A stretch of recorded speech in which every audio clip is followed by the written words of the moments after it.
Roger Melin. The Clue by Carolyn Wells. Chapter 1. The Van Normans. The old Van Norman mansion was the finest house in Mapleton. Well back from the road, it sat proudly among its finely kept lawns and gardens, as if with a dignified sense of its own importance, and its white colonial columns gleamed through the trees, like sentinels guarding the entrance to the stately hall. All Mapleton was proud of the picturesque old place, and it was shown to visiting strangers with the same pride that the native villagers pointed out the Memorial Library and the new church. More than a half-century old, the patrician white house seemed to glance coldly on the upstart cottages, whose inadequate pillars supporting beetling second stories, and whose spacious filigreed verandas left woefully small area for rooms inside the house. The Van Norman mansion was not like that. It was a long rectangle, and each of its 4 stories was a series of commodious, well-shaped apartments, and its owner, the beautiful Madeleine Van Norman, was the most envied as well as the most admired young woman in the town. Magnificent Madeleine, as she was sometimes called, was of the haughty, imperious type, which inspires admiration and respect rather than love. An orphan and an heiress, she had lived all of her 22 years of life in the old house, and since the death of her uncle, 2 years before, had continued as mistress of the place, ably assisted by a pleasant, motherly chaperon, a clever social secretary, and a corps of capable servants. The mansion itself and an income amply sufficient to maintain it were already legally her own, but by the terms of her uncle's will she was soon to come into possession of the bulk of the great fortune he had left. Madeleine was the only living descendant of old Richard Van Norman, save for one distant cousin, a young man of a scapegrace and ne'er-do-well sort, who of late years had lived abroad. This young man's early life had been spent in Mapleton, but his fiery temper having brought about a serious quarrel with his uncle, he had wisely concluded to take himself out of the way. And yet Tom Willard was not of a quarrelsome disposition. His bad temper was of the impulsive sort, roused suddenly, and as quickly suppressed. Nor was it often in evidence. Good-natured, easy-going Tom would put up with his uncle's criticism and fault-finding for weeks at a time, and then, perhaps goaded beyond endurance, he would fly into a rage and express himself in fluent, if rather vigorous, English. For Richard Van Norman had been by no means an easy man to live with, and it was Tom's general amiability that had made him the usual scapegoat for his uncle's ill temper. Miss Madeleine would have none of it. Quite as dictatorial as the old man himself, she allowed no interference with her own plans and no criticism of her own actions. This had proved the right way to manage Mr. Van Norman, and he had always acceded to Madeleine's requests or submitted to her decrees without objection, though there had never been any demonstration of affection between the two. But demonstration was quite foreign to the nature of both uncle and niece, and in truth they were really fond of each other in their quiet, reserved way. Tom Willard was different. His affection was of the honest and outspoken sort, and he made friends easily, though he often lost them with equal rapidity.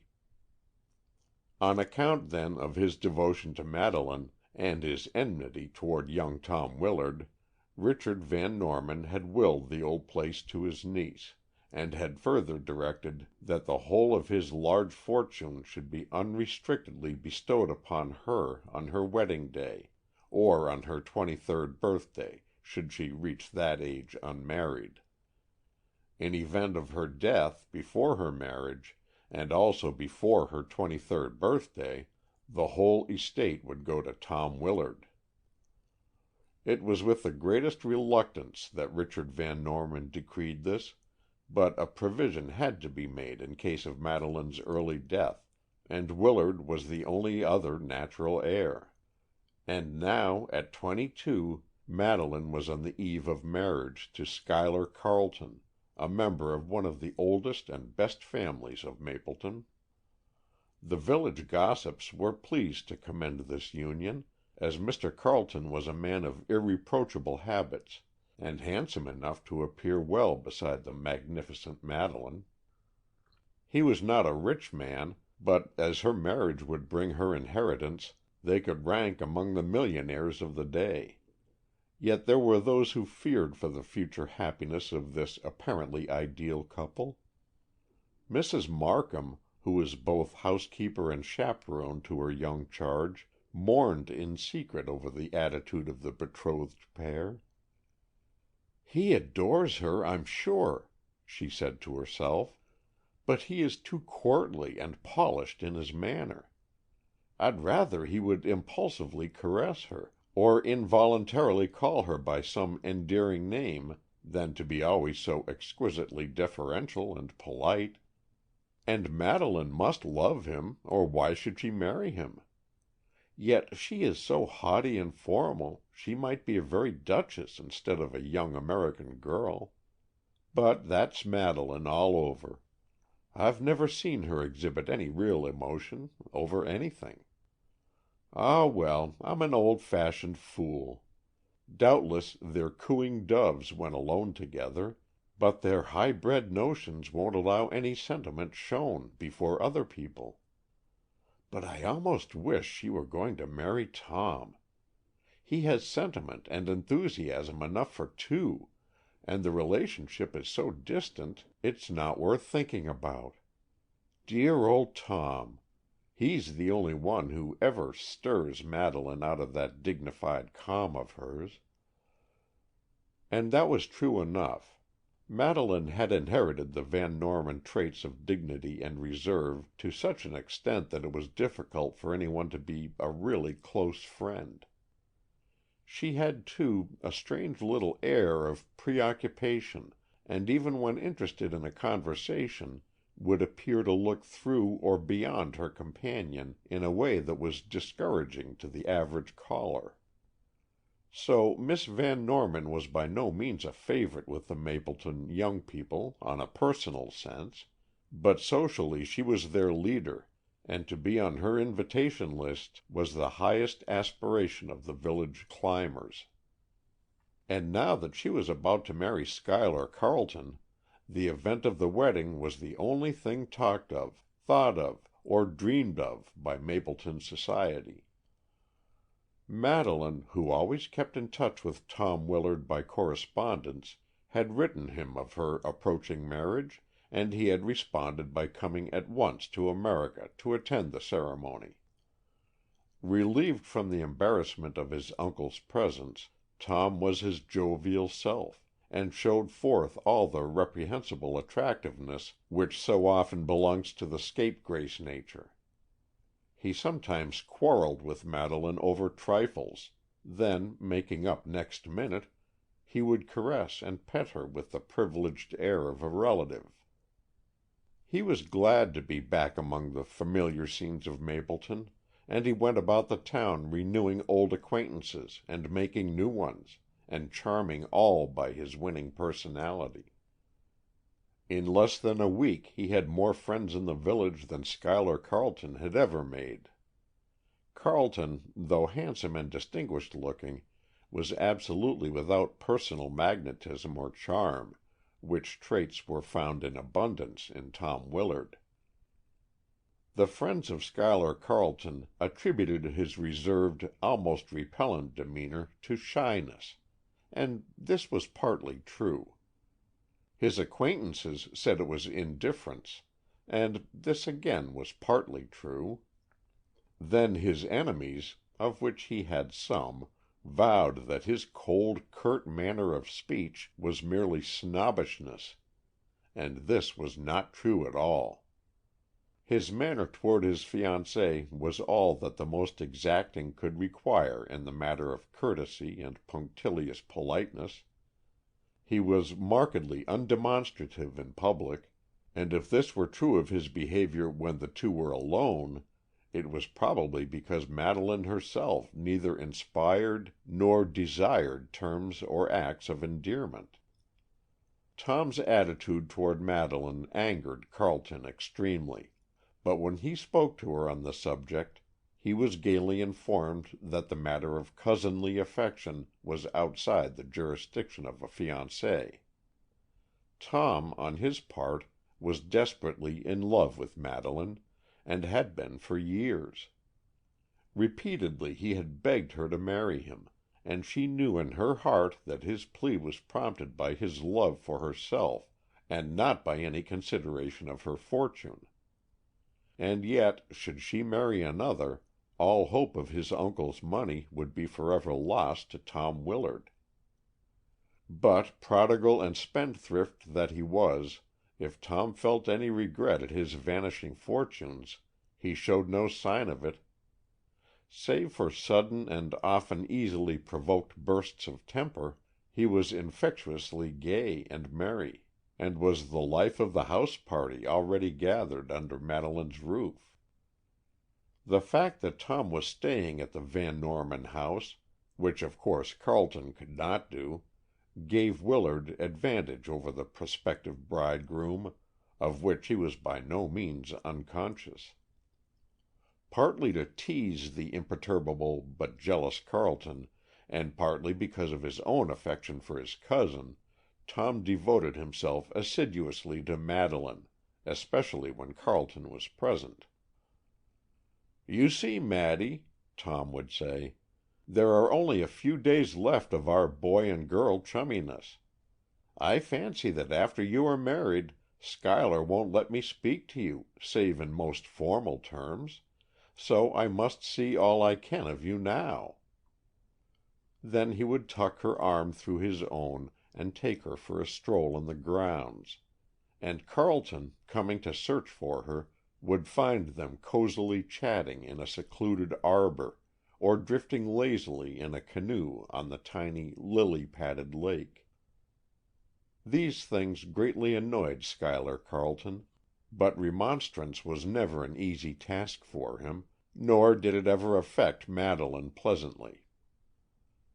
"I wish, Madeleine," he had said one day, when he had waited 2 hours for her to return from a drive with Tom, "that you would have a little regard for appearances, if you have none for my wishes.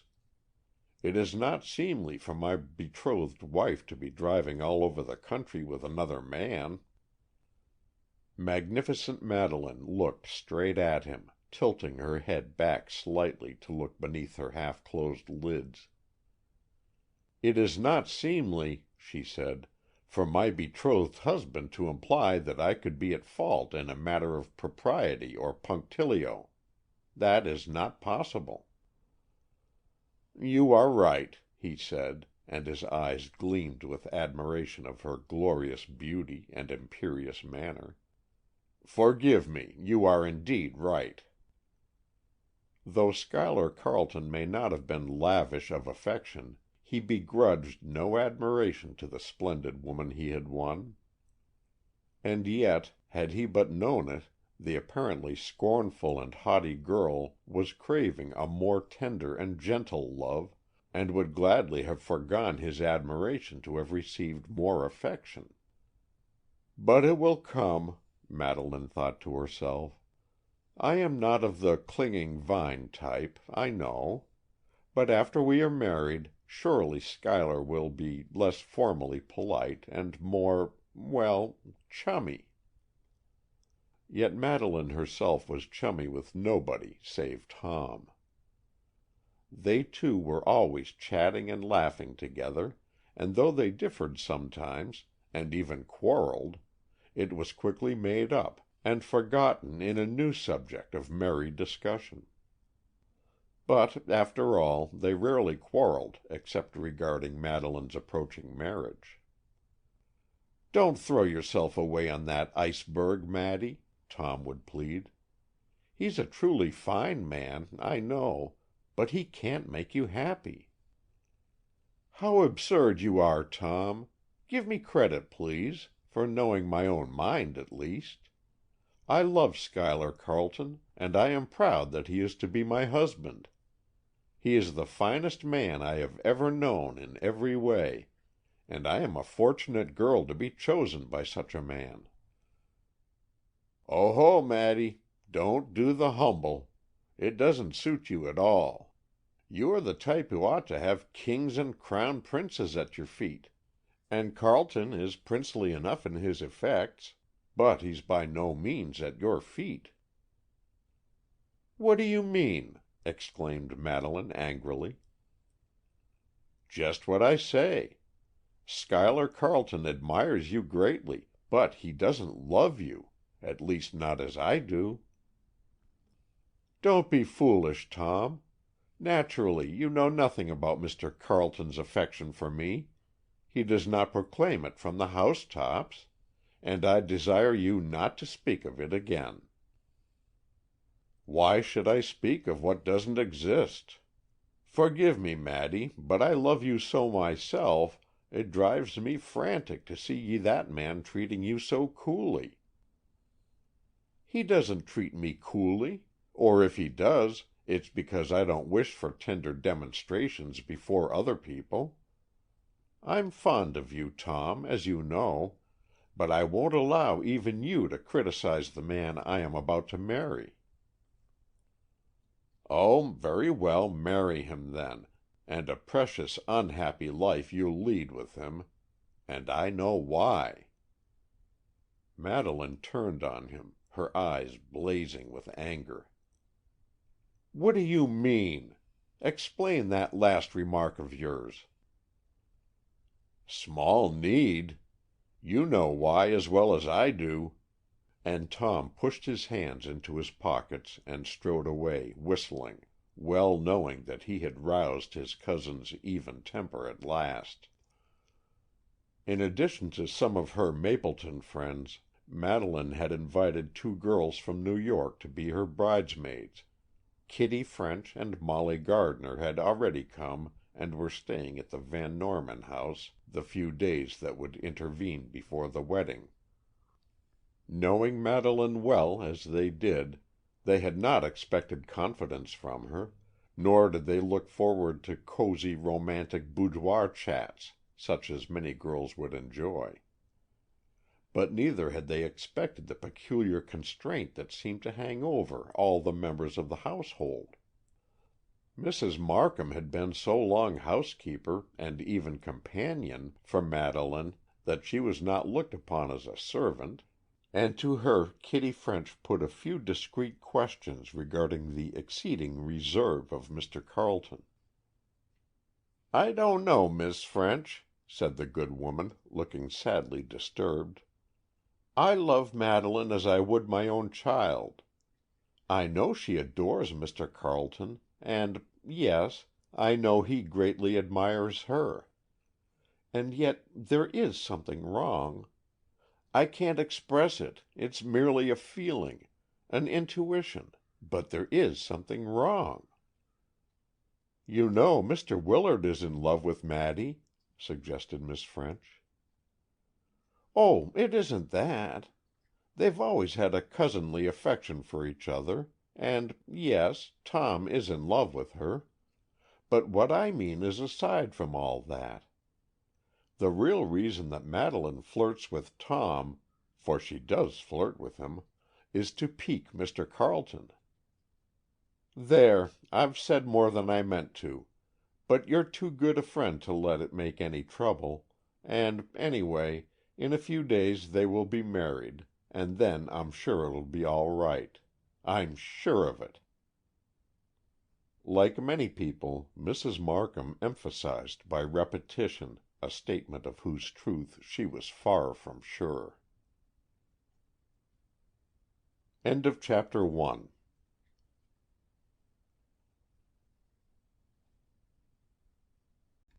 Chapter 2. Miss Morton Arrives. The day before the wedding the old house was a pleasant scene of bustle and confusion. Professional decorators were in charge of the great drawing room, building a canopy of green vines and flowers, beneath which the bridal pair should stand the next day at high noon. This work was greatly hindered by a bevy of young people who thought they were helping. At last, noting a look of dumb exasperation on the face of one of the florist's men, Molly Gardner exclaimed, "I don't believe our help is needed here. Come on, Kitty. Let's go in the library and wait for tea time." It was nearly 5 o'clock, and the girls found most of the house guests already assembled in the library, awaiting the arrival of the tea tray. Several other young people were there also, most of them being those who were to be of the wedding cortege next day. Robert Fessenden, who was to be best man, had just come from New York and had dropped in to see Miss Van Norman.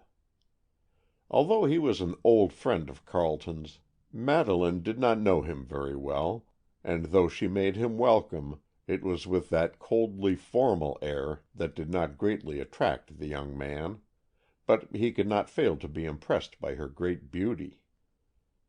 "Lucky fellow, Carleton," he said to Tom Willard. "Why, that woman would create a sensation in any great city in the world." "Yes, she is too handsome to live all her life in a small village," agreed Tom.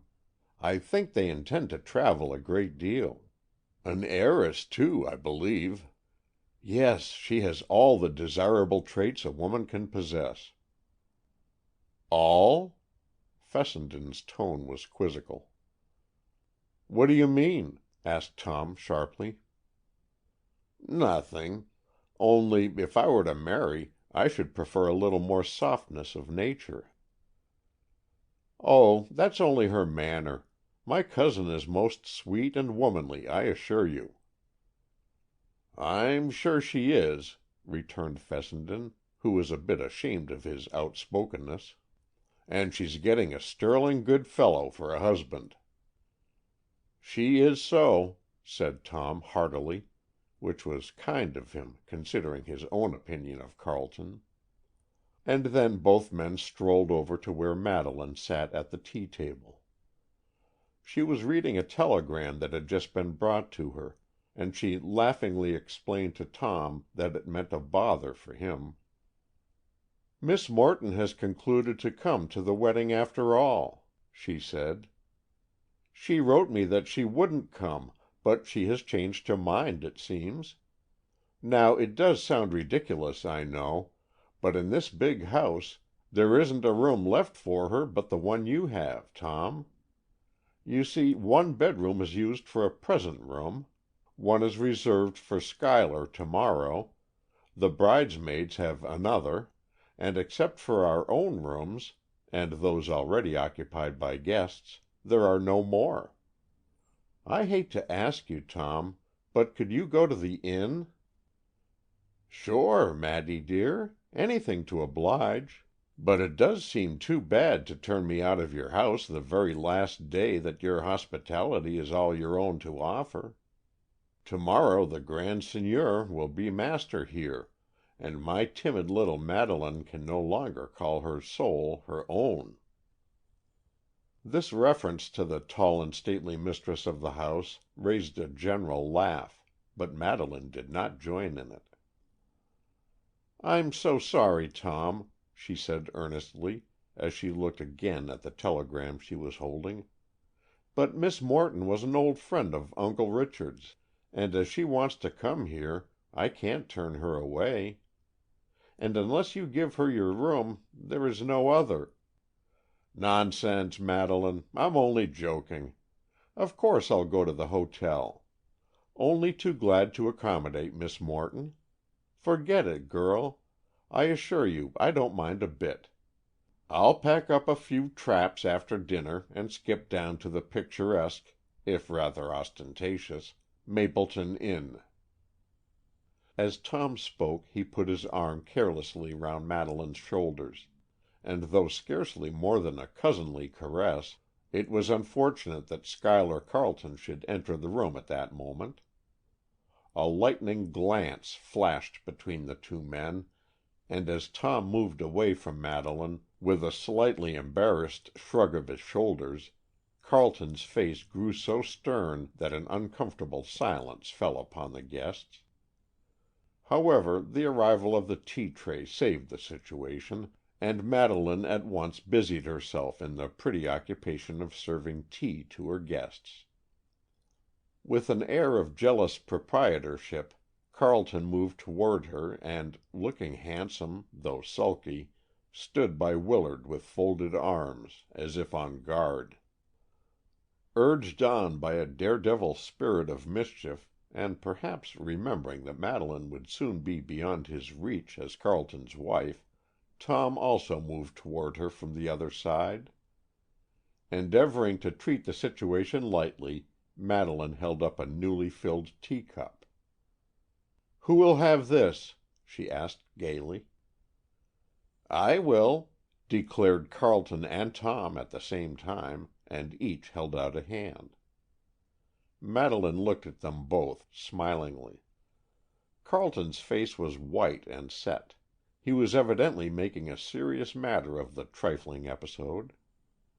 Tom, on the contrary, was smiling broadly, and was quite evidently enjoying his rival's discomfiture. "I shall give it to you, because you look so pleasant," declared Madeleine, handing the cup to Tom. "Now, Schuyler, smile prettily, and you may have one too." But Carleton would not fall in with her light mood. Bending a little, he said in a tense voice, "I will leave you to your cousin now. To-morrow I shall assert my claim." Though not rude in themselves, the words were accompanied by a harsh and disdainful glance that made several of the onlookers wonder what sort of a life the haughty Madeleine would lead with such a coldly tyrannical husband. "The brute!" said Tom, under his breath, as Carleton left the room. "Never mind, Maddy. The old Turk has left you to me for this evening, and we'll take him at his word." Suddenly Madeleine's mood changed to one of utter gaiety. She smiled impartially on all, she jested with the girls, she bewitched the young men with her merry banter, and she almost seemed to be flirting with Tom Willard. But he was her cousin, after all, and much is forgiven a bride-to-be on her wedding eve. Robert Fessenden looked at Miss Van Norman with a puzzled air. He couldn't seem to understand her, and was glad when, by chance, the two were left comparatively alone for a few moments' conversation. "A great responsibility devolves on the best man, Miss Van Norman," he said in response to a chaffing remark of hers. "I suppose that to-morrow I shall be general director-in-chief, and if anything should go wrong, I shall be blamed." "But nothing will go wrong," said Madeleine gaily. "And then think how you'll be praised." "Ah, but you won't be here to hear the praise heaped upon me, so what's the use?" "No, I shall be gone forever," said Madeleine, putting on one of her far-away looks. "I never want to come back to Mapleton. I hate it." "Why, Miss Van Norman! You want to desert this beautiful old house? Schuyler can never find you a home so comfortable and attractive in every way." "I don't care. I want to go far away from Mapleton to live. We're going to travel for a year, anyway, but when we do settle down, it will be abroad, I hope." "You surprise me. Schuyler didn't tell me this. We've been chums so long that I usually know of his plans. But, of course, getting married changes all that." "You're a very intimate friend of Mr. Carleton's, aren't you?" said Madeleine, with a strange note of wistfulness in her voice. "Yes, I am. Why?" "Oh, nothing. I only thought I mean, do you think—" Rob Fessenden was thrilled by the plaintive expression on the beautiful face, and suddenly felt a great desire to help this girl, who was seemingly so far above and beyond all need of help, and yet was surely about to ask his aid, or at least his sympathy. "Don't hesitate," he said gently. "What is it, Miss Van Norman? I want to be as firm a friend of yours as I am of Schuyler's, so please say what you wish to." I can't," Madeleine whispered, and her voice was almost a moan. "Please," again urged Fessenden. "Do you know Dorothy Burt?" Madeleine then broke out, as if the words were fairly forced from her. "No," said Fessenden, amazed. "I never heard the name before. Who is she?" "Hush! She's nobody, less than nobody. Don't mention her to me ever again, nor to anyone else. Ah, here comes Miss Morton." As Fessenden watched Madeleine, she changed swiftly from a perturbed, troubled girl to a courteous, polished hostess. "My dear Miss Morton," she said, advancing to meet her newest guest, "how kind of you to come to me at this time." "I didn't come exactly out of kindness," said Miss Morton, "but because I desired to come. I hope you are quite well. Will you give me some tea?" Miss Morton was a tall, angular lady, with gray hair and sharp, black eyes. She seemed to bite off her words at the ends of her short sentences, and had a brisk, alert manner that was, in a way, aggressive. "An eccentric," Rob Fessenden thought, as he looked at her and wondered why she was there at all. "An old sweetheart of Mr. Richard Van Norman, I believe," said Kitty French when he questioned her. "They were once engaged, and then quarreled and broke it off, and neither of them lived happily ever after." "As the Carletons will," said Fessenden, smiling. "Yes," said Kitty slowly, "as the Carletons will, I hope.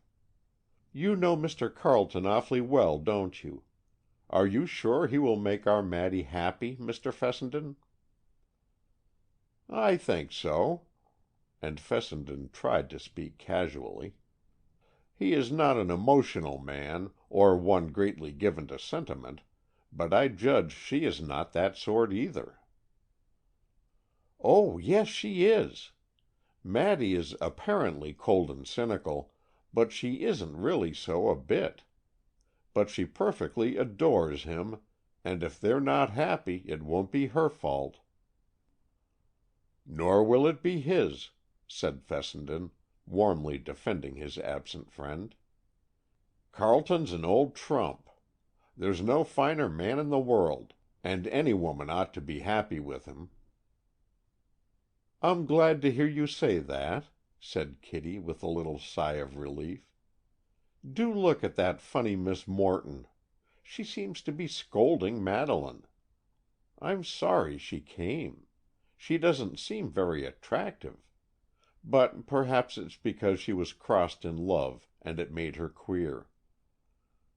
"Or she was queered in love, and it made her cross," laughed Fessenden. "Well, I must go now and look up Carleton. Poor old boy, he was a little miffed when he went away." After tea, all the callers departed, and those who were house guests went to their rooms to dress for dinner. Tom Willard, with great show of burlesque regret and tearful farewells, went to the hotel, that Miss Morton might have the room he had been occupying. He promised to return for dinner, and gaily blew kisses to Madeleine as with his traps he was driven down the avenue. At dinner, Schuyler Carleton's place was vacant. It had been arranged next to Madeleine's, and when 15 minutes after the dinner hour he had not arrived, she haughtily accepted Tom Willard's arm and led the way to the dining room. But having reached the table, she directed Tom to take his rightful seat, at some distance from her own, and Carleton's chair remained empty at Madeleine's side. At first this was uncomfortably evident, but Madeleine was in gay spirits, and soon the whole party followed her lead, and the conversation was general and in a merry key. The young hostess had never looked more regally beautiful. Her dark hair, piled high on her head, was adorned with a dainty ornament which, though only a twisted ribbon, was shaped like a crown, and gave her the effect of an imperious queen. Her low-cut gown of pale yellow satin was severe of line and accented her stately bearing, while her exquisitely modeled neck and shoulders were as white and pure as those of a marble statue. Save for a double row of pearls around her throat, she wore no ornaments, but on the morrow Carleton's gift of magnificent diamonds would grace her bridal costume. The combination of haughty imperial beauty and a dazzling witchery of mood was irresistible, and the men and girls alike realized that never before had Madeleine seemed so wonderful. After the dessert was placed on the table, Willard could stand it no longer, and leaving his own place, he calmly appropriated Carleton's vacant chair. Madeleine did not reprove him, and Kitty French took occasion to whisper to her neighbor, "'Twere better by far to have matched our fair cousin to brave Lochinvar." Mrs. Markham overheard the quotation, and a look of pain came into her eyes. But it was all too late now, and tomorrow Madeleine would be irrevocably Schuyler Carleton's wife. After dinner, coffee was served in the cozy library. Madeleine preferred this room to the more elaborately furnished drawing-room, and tonight her word was law. But suddenly her mood changed. For no apparent reason, her gay spirits vanished. Her smile faded away, and a pathetic droop curved the corners of her beautiful mouth. At about 10 o'clock, she said abruptly, though gently, "I wish you'd all go to bed. Unless you girls get some beauty sleep, you won't look pretty at my wedding tomorrow." "I'm quite ready to go," declared Kitty French with some tact, for she saw that Madeleine was nervous and strung up to a high tension. "I, too," exclaimed Molly Gardner, and the two girls said good night and went upstairs. 2 or 3 young men who had been dinner guests also made their adieux, and Tom Willard said, "Well, I may as well toddle to my comforts of home, as understood by a country innkeeper." Madeleine said good night to him kindly enough, but without jest or gaiety. Tom looked at her curiously for a moment, and then, gently kissing her hand, he went away. Mrs. Markham, having seen Miss Morton comfortably installed in what had been Tom's room, returned to the library to offer her services to Madeleine. But the girl only thanked her, saying, "There is nothing you can do tonight. I want to be alone for an hour or two.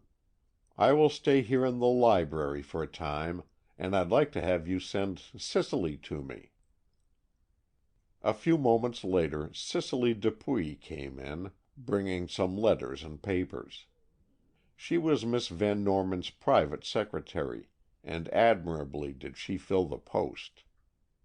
Quick-witted, clever, deft of hand and brain, she answered notes, kept accounts, and in many ways made herself invaluable to her employer. Moreover, Madeleine liked her. Cicely was of a charming personality. Small, fair, with big childish blue eyes and a rose-leaf skin, she was a pretty picture to look at. "Sit down," said Madeleine, "and make a little list of some final matters I want you to attend to tomorrow." Cicely sat down, and taking pencil and tablet from the library table, made the lists as Madeleine directed. This occupied but a short time, and then Miss Van Norman said wearily, "You may go now, Cicely. Go to bed at once, dear. You will have much to do tomorrow. And please tell Marie I shall not need her services tonight. She may go to her room.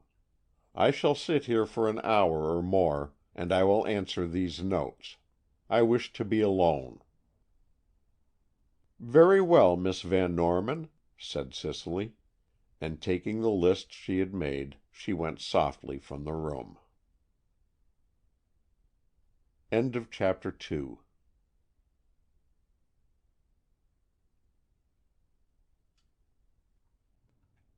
Chapter 3. A Cry in the Night. "Help!" The loud cry of a single word was not repeated, but repetition was unnecessary, for the sound rang through the old Van Norman house and carried its message of fear and horror to all, awake or sleeping, within its walls. It was about 11:30 that same night, and Cicely Dupuy, still fully dressed, flew from her bedroom out into the hall. Seeing a light downstairs and hearing the servants' bells, one after another, as if rung by a frantic hand, she hesitated a moment only, and then ran downstairs. In the lower hall, Schuyler Carleton, with a dazed expression on his white, drawn face, was uncertainly pushing various electric buttons which, in turn, flashed lights on or off, or rang bells in distant parts of the house. For a moment Cicely stared straight at the man. Their eyes met, their gaze seemed to concentrate, and they stood motionless, as if spellbound.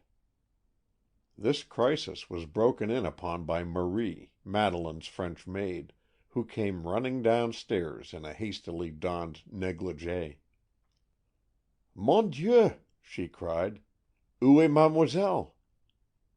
With a start, Carleton turned from Cicely, and still with that dazed look on his face, he motioned Marie toward the wide doorway of the library. The girl took a step toward the threshold, and then, with a shriek, paused, and ventured no further. Cicely, as if impelled by an unseen force, slowly turned and followed Marie's movements, and as the girl screamed, Cicely grasped her tightly by the arm, and the two stood staring in at the library door. What they saw was Madeleine Van Norman, seated in a chair at the library table. Her right arm was on the table, and her head, which had fallen to one side, was supported by her right shoulder. Her eyes were partly closed, and her lips were parted, and the position of the rigid figure left no need for further evidence that this was not a natural sleep.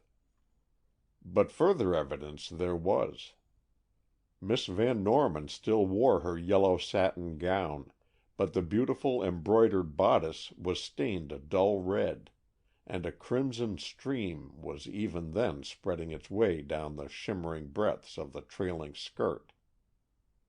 On the table, near the outstretched white hand, lay a Venetian dagger. This dagger was well known to the onlookers. It had lain on the library table for many years, and though ostensibly for the purpose of a paper cutter, it was rarely used as such. Its edges were too sharp to cut paper satisfactorily, and, moreover, it was a wicked-looking affair, and many people had shuddered as they touched it. It had a history, too, and Richard Van Norman used to tell his guests of dark deeds in which the dagger had taken part while it was still in Italy. Madeleine herself had had a horror of the weapon, though she had often admitted the fascination of its marvelous workmanship, and had said upon several occasions that the thing fairly hypnotized her, and some day she should kill herself, or somebody else, with it. From an instinctive sense of duty, Marie started forward, as if to help her mistress. Then, with a convulsive shudder, she screamed again, and clasped her hands before her eyes to shut out the awful sight. Cicely, too, moved slowly toward the silent figure, then turned and again gazed steadfastly at Schuyler Carleton. There must have been interrogation in her eyes, for the man pointed toward the table, and Cicely looked again, to notice there a bit of paper with writing on it. She made no motion toward it, but the expression on her face changed to one of bewildered surprise. Before she had time to speak, however, the other people of the house all at once began to gather in the hall. Mrs. Markham came first, and though when she saw Madeleine she turned very white and seemed about to faint, she bravely went at once toward the girl, and gently tried to raise the fallen head. She felt a firm grasp on her shoulder, and turned to see Miss Morton, with a stern, set face, at her side. "Don't touch her," said Miss Morton in a whisper. "Telephone for a doctor quickly." "But she's dead," declared Mrs. Markham, at the same time bursting into violent sobs. "We do not know. We hope not," went on Miss Morton, and without another word she led Mrs. Markham to a sofa, and sat her down rather suddenly, and then went herself straight to the telephone. As she reached it, she paused only to inquire the name of the family physician. Harris, the butler, with difficulty articulated the name of Dr. Hills, and his telephone number, and without further inquiry Miss Morton called for him. "Is this Dr. Hills?" she said when her call was answered. "Yes. This is the Van Norman house. Come here at once. No matter, you must come at once. It is very important, a matter of life and death. I am Miss Morton. I am in charge here. Yes, come immediately. Good-bye." Miss Morton hung up the receiver and turned to the frightened group of servants. "You can do nothing," she said, "and you may as well return to your rooms. Harris may stay, and one of the parlor maids." Miss Morton had an imperious air, and instinctively the servants obeyed her. But Cicely Dupuy was not so ready to accept the dictum of a stranger. She stepped forward and, facing Miss Morton, said quietly, "Mrs. Markham is housekeeper as well as Miss Van Norman's chaperon. The servants are accustomed to take their orders from her." Miss Morton returned Cicely's direct gaze.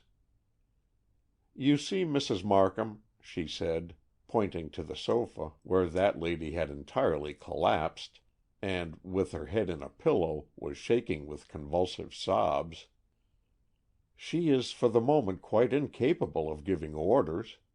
As the oldest person present, and as a lifelong friend of Mr. Richard Van Norman, I shall take the liberty of directing affairs in the present crisis." Then, in a softer tone, and with a glance toward Madeleine, Miss Morton continued, "I trust, in view of the awfulness of the occasion, you will give me your sympathy and cooperation, that we may work in harmony." Cicely gave Miss Morton a curious glance that might have meant almost anything, but with a slight inclination of her head, she said only, "Yes, madam." Then Kitty French and Molly Gardner came downstairs and stood trembling on the threshold.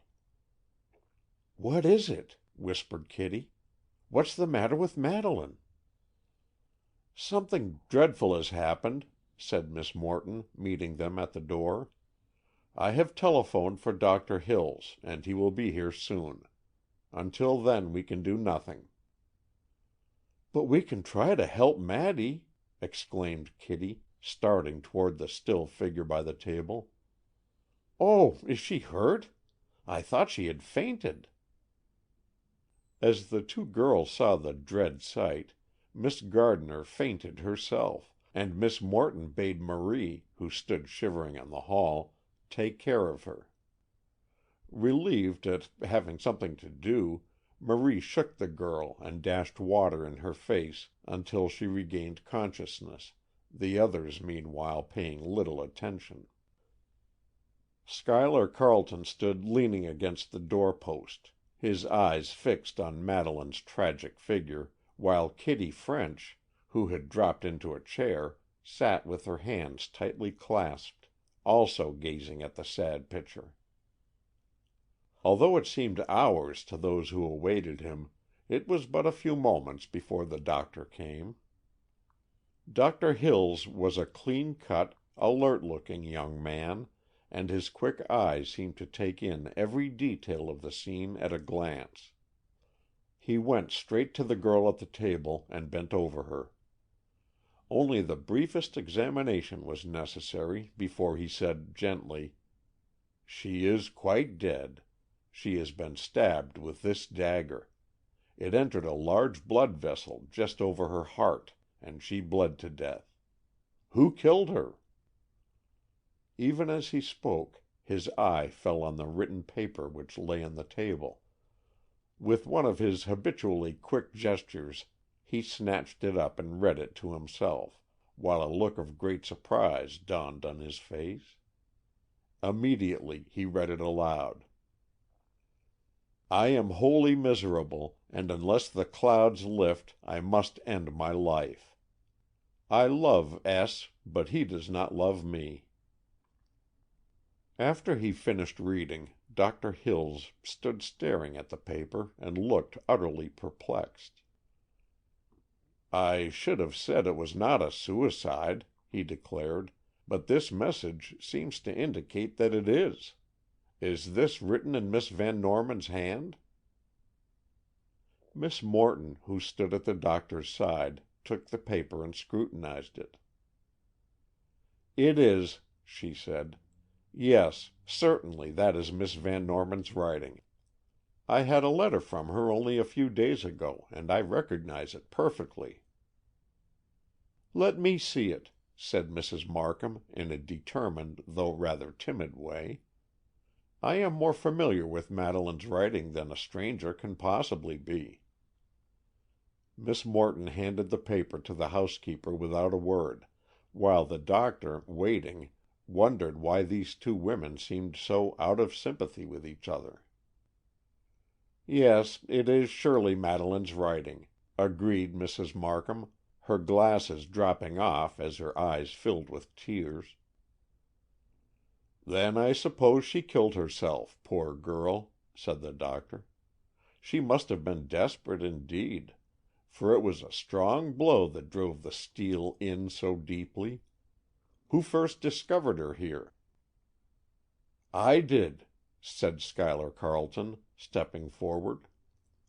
His face was almost as white as the dead girl's, and he was scarcely able to make his voice heard. "I came in with a latch key, and found her here, just as you see her now." As Carleton spoke, Cicely Dupuy stared at him with that curious expression that seemed to show something more than grief and horror. Her emotional bewilderment was not surprising in view of the awful situation, but her look was a strange one, and for some reason it greatly disconcerted the man. None of this escaped the notice of Dr. Hills. Looking straight at Carleton, but with a kindly expression replacing the stern look on his face, he went on, "And when you came in, was Miss Van Norman just as we see her now?" "Practically," said Carleton. "I couldn't believe her dead, and I tried to rouse her. Then I saw the dagger on the floor at her feet." "On the floor?" interrupted Dr. Hills. "Yes," replied Carleton, whose agitation was increasing, and who had sunk into a chair because of sheer inability to stand. It was on the floor at her feet, right at her feet. I picked it up, and there was blood on it. There is blood on it, and I laid it on the table. And then I saw the paper that says she killed herself. And then I turned on the lights and rang the servants' bells.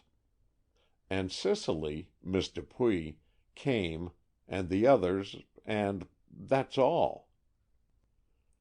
Schuyler Carleton had with difficulty concluded his narration, and he sat clenching his hands and biting his lips, as if at the very limit of his powers of endurance. Dr. Hills again glanced round the assembly in that quick way of his, and said, "Did any of you have reason to think Miss Van Norman had any thoughts of taking her own life?" For a moment no one spoke, and then Kitty French, who in a despairing, miserable way was huddled in the depths of a great armchair, said, "I have heard Madeleine say that sometimes she would kill herself with that horrid old dagger. I wish I had stolen it and buried it long ago." Dr. Hills turned to Mrs. Markham. "Did you have any reason to fear this?" he inquired. "No," she replied, "and I do not think Madeleine meant she would voluntarily use that dagger.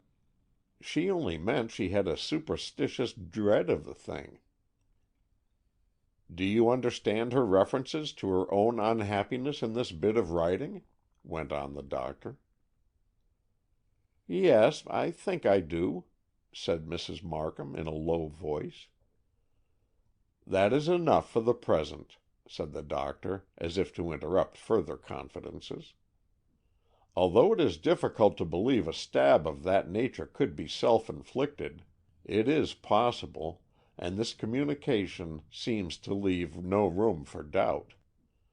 Now, the law of New Jersey requires that in case of a death not by natural means, the county physician shall be summoned, and further proceedings are entirely at his discretion. I shall therefore be obliged to send for Dr. Leonard before disturbing the body in any way. He will probably not arrive in less than an hour or so, and I would advise that you ladies retire. You can, of course, do nothing to help, and as I shall remain in charge, you may as well get what rest you can during the night." "I thank you for your consideration, Dr. Hills," said Mrs. Markham, who seemed to have recovered her calmness, "but I prefer to stay here. I could not rest after this awful shock, and I cannot stay away from Madeleine." Kitty French and Molly Gardner, who, clasped in each other's arms, were shivering with excitement and grief, begged to be allowed to stay too, but Dr. Hills peremptorily ordered them to go to their rooms. Cicely Dupuy was allowed to stay, as in her position of social secretary she might know much of Madeleine's private affairs. For the same reason Marie was detained, while Dr. Hills asked her a few questions. Schuyler Carleton sat rigidly in his chair, as immovable as a statue. This man puzzled Dr. Hills, and yet it was surely shock enough almost to unhinge a man's brain, thus to find his intended bride the night before his wedding. But Carleton seemed absorbed in emotions other than those of grief. Though his face was impassive, his eyes darted about the room, looking at one after another of the shocked and terrified group, returning always to the still figure at the table, and as quickly turning his gaze away, as if the sight were unbearable, as indeed it was. He seemed like a man stunned with the awfulness of the tragedy, and yet conscious of a care, a responsibility, which he could not shake off.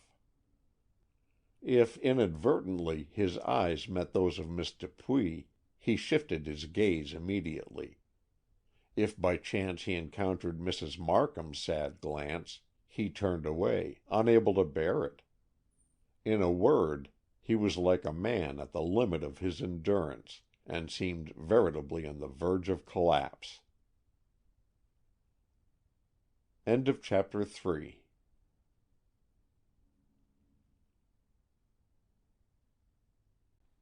Chapter 4. Suicide or... Miss Morton also seemed to have distracting thoughts. She sat down on the sofa beside Mrs. Markham, then she jumped up suddenly and started for the door, only to turn about and resume her seat on the sofa. Here she sat for a few moments, apparently in deep thought.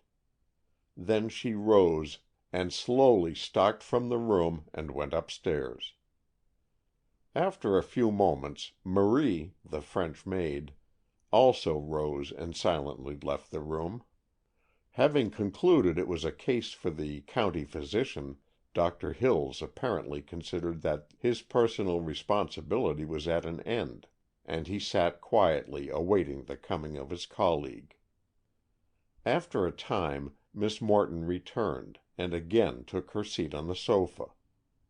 She looked excited and a little flurried, but strove to appear calm. It was a dreadful hour. Only rarely anyone spoke, and though glances sometimes shot from the eyes of one to the eyes of another, each felt his gaze oftenest impelled toward that dread, beautiful figure by the table. At last Schuyler Carleton, with an evident effort, said suddenly, "Oughtn't we to send for Tom Willard?" Mrs. Markham gave a start. "Of course we must," she said. "Poor Tom! He must be told. Who will tell him?"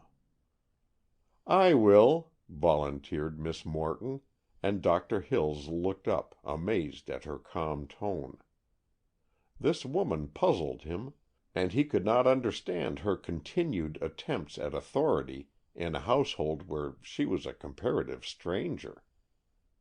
And yet might it not be merely a kind consideration for those who were nearer and dearer to the principals of this awful tragedy?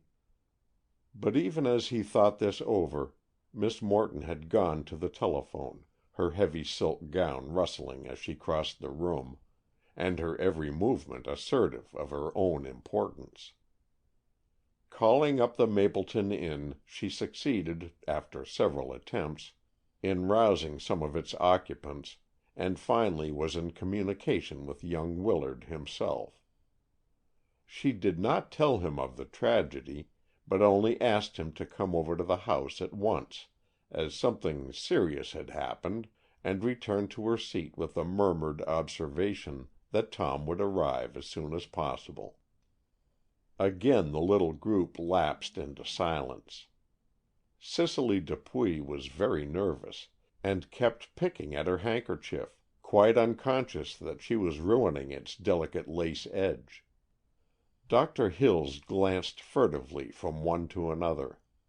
Many things puzzled him, but most of all he was at a loss to understand the suicide of this beautiful girl on the very eve of her wedding. At last Tom Willard came. Miss Morton met him at the door and took him into the drawing-room before he could turn toward the library. Schuyler Carleton's frantic touches on various electric buttons had turned on all the lights in the drawing-room. As no one had noticed this, the great apartment had remained illuminated as if for a festivity, and the soft bright lights fell on the floral bower and the elaborate decorations that had been arranged for the wedding day. "What is it?" asked Tom, his own face white with an impending sense of dread as he looked into Miss Morton's eyes. As gently as possible, but in her own straightforward and inevitably somewhat abrupt way, Miss Morton told him. "I want to warn you," she said, "to prepare for a shock, and I think it kinder to tell you the truth at once. Your cousin Madeleine, Miss Van Norman, has taken her own life." "What?" Tom almost shouted the word, and his face showed an absolutely uncomprehending amazement. "She killed herself tonight," Miss Morton went on, whose efforts were now directed toward making the young man understand, rather than toward sparing his feelings. But Tom could not seem to grasp it. "What do you mean?" he said, catching her by both arms. "Madeleine? Killed herself?" "Yes," said Miss Morton, shaken out of her own calm by Tom's excited voice. "In the library, after we had all gone to bed, she stabbed herself with that horrible paper cutter thing. Did you know she was unhappy?" "Unhappy? No, why should she be? Tomorrow was to have been her wedding day." "To-day," corrected Miss Morton. "It is already the day on which our dear Madeleine was to have become a bride, and instead," glancing around the brilliant room and at the bridal bower, Miss Morton's composure gave way entirely, and she sobbed hysterically. At this Cicely Dupuy came across from the library. Putting her arm around Miss Morton, she led the sobbing woman away, and without a word to Tom Willard, gave him a glance which seemed to say that he must look out for himself, for her duty was to attend Miss Morton. As the two women left the drawing room, Tom followed them. He walked slowly, and stared about as if uncertain where to go. He paused a moment midway in the room, and, stooping, picked up some small object from the carpet, which he put in his waistcoat pocket. A moment more, and he had crossed the hall and stood at the library door, gazing at the scene which had already shocked and saddened the others. With a groan, as of utter anguish, Tom involuntarily put up one hand before his eyes. Then, pulling himself together with an effort, he seemed to dash away a tear, and walked into the room, saying almost harshly, "What does it mean?" Doctor Hills rose to meet him, and by way of a brief explanation, he put into Tom's hand the paper he had found on the table. Tom read the written message, and looked more stupefied than ever. With a sudden gesture, he turned towards Schuyler Carleton and said in a low voice, "But you did love her, didn't you?" "I did," replied Carleton simply. "Why should she have thought you didn't?" went on Tom, looking at the paper, and seeming to soliloquize rather than to address his questions to anyone else. As this was the first time that the S in Madeleine's note had been openly assumed to stand for Schuyler Carleton, there was a stir of excitement all around the room. "I don't know," said Carleton, but a dull red flush spread over his white face and his voice trembled. "You don't know!" said Tom in cutting tones. "Man, you must know!" But no reply was made, and dropping into a chair, Tom buried his face in both hands and remained thus for a long time. Tom Willard was a large, stout man, and possessed of the genial and merry demeanor which so often accompanies avoirdupois. Save for his occasional, though really rare, bursts of temper, Tom was always in joking and laughing mood. To see him thus in an agonized, speechless despair deeply affected Mrs. Markham. Tom had always been a favorite with her, and not even Madeleine had regretted more than she the estrangement between Richard Van Norman and his nephew. And even as Mrs. Markham looked at the bowed head of the great strong man, she suddenly bethought herself for the first time that Tom was now heir to the Van Norman fortune. She wondered if he had himself yet realized it, and then she scolded herself for letting such thoughts intrude so unfittingly soon. and yet she well knew that it would not be in ordinary human nature long to ignore the fact of such a sudden change of fortunes. As she looked at Tom, her glance strayed toward Mr. Carleton, and then the thought struck her that what Tom had gained this man had lost. For had Madeleine lived, the Van Norman money would have been, in a way, at the disposal of her husband. The girl's death then would make Tom a rich man, while Schuyler Carleton would remain poor. He had always been poor, or at least far from wealthy, and more than one gossip was of the opinion that he had wooed Miss Van Norman not entirely because of disinterested love for her. While Mrs. Markham was busy with these fast-following thoughts, a voice in the doorway made her look up. A quiet, unimportant-looking man stood there, and was respectfully addressing Dr. Hills. "I'm Hunt, sir," he said, "a plainclothesman from headquarters." All three men in the room gave a start of surprise, and each turned an inquiring look at the newcomer. "Who sent you, and what for?" asked Dr. Hills. "I've been here all night, sir. I'm on guard in the present room upstairs." "I engaged him," said Mrs. Markham. "Madeleine's presents are very valuable, and although the jewels are still in the bank, the silver and other things upstairs are worth a large amount, and I thought best to have this man remain here during the night." "A very wise precaution, Mrs. Markham," said Dr. Hills. "And why did you leave your post, my man?" "The butler told me of what had happened, and I wondered if I might be of any service down here. I left the butler in charge of the room while I came down to inquire."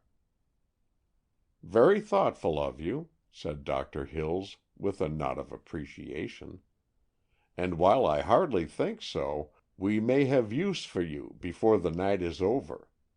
I am expecting Dr. Leonard, the county physician, and until he comes I can do nothing. I am sure the room above is sufficiently guarded for the time being, so suppose you sit down here a few minutes and wait." Mr. Hunt chose to take a seat in the hall, just outside the library door, and thus added one more solemn presence to the quietly waiting group. And now Dr. Hills had occasion to add another puzzling condition to those that had already confronted him. Almost every one in the room was curiously affected by the appearance of this detective, or plainclothesman, as he was called.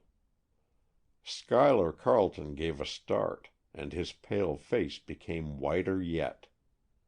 Cicely Dupuy looked at him, and then, turning her glance toward Mr. Hunt, whom she could see through the doorway, she favored the latter with a stare of such venomous hatred that Dr. Hills with difficulty repressed an exclamation. Cicely's big blue eyes roved from Hunt to Carleton and back again, and her little hands clenched as with a firm resolve of some sort in her mind. She seemed to brace herself for action. Her hovering glances annoyed Carleton. He grew nervous, and at last stared straight at her, when her own eyes dropped, and she blushed rosy red. But this side play was observed by no one but Dr. Hills, for the others were evidently absorbed in serious thoughts of their own concerning the advent of Mr. Hunt.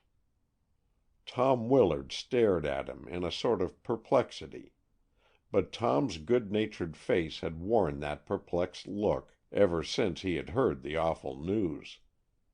He seemed unable to understand, or even to grasp the facts so clearly visible before him. But Miss Morton was more disturbed than anyone else. She looked at Hunt, and an expression of fear came into her eyes. She fidgeted about. She felt in her pocket. She changed her seat twice, and she repeatedly asked Dr. Hills if he thought Dr. Leonard would arrive soon. Dr. Leonard did not live in Mapleton, but motored over from his home in a nearby village. He was a stranger to all those waiting in the Van Norman house, with the exception of Dr. Hills. Unlike that pleasant-mannered young man, Dr. Leonard was middle-aged, of a crusty disposition and curt speech. When he came, Dr. Hills presented him to the ladies, and before he had time to introduce the two men, Dr. Leonard said crossly, "Put the women out. I cannot conduct this affair with petticoats and hysterics around me." Though not meant to reach the ears of the ladies, the speech was fairly audible, and with a trace of indignation Miss Morton arose and left the room. Mrs. Markham followed her, and Cicely went also. Dr. Leonard closed the library doors, and turning to Dr. Hills, asked for a concise statement of what had happened. In his straightforward manner, Dr. Hills gave a brief outline of the case, including all the necessary details. "And yet," he concluded, "even in the face of that written message, I cannot think it a suicide." "Of course it's a suicide," declared Dr. Leonard in his blustering way. "There is no question whatever. The written confession which you all declare to be in her handwriting is ample proof that the girl killed herself. Of course you had to send for me. The stupid old laws of New Jersey make it imperative that I shall be dragged out many miles away from my home for every death that isn't in conventional deathbed fashion. But there is no suspicion of foul play here. The poor girl chose to kill herself, and she has done so with the means which she found near at hand. I will write the burial certificate and leave it with you. There is no occasion for the coroner." "Thank God for that!" exclaimed Schuyler Carleton in a fervent tone. "Amen," said Tom. "It's dreadful enough to think of poor Maddy as she is, but had it been anyone else who—" Unheeding the ejaculation of these two men, Dr. Hills said earnestly, "But, doctor, if it had not been for the written paper, would you have called it a suicide?" "That has nothing to do with the case," declared Dr. Leonard testily. "The paper is there, and is authentic. No sane man could doubt that it is a suicide after that." "But, Dr. Leonard, it would seem impossible for a woman to stab herself at that angle, and with such an astonishing degree of force. Also to pull the dagger from the wound, cast it on the floor, and then to place her arm in that particular position on the table." "Why do you say in that particular position?" "Because the position of her right arm is as if thrown there carelessly, and not as if flung there in death agony. You are imaginative, Dr. Hills. The facts may not seem possible, but since they are the facts, you must admit that they are possible." "Very well, Dr. Leonard. I accept your decision, and I relinquish all professional responsibility in the matter." "You may do so. There is no occasion for mystery or question. It is a sad affair, indeed, but no crime is indicated beyond that of self-destruction. The written confession hints at the motive for the deed, but that is outside my jurisdiction. Who is the man in the hall? I fancied him a detective." "He is. That is, he is a man from headquarters who is here to watch over the bridal gifts. He came downstairs thinking we might require his services in another way." "Send him back to his post. There is no work for detectives, just because a young girl chose to end her unhappy life." Doctor Hills opened the library door and directed Hunt to return to his place in the present room. Dr. Leonard, still with his harsh and disagreeable manner, advised Willard and Carleton to go to their homes, saying he and Dr. Hills would remain in charge of the library for the rest of the night. Dr. Hills found the women in the drawing room, awaiting such message as Dr. Leonard might have for them. Dr. Hills told them all that Dr. Leonard had said, and advised them to retire, as the next day would be indeed a difficult and sorrowful one. End of chapter 4.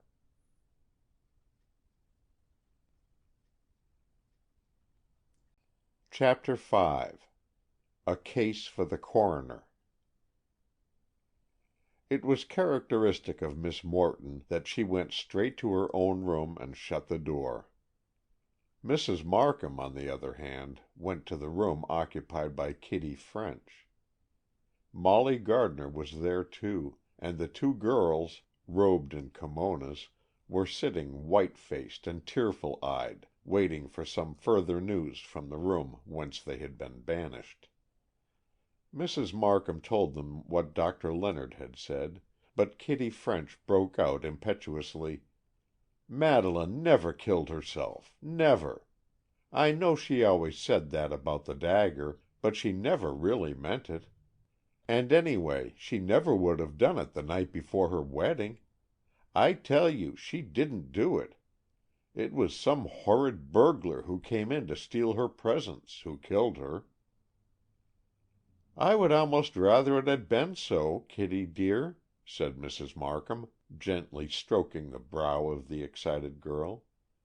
"But it could not have been, for we have very strong locks and bolts against burglars, and Harris is very careful in his precautions for our safety." "I don't care. Maddy never killed herself. She wouldn't do it. I know her too well. Oh, dear, now there won't be any wedding at all. Isn't it dreadful to think of that decorated room, and the bower we planned for the bride?"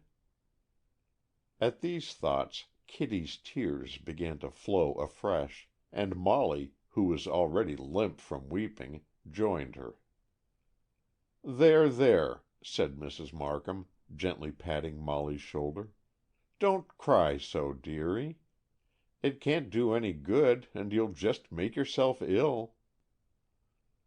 "But I don't understand," said Molly, as she mopped her eyes with her wet ball of a handkerchief. "Why did she kill herself?" "I don't know," said Mrs. Markham, but her expression seemed to betoken a sad suspicion. "She didn't kill herself," reiterated Kitty. "I stick to that. But if she did, I know why."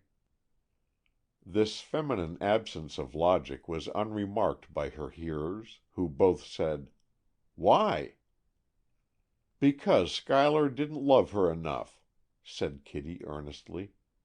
"She just worshipped him, and he used to care more for her, but lately he hasn't." "How do you know?" asked Molly. "Oh, Madeleine didn't tell me," returned Kitty. "I just gathered it. I've been here most a week. You know I came several days before you did, Molly, and I've noticed her a lot. Oh, I don't mean I spied on her, or anything horrid. Only I couldn't help seeing that she wished Mr. Carleton would be more attentive." "Why, I thought he was awfully attentive," said Molly. "Oh, attentive, yes. I don't exactly mean that. But there was something lacking. Don't you think so, Mrs. Markham?" "Yes, Kitty, I do think so. In fact, I know that Mr. Carleton didn't give Madeleine the heart-whole affection that she gave him. But I hoped it would all turn out all right, and I surely never dreamed it was such a serious matter as to bring Madeleine to this." But she was a reserved, proud nature, and if she thought Mr. Carleton had ceased to love her, I know she would far rather die than marry him." "But she could have refused to marry him," cried Molly. "She didn't have to kill herself to get rid of him." "She didn't kill herself," stubbornly repeated Kitty, but Mrs. Markham said, "Don't you understand Maddy's nature, Molly? She must have had some sudden and positive proof of Mr. Carleton's lack of true affection for her to drive her to this step. But once convinced that he did not care for her, I know her absolute despair would impel her to the desperate deed." "Why didn't he love her?" said Molly, who could see no reason why any man shouldn't love the magnificent Madeleine. "I think," said Kitty slowly, "there was somebody else." "How did you know that?" exclaimed Mrs. Markham sharply, as if she had detected Kitty in some wrongdoing. "I don't know it, but I can't help thinking so. Madeleine has sometimes asked me if I didn't think most men preferred gentle, timid disposition to a strong, capable nature like her own. Of course, she didn't express it just like that, but she hinted at it so wistfully that I told her no, she was the splendidest, most adorable woman in the whole world. I meant it, too, but at the same time I do think men most always love the soft, tractable kind of girls that are not so imperious and awe-inspiring as Maddy was. Surely Kitty ought to know, for she was the most delicious type of soft, tractable femininity. Her round, dimpled face was positively peachy, and her curling tendrils of goldy hair clustered round a low white brow, above appealing violet eyes. A man might admire the haughty Madeleine, but he would caressingly love bewitching little Kitty, and would involuntarily feel a sense of protection toward her, because of the shy trustfulness in her glance. This was not entirely ingenuous, for a wise little Kitty quite understood her own charm, but it was natural, and in no way forced, and she was quite content that her lines had fallen in her own pleasant places, and she left the magnificent Madeleines of the world to pursue their own rôles. But she had admired and loved Maddy Van Norman, and just because of their differing natures, had understood why Schuyler Carleton's affection was tempered with a certain sense of inferiority. "You know," she went on, as if thinking aloud, "everybody was a little afraid of magnificent Maddy. She was so superb, so regal. You couldn't imagine yourself cuddling her." "I should say not!" exclaimed Molly. "I could only imagine salaaming to her, or deferentially kissing her hand." "Yes, that's what I mean. Well, Mr. Carleton got tired of that stilted kind of an attitude, or at least she thought he did. I don't know, I'm sure, but she was possessed with a notion that he cared for some other girl, someone of the clinging rosebud sort." "Do you know this?" asked Mrs. Markham. "I mean, do you know that Maddy thought this?" "Yes, I know it," asserted Kitty, with a wag of her wise little head. "I tried to persuade her that no clinging rosebud could rival a tall, proud lily, but she thoroughly believed there was someone else." "But Mr. Carleton was to marry her," said Mrs. Markham. "I can't believe he would do that if he loved another." "That's what bothered Maddy," said Kitty. "She knew how honorable Mr. Carleton had always been, and she said that as he was engaged to her, he would think it his duty to marry her, even though his heart belonged to someone else." "Oh, pshaw!" said Molly. "If he was going to marry her, and didn't love her, it was because of her fortune. Probably his rosebud girl hasn't a cent." "Don't talk like that," said Kitty, shuddering. "Somehow it seems disloyal to both of them." "But it is all true," said Mrs. Markham sadly. "Madeleine has never been of a confidential nature, but I know that she had the idea Kitty tells of, and I fear it was true. And I may be disloyal, or even unjust, but I can't help thinking Schuyler was attracted to Maddy's money. He is proud and ambitious, and he would be quite in his element as the head of a fine establishment, with plenty of money to spend on it." "Well, he'll never have it now," said Molly, and as this brought back the realization of the awful event that had happened, both girls burst into crying again. Mrs. Markham, herself with overwrought nerves, found she could do nothing to comfort the girls, so left them and went to commune with her grief in her own room. Meantime, the two doctors alone in the library were still in discussion. "Well, what do you want?" inquired Dr. Leonard angrily. "Do you want to imply, and with no evidence whatever, that the girl died by some hand other than her own? Do you want to involve the family in the expense and unpleasant publicity of a coroner's inquest, when there is not only no reason for such a proceeding, but there is every reason against it?" "I want nothing but to get at the truth," rejoined Dr. Hills, a little ruffled himself. "I hold that a young woman, unless endowed with unusual strength, or possibly under stress of intense passion, could not inflict upon herself a blow strong enough to drive that dagger to the hilt in her own breast, pull it forth again, and cast it on the floor, and after that place her arm in the position it now occupies." Dr. Leonard looked thoughtful. "I agree with you," he said slowly. "That is, I agree that it does not seem as if a woman could do that. But, my dear Dr. Hills, Miss Van Norman did do that.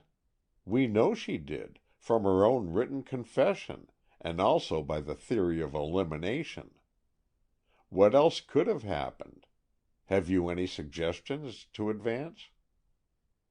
Dr. Hills was somewhat taken aback at Dr. Leonard's suddenness. Up to this moment the county physician had stoutly maintained that the case was a suicide beyond any question, and then, turning, he had put the question to the younger doctor in such a way that Dr. Hills was not quite ready with an answer. "No," he said hesitatingly, "I have no theory to advance.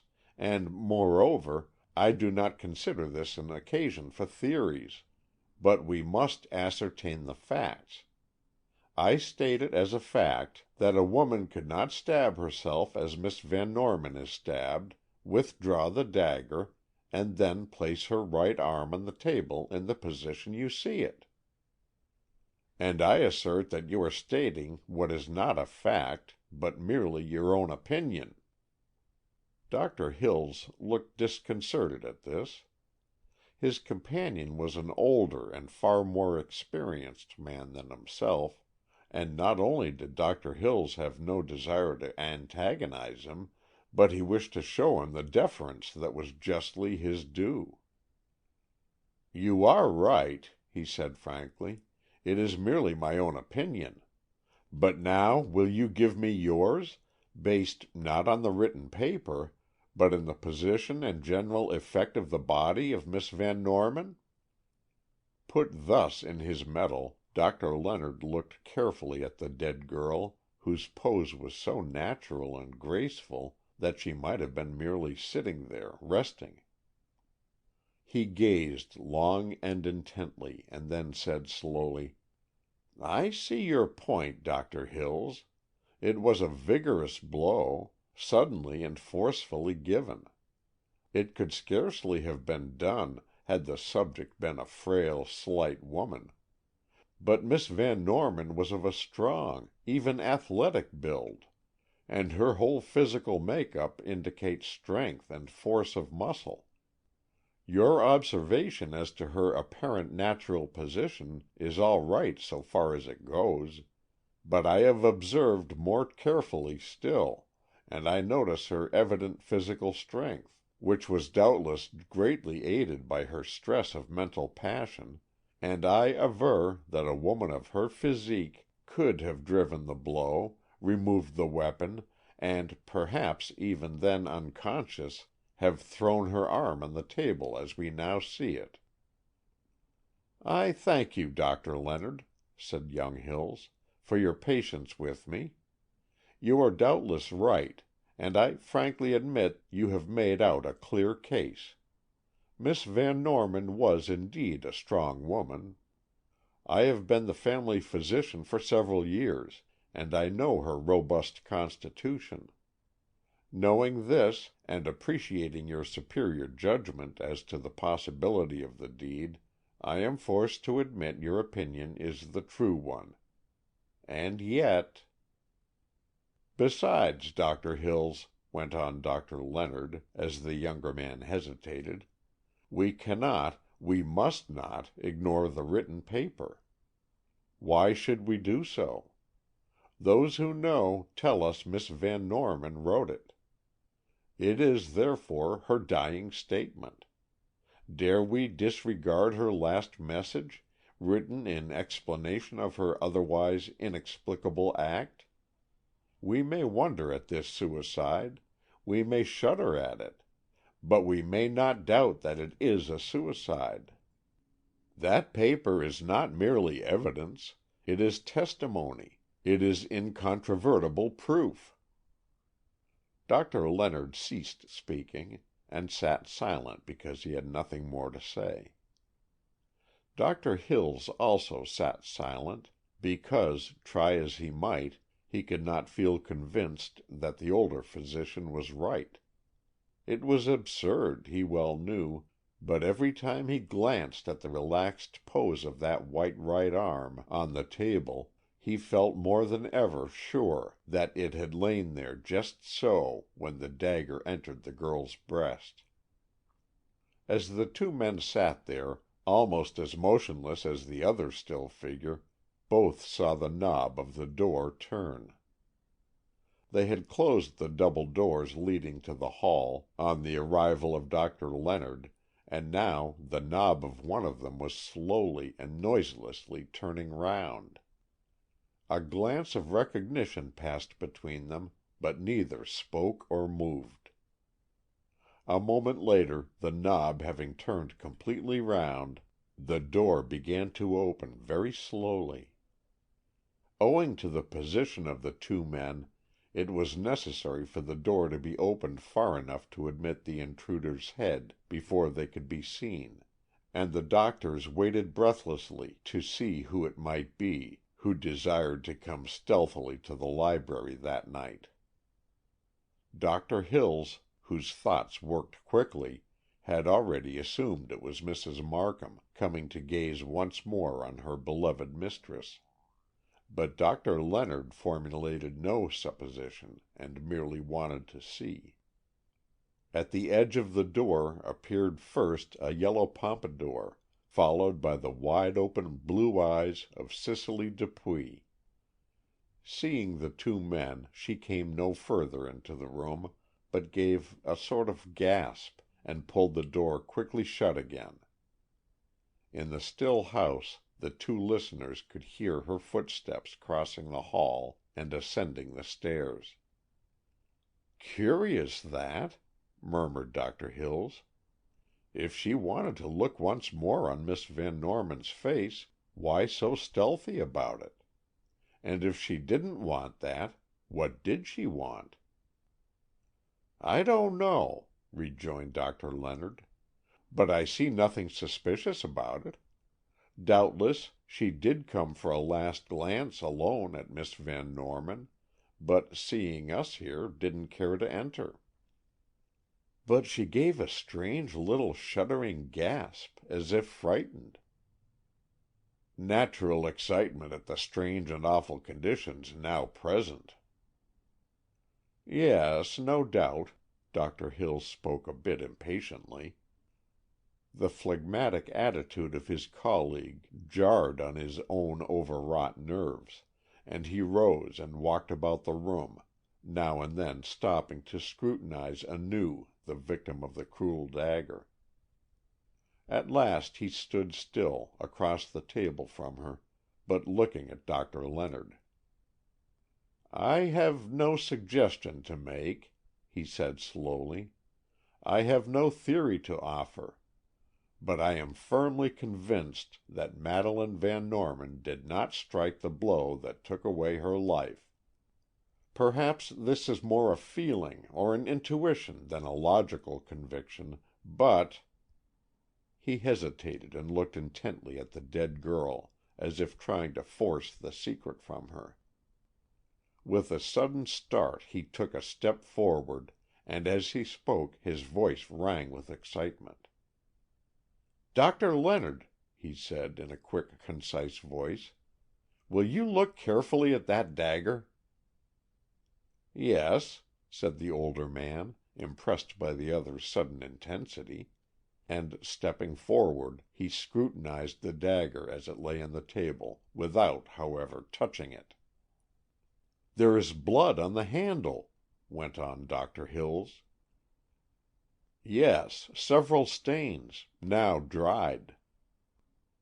"And do you see any blood on the right hand of Miss Van Norman?" Startled at the implication, Doctor Leonard bent to examine the cold white hand. Not a trace of blood was on it. Instinctively he looked at the girl's left hand, only to find that also immaculately white. Doctor Leonard stood upright and pulled himself together. "I was wrong, Doctor Hills," he said, with a nod which in him betokened an unspoken apology. "It is a case for the coroner."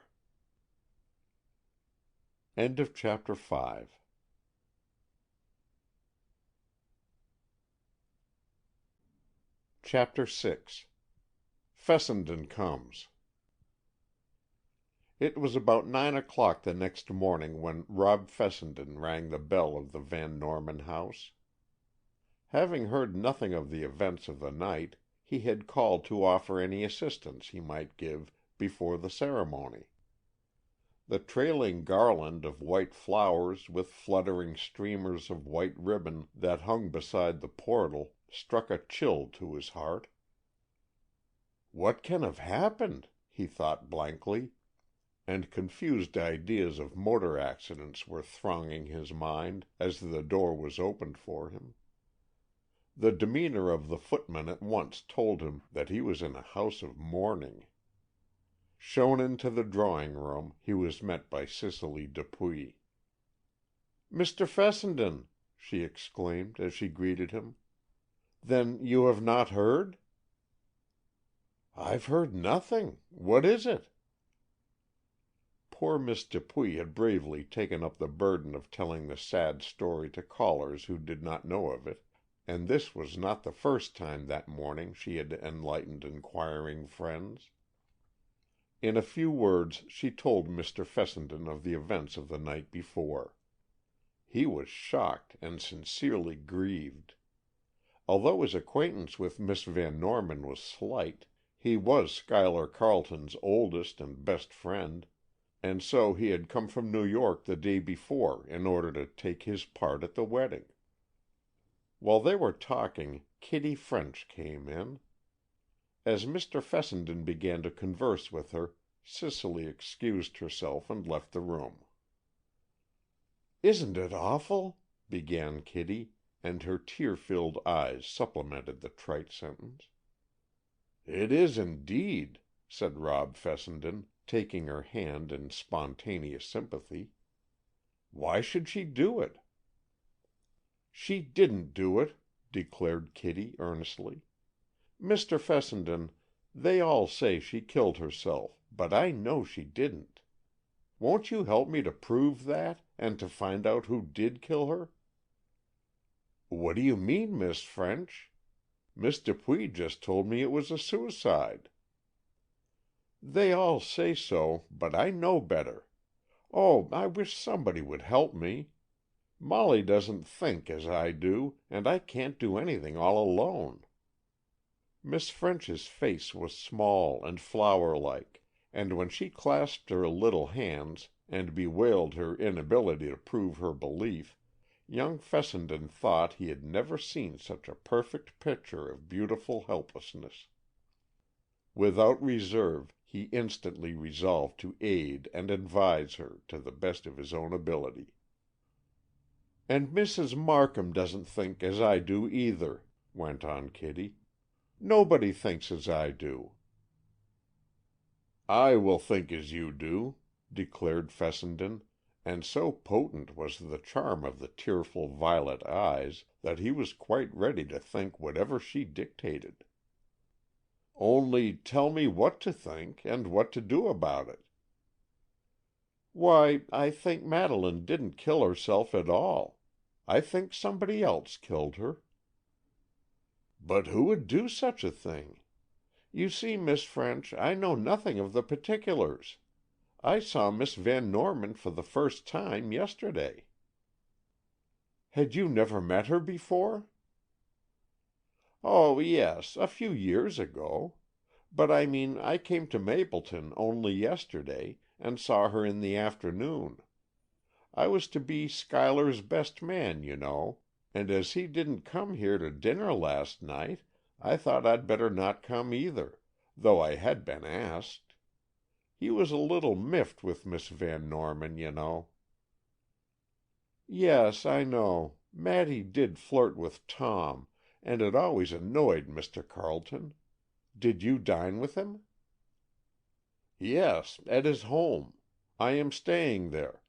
By the way, I met Miss Burt there. Do you know her?"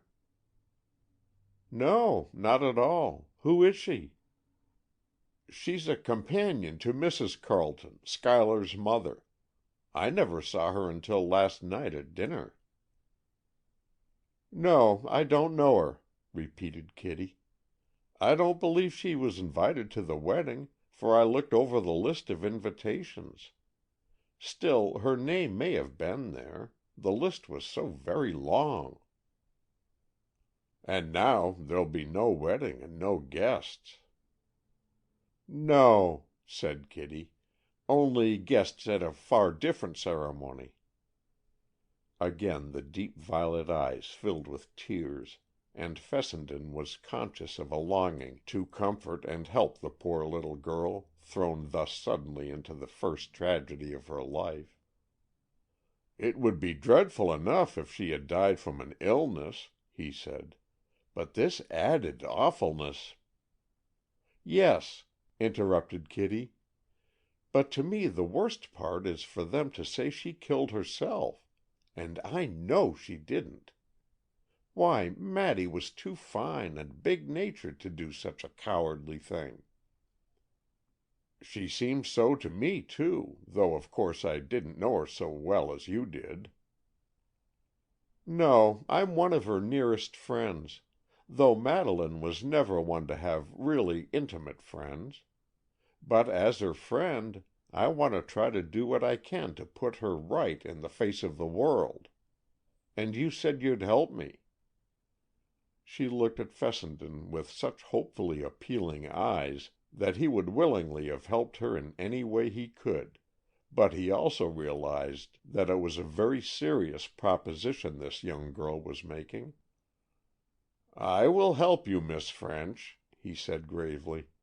"I know little of the details of the case, but if there is the slightest chance that you might be right, rest assured that you shall be given every chance to prove it."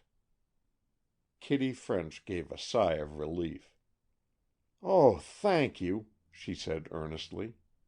"But I'm afraid we cannot do much, however well we intend. Of course, I'm merely a guest here, and I have no authority of any sort.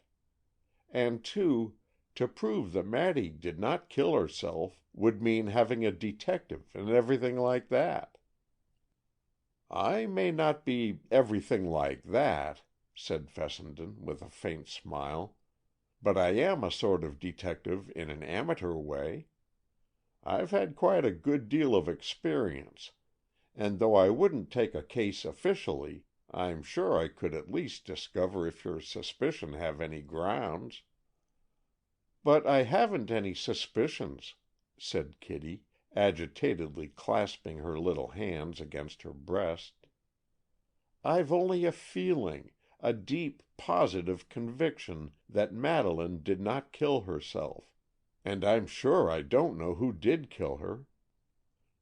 Fessenden gave that grave smile of his, and only said, "That doesn't sound like much to work upon, and yet I would often trust a woman's intuitive knowledge against the most conspicuous clues or evidences."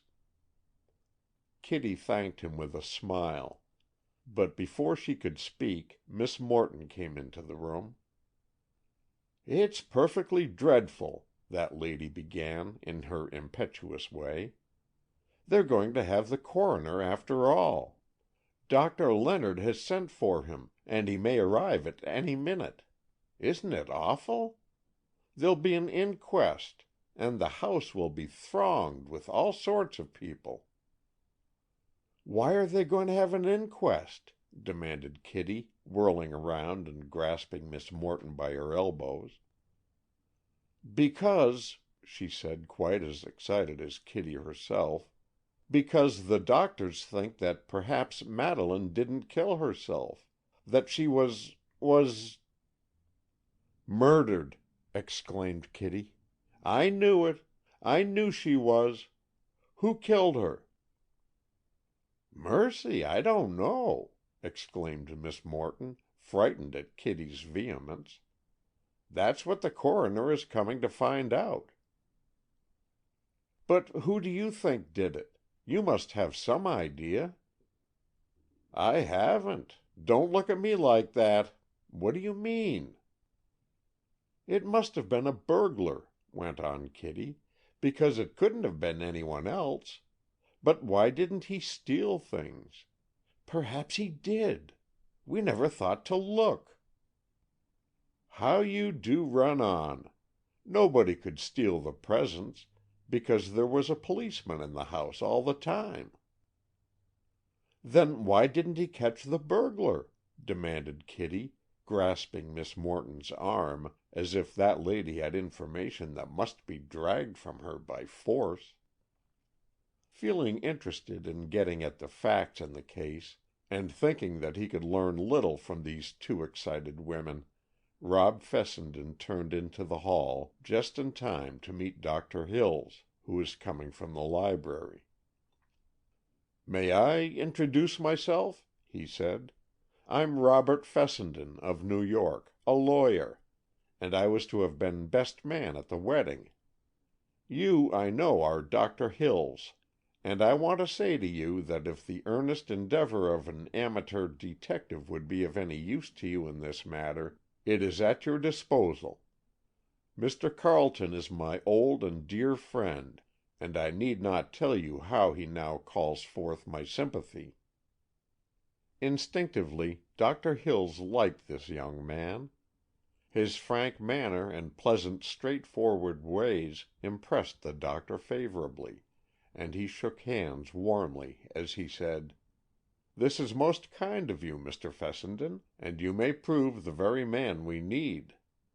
At first we were all convinced that Miss Van Norman's death was a suicide, and though the evidence still strongly points to that, I am sure that there is a possibility, at least, that it is not true. May I learn the details of the case? May I go into the library?" said Fessenden, hesitating to approach the closed door until invited. "Yes, indeed. I'll take you in at once. Dr. Leonard, who is in there, is the county physician, and though a bit brusque in his manner, he is an honest old soul, and does unflinchingly what he judges to be his duty. Neither then nor at any time, neither to Dr. Leonard himself nor to anyone else, did Dr. Hills ever mention the difference of opinion which the two men had held for so long the night before, nor did he tell how he had proved his own theory so positively that Dr. Leonard had been obliged to confess himself wrong. It was not in Dr. Hill's nature to say, "I told you so," and fully appreciating this, Dr. Leonard said nothing either, but threw himself into the case, heart and soul, in his endeavors to seek truth and justice. Fessenden and Dr. Hills entered the library, where everything was much as it had been the night before. At one time the doctors had been about to move the body to a couch and to remove the disfigured gown. But after Dr. Leonard had been persuaded to agree with Dr. Hill's view of the case, they had left everything untouched until the coroner should come. The discovery of this was a satisfaction to Robert Fessenden. His detective instinct had begun to assert itself, and he was glad of an opportunity to examine the room before the arrival of the coroner. Though not seeming unduly curious, his eyes darted about in an eager search for possible clues of any sort. Without touching them, he examined the dagger, the written paper, the appointments of the library table, and the body itself, with its sweet, sad face, its drooping posture, and its tragically stained raiment. In true detective fashion, he scrutinized the carpet, glanced at the window fastenings, and noted the appointments of the library table. The only thing Fessenden touched, however, was a lead pencil which lay on the pen rack. It was an ordinary pencil, but he gazed intently at the gilt lettering stamped upon it, and then returned it to its place. Again he glanced quickly but carefully at every article on the table, and then, taking a chair, sat quietly in a corner, unobtrusive but alert. With something of a bustling air, the coroner came in. Coroner Benson was a fussy sort of man, with a somewhat exaggerated sense of his own importance. He paused with what he probably considered a dramatic start when he saw the dead body of Miss Van Norman, and, shaking his head, said, "Alas, alas!" in tragic tones. Miss Morton and Kitty French had followed him in, and stood arm in arm, a little bewildered, but determined to know whatever might transpire. Cicely Dupuy and Miss Markham had also come in. But after a glance round and a preliminary clearing of his throat, he at once requested that everybody except the two doctors should leave the room. Fessenden and Kitty French were greatly disappointed at this, but the others went out with a feeling of relief, for the strain was beginning to tell upon the nerves of all concerned. As usual, Miss Morton tried to exercise her powers of generalship and directed that they should all assemble in the drawing-room until recalled to learn the coroner's opinion. Mrs. Markham, unheeding Miss Morton's dictum, went away to attend to her household duties, and Cicely went to her own room, but the others waited in the drawing-room. They were joined shortly by Tom Willard and Schuyler Carleton, who arrived at about the same time. Mr. Carleton, never a robust man, looked like a wreck of his former self. Years had been added to his apparent age. His impassive face wore a look of stony grief, and his dark eyes seemed filled with an unutterable horror.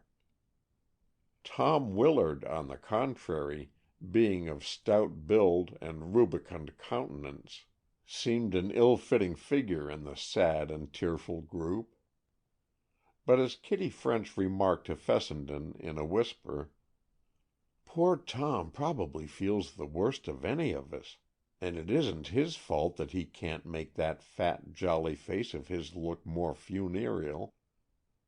"And he's said to be the heir to the estate, too," Fessenden whispered back.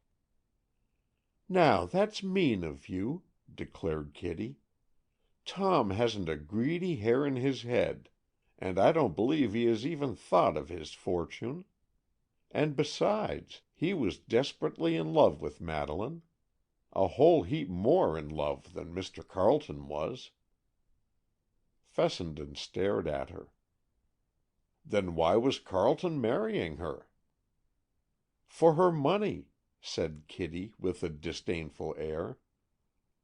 "I didn't know that," went on Fessenden, quite seriously. "I thought Carleton was hard hit. She was a magnificent woman." "Oh, she was indeed," agreed Kitty enthusiastically. "Mr. Carleton didn't half appreciate her, and Tom did. But then she was always very different with Tom. Somehow she always seemed constrained when with Mr. Carleton." "Then why was she marrying him?" "She was terribly in love with him.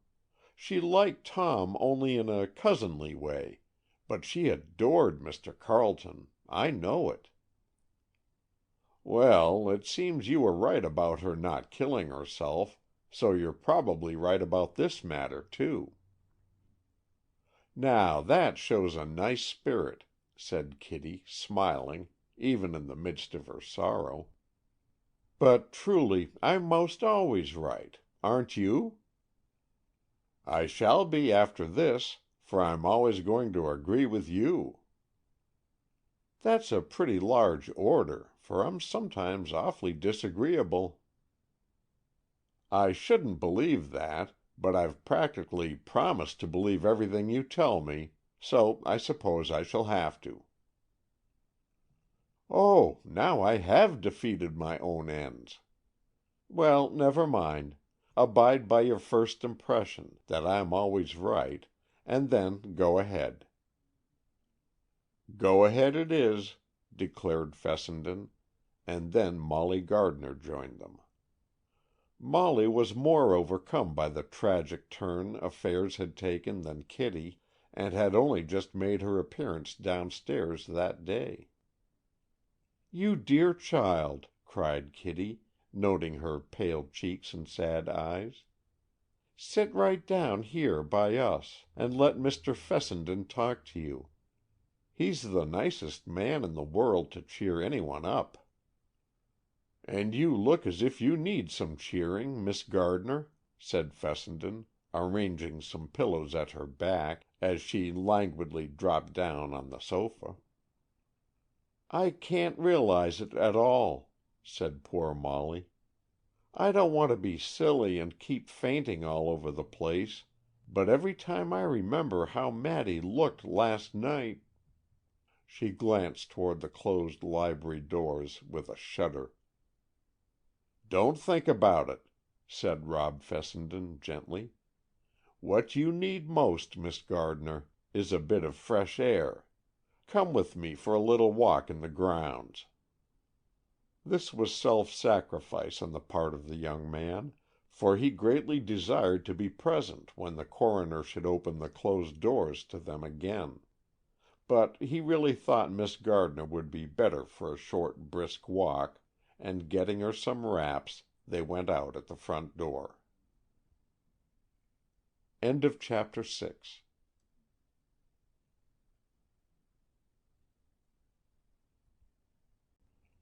Chapter 7.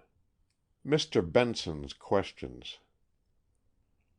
It was some time after Fessenden and Molly had returned from their walk that the library doors were thrown open and Coroner Benson invited them all to come in.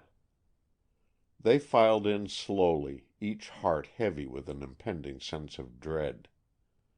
Dr. Hills ushered them to seats which had been arranged in rows, and which gave an unpleasantly formal air to the cozy library.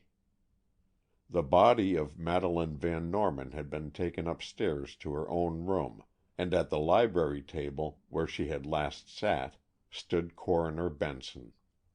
The women were seated in front. Mrs. Markham seemed to have settled into a sort of sad apathy, but Miss Morton was briskly alert, and though evidently nervous, seemed eager to hear what the coroner had to tell.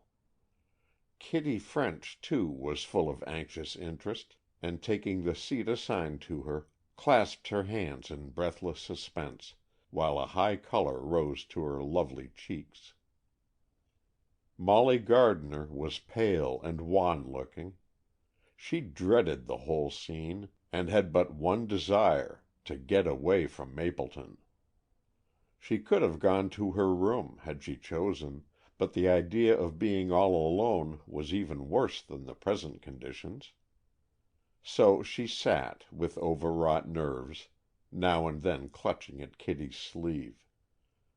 Cicely Dupuy was very calm, so calm indeed that one might guess it was the composure of an all-compelling determination, and by no means the quiet of indifference. Marie was there, and showed the impassive face of the well-trained servant, though her volatile French nature was discernible in her quick darting glances and quivering sensitive lips. The two doctors, Mr. Carleton, Tom Willard, and young Fessenden occupied the next row of seats, and behind them were the house servants. Unlike the women, the men showed little or no emotion on their faces. All were grave and composed, and even Dr. Leonard seemed to have laid aside his brusque and aggressive ways. As he stood facing this group, Coroner Benson was fully alive to the importance of his own position, and he quite consciously determined to conduct the proceedings in a way to throw great credit upon himself in his official capacity. After an impressive pause, which he seemed to deem necessary to gain the attention of an already breathlessly listening audience, he began, "While there is much evidence that seems to prove that Miss Van Norman took her own life, there is very grave reason to doubt this. Both of the eminent physicians here present are inclined to believe that the dagger thrust which killed Miss Van Norman was not inflicted by her own hand, though it may have been so.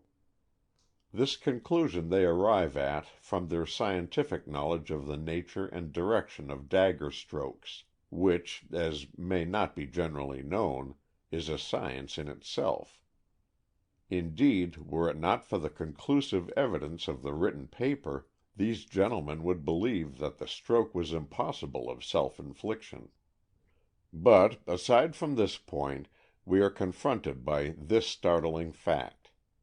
Although the dagger, which you may see still lying on the table, has several blood stains on its handle, there is absolutely no trace of blood on the right hand of the body of Miss Van Norman. It is inconceivable that she could have removed such a trace, had there been any, and it is highly improbable, if not indeed impossible, that she could have handled the dagger and left it in its present condition, without showing a corresponding stain on her hand." The speech of Coroner Benson's produced a decided sensation on all his hearers, but it was manifested in various ways. Kitty French exchanged with Fessenden a satisfied nod, for this seemed in line with her own theory. Fessenden returned the nod, and even gave Kitty a faint smile, for who could look at that lovely face without a pleasant recognition of some sort? And then he folded his arms and began to think hard. Yet there was little food for coherent thought. Granting the logical deduction from the absence of any stain on Miss Van Norman's hands, there was, as yet, not the slightest indication of any direction in which to look for the dastard who had done the deed. Schuyler Carleton showed no emotion, but his white face seemed to take on one more degree of horror and misery. Tom Willard looked blankly amazed, and Mrs. Markham began on a new one of her successive crying spells. Miss Morton sat bolt upright, and placidly smoothed the gray silk folds of her gown, while her face wore a decided "I told you so" expression, though she hadn't told them anything of the sort. But as Fessenden watched her, The rows of seats were slightly horseshoed, and he could see her side face well. He noticed that she was really trembling all over, and that her placidity of face was without doubt assumed for effect. He could not see her eyes, but he was positive that only a strong fear or terror of something could explain her admirably suppressed agitation. The behavior of Cicely Dupuy was perhaps the most extraordinary. She flew into a fit of violent hysterics, and had to be taken from the room.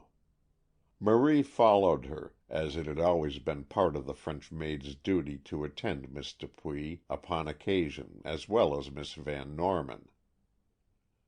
"In view of this state of affairs," went on the coroner, when quiet had been restored after Cicely's departure, "it becomes necessary to make an investigation of the case. We have absolutely no evidence, and no real reason to suspect foul play. Yet, since there is the merest possibility that the death was not a suicide, it becomes my duty to look further into the matter. I have been told that Miss Van Norman had expressed a sort of general fear that she might some day be impelled to turn this dagger upon herself. But that is a peculiar mental obsession that affects many people at sight of a sharp-pointed or cutting instrument, and is by no means a proof that she did do this thing. But, quite aside from the temptation of the glittering steel, we have Miss Van Norman's written confession that she at least contemplated taking her own life, and ascribing a reason therefor. In further consideration, then, of this written paper, of which you all know the contents, can any of you tell me of any fact or quote any words spoken by Miss Van Norman that would corroborate or amplify the statement of this despairing message?" As Mr. Benson spoke, he held in his hand the written paper that had been found on the library table. It was indeed unnecessary to read it aloud, for every one present knew its contents by heart. But nobody responded to the coroner's question. Mr. Carleton looked mutely helpless. Tom Willard looked honestly perplexed, and yet many of those present believed that both these men knew the sad secret of Madeleine's life, and understood definitely the written message. Again Mr. Benson earnestly requested that any one knowing the least fact, however trivial, regarding the matter would mention it. Then Mrs. Markham spoke. "I can tell you nothing but my own surmise," she said. "I know nothing for certain, but I have reason to believe that Madeleine Van Norman had a deep sorrow, such a one as would impel her to write that statement, and to act in accordance with it." "That is what I wish to know," said Coroner Benson. "It is not necessary for you to detail the nature of her sorrow, or even to hint at it further, but the assurance that the message is in accordance with Miss Van Norman's mental attitude goes far toward convincing me that her death is the outcome of that written declaration." "I know, too," volunteered Kitty French, "that Madeleine meant every word she wrote there. She was miserable, and for the very reason that she herself stated." Mr. Benson pinched his glasses more firmly on his nose, and turned his gaze slowly toward Miss French. Kitty had spoken impulsively, and perhaps too directly, but, though embarrassed at the sensation she had caused, she showed no desire to retract her statements. "I am told," said the coroner, his voice ringing out clearly in the strange silence that had fallen on the room, "that the initial on this paper designates Mr. Schuyler Carleton. I must therefore ask Mr. Carleton if he can explain the reference to himself." "I cannot," said Schuyler Carleton, and only the intense silence allowed his low whisper to be heard. "Miss Van Norman was my affianced wife. We were to have been married to-day. Those two facts, I think, prove the existence of our mutual love. The paper is to me inexplicable." Tom Willard looked at the speaker with an expression of frank unbelief, and indeed most of the auditors' faces betrayed incredulity. Even with no previous reason to imagine that Carleton did not love Madeleine, the tragic message proved it beyond all possible doubt. And yet it was but natural for the man to deny it. Dr. Hills spoke next. "I think, Coroner Benson," he said, as he rose to his feet, "we are missing the point. If Miss Van Norman took her life in fulfillment of her own decision, the reasons that brought about that decision are not a matter for our consideration. It is for us to decide whether she did or did not bring about her own death. And as a mode of procedure, may I suggest this? Dr. Leonard and myself hold that in view of the absence of any stain on Miss Van Norman's hands, she could not have handled the stained dagger that killed her. A refutation of this opinion would be to explain how she could have done the deed and left no trace on her fingers. Unless this can be shown, I think we can not call it a suicide." Although nothing would have induced him to admit it, Coroner Benson was greatly accommodated by this suggestion, and, immediately adopting it as his own promulgation, he repeated it almost exactly word for word as his official dictum. "And so," he concluded, "as I have now explained, unless a theory can be offered on this point, we must agree that Miss Van Norman's unfortunate death was not by her own hand." Robert Fessenden arose. "I have no theory," he said. "I have no argument to offer. But I am sure we all wish to discover the truth by means of any light that any of us may throw on the mystery. And I want to say that in my opinion the absence of blood on the hands, though it indicates, does not positively prove that the weapon was held by another than the victim. Might it not be that, taking the dagger from the table, clean as of course it was, Miss Van Norman turned it upon herself, and then, withdrawing it, let it drop to the floor, where it subsequently became blood-stained, as did the rug and her own gown?" The two doctors listened intently.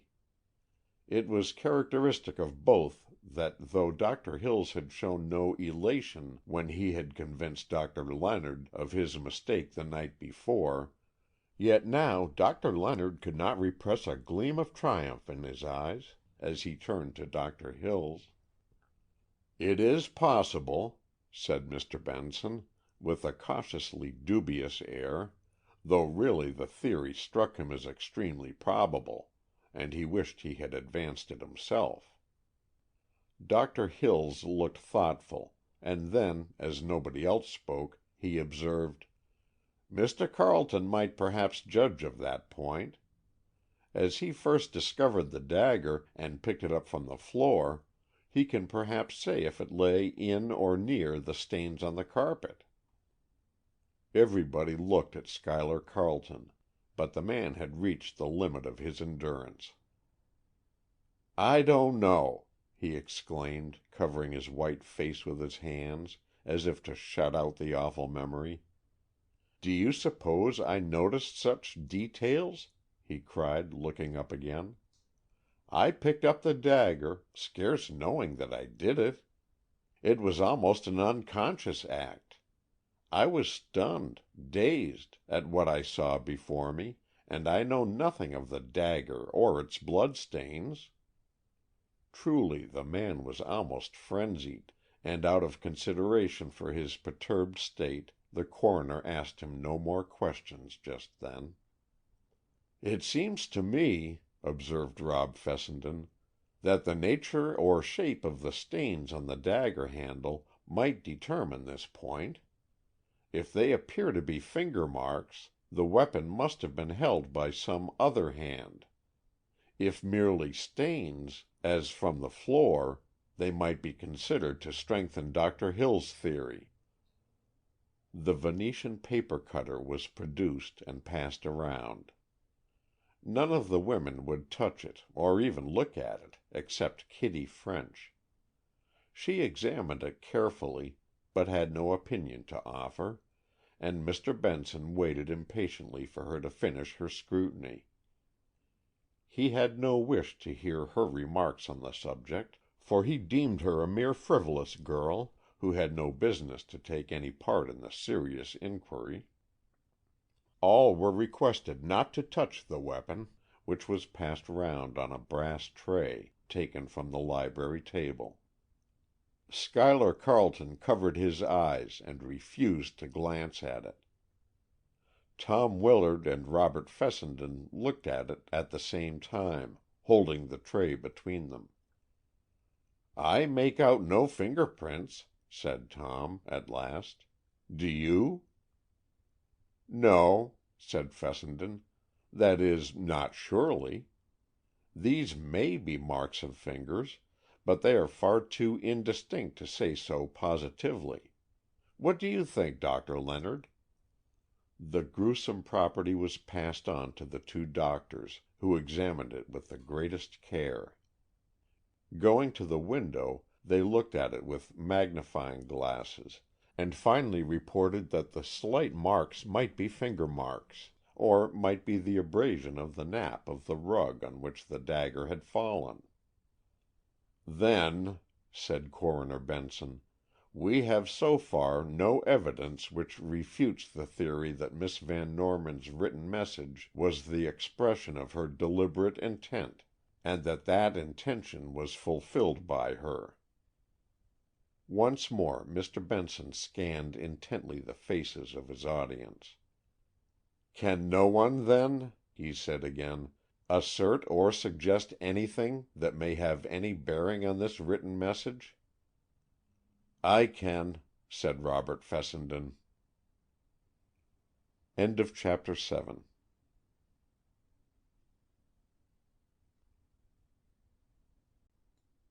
Chapter 8. A soft lead pencil. Coroner Benson looked at the young man curiously.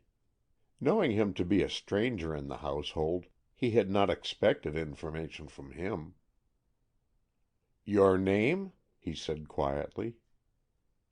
"I am Robert Fessenden, of New York City. I am a lawyer by profession, and I came to Mapleton yesterday for the purpose of acting as best man at Mr. Carleton's wedding.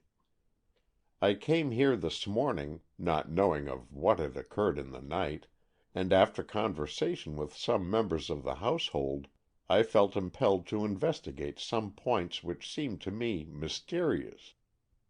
I trust I have shown no intrusive curiosity, but I confess to a natural detective instinct, and I noticed some peculiarities about that paper you hold in your hand to which I should like to call your attention."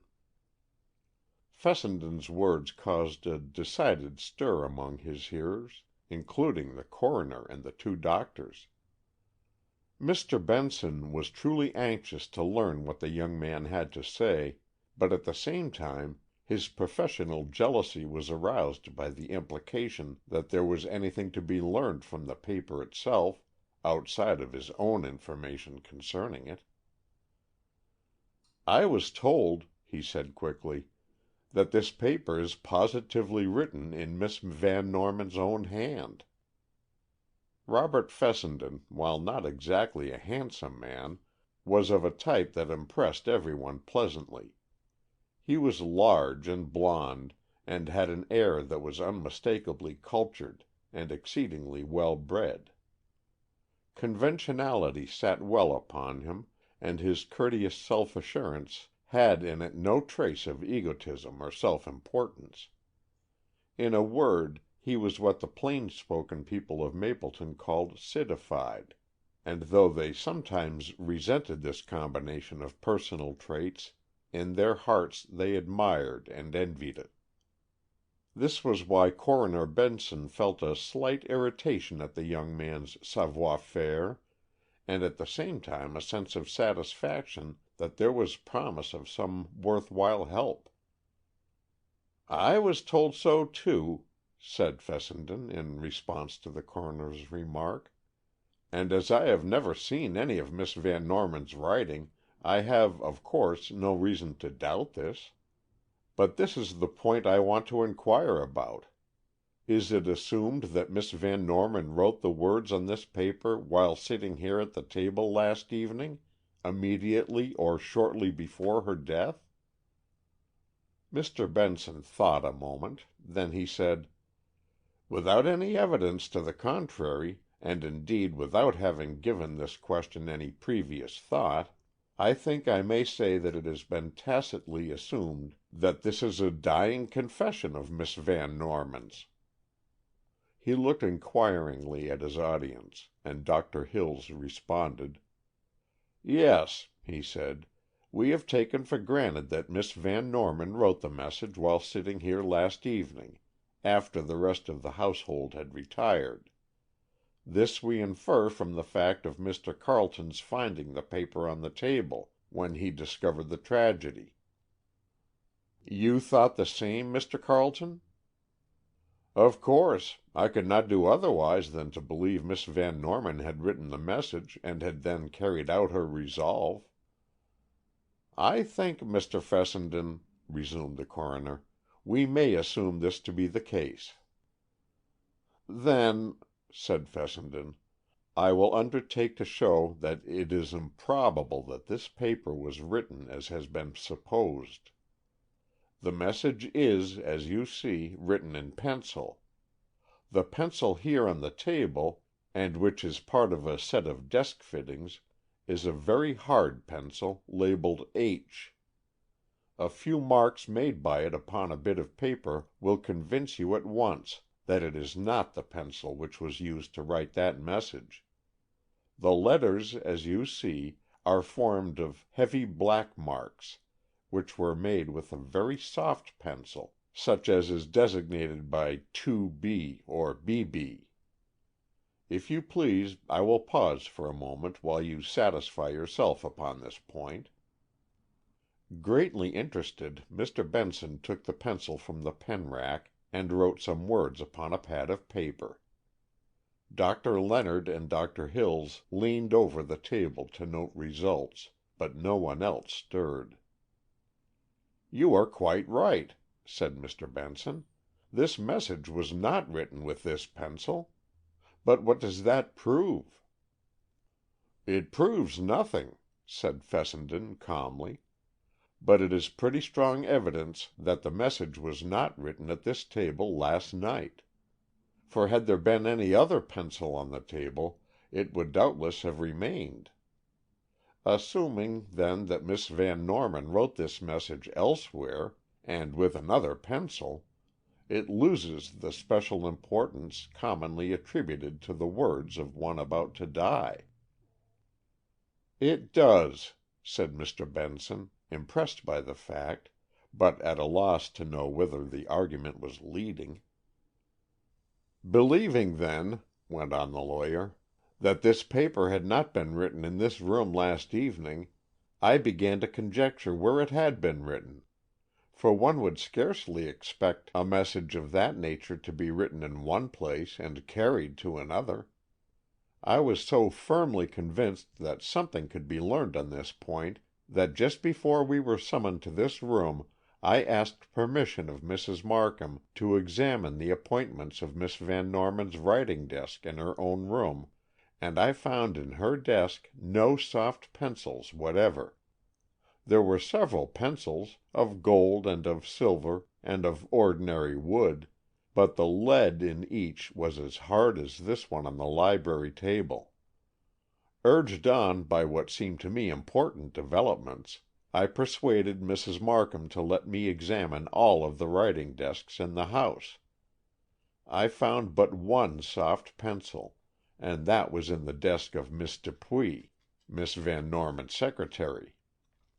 It is quite conceivable that Miss Van Norman should write at her secretary's desk, but I found myself suddenly confronted by another disclosure, and that is that the handwritings of Miss Van Norman and Miss Dupuy are so similar as to be almost identical. In view of the importance of this written message, should it not be more carefully proved that this writing is really Miss Van Norman's own?" "It should indeed," declared Coroner Benson, who was by this time quite ready to agree to any suggestion Mr. Fessenden might make. "Will somebody please ask Miss Dupuy to come here?" "I will," said Miss Morton, and rising, she quickly rustled from the room. Of course every one present immediately remembered that Miss Dupuy had left the room in a fit of hysterical emotion, and wondered in what frame of mind she would return. Nearly every one, too, resented Miss Morton's officiousness. Whatever errand was to be done, she volunteered to do it, quite as if she were a prominent member of the household, instead of a lately arrived guest. "This similarity of penmanship is a very important point," observed Mr. Benson. "A very important point indeed. I am surprised that it has not been remarked sooner." "I've often noticed that they wrote alike," said Kitty French impulsively, "but I never thought about it before in this matter. You see," she involuntarily addressed herself to the coroner, who listened with interest, "you see, Madeleine instructed Cicely to write as nearly as possible like she did, because Cicely was her social secretary and answered all her notes, and wrote letters for her, and sometimes Cicely signed Madeleine's name to the notes, and the people who received them thought Maddy wrote them herself. She didn't mean to deceive, only sometimes people don't like to have their notes answered by a secretary, and so it saved a lot of trouble. I confess," Kitty concluded, "that I can't always tell the difference in their writing myself, though I usually can." Miss Morton returned, bringing Cicely with her. Still officious of manner, Miss Morton rearranged some chairs, and then seated herself in the front row with Cicely beside her. She showed what seemed almost an air of proprietorship in the girl, patting her shoulder and whispering to her, as if by way of encouragement. But Miss Dupuy's demeanor had greatly changed. No longer weeping, she had assumed an almost defiant attitude, and her thin lips were tightly closed in a way that did not look promising to those who desired information. With a conspicuous absence of tact or diplomacy, Mr. Benson asked her abruptly, "Did you write this paper?" "I did," said Cicely, and as soon as the words were uttered, her lips closed again with a snap. Her reply fell like a bombshell upon the breathless group of listeners. Tom Willard was the first to speak. "What!" he exclaimed. "Maddy didn't write that? You wrote it?" "Yes," asserted Cicely, looking Tom squarely in the eyes. "When did you write it?" asked the coroner. "A week or more ago." "Why did you write it?" "I refuse to tell." "Who is the S. mentioned in this paper?" "I refuse to tell." "You needn't tell. That is outside the case. It is sufficient for us to know that Miss Van Norman did not write this paper. If you wrote it, it has no bearing on the case.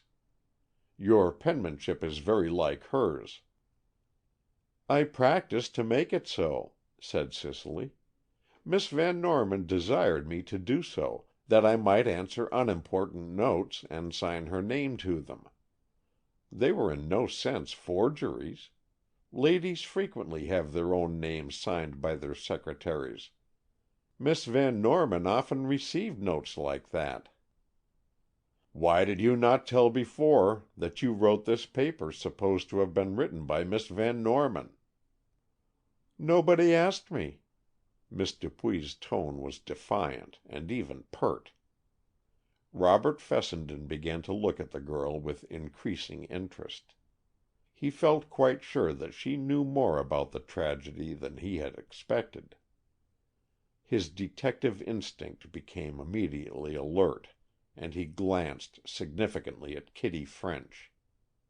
She was breathlessly watching Cicely, but nothing could be learned from the girl's inscrutable face, and to an attentive listener her very voice did not ring true. Dr. Leonard and Dr. Hills looked at each other. Both remembered that the night before Cicely had stealthily opened the door of the library and put her head in, but seeing them, had quickly gone back again. This information might or might not be of importance, but after a brief whispered conference, the two men concluded that it was not the time then to refer to it. Mr. Carleton, though still pale and haggard of face, seemed to have taken on new interest, and listened attentively to the conversation, while big, good-natured Tom Willard leaned forward and took the paper, and then sat studying it, with a perplexed expression. "But why did you not volunteer the information? You must have known it was of great importance." The coroner spoke almost petulantly, and indeed Miss Dupuy had suppressed important information. At his question she became greatly embarrassed. She blushed and looked down, and then, with an effort resuming her air of defiance, she snapped out her answer. "I was afraid." "Afraid of what?" "Afraid that they would think somebody killed Miss Van Norman instead of she killed herself, as she did." "How do you know she did?" "I don't know it, except that I left her here alone when I went to my room, and the house was all locked up, and soon after that she was found dead. So she must have killed herself."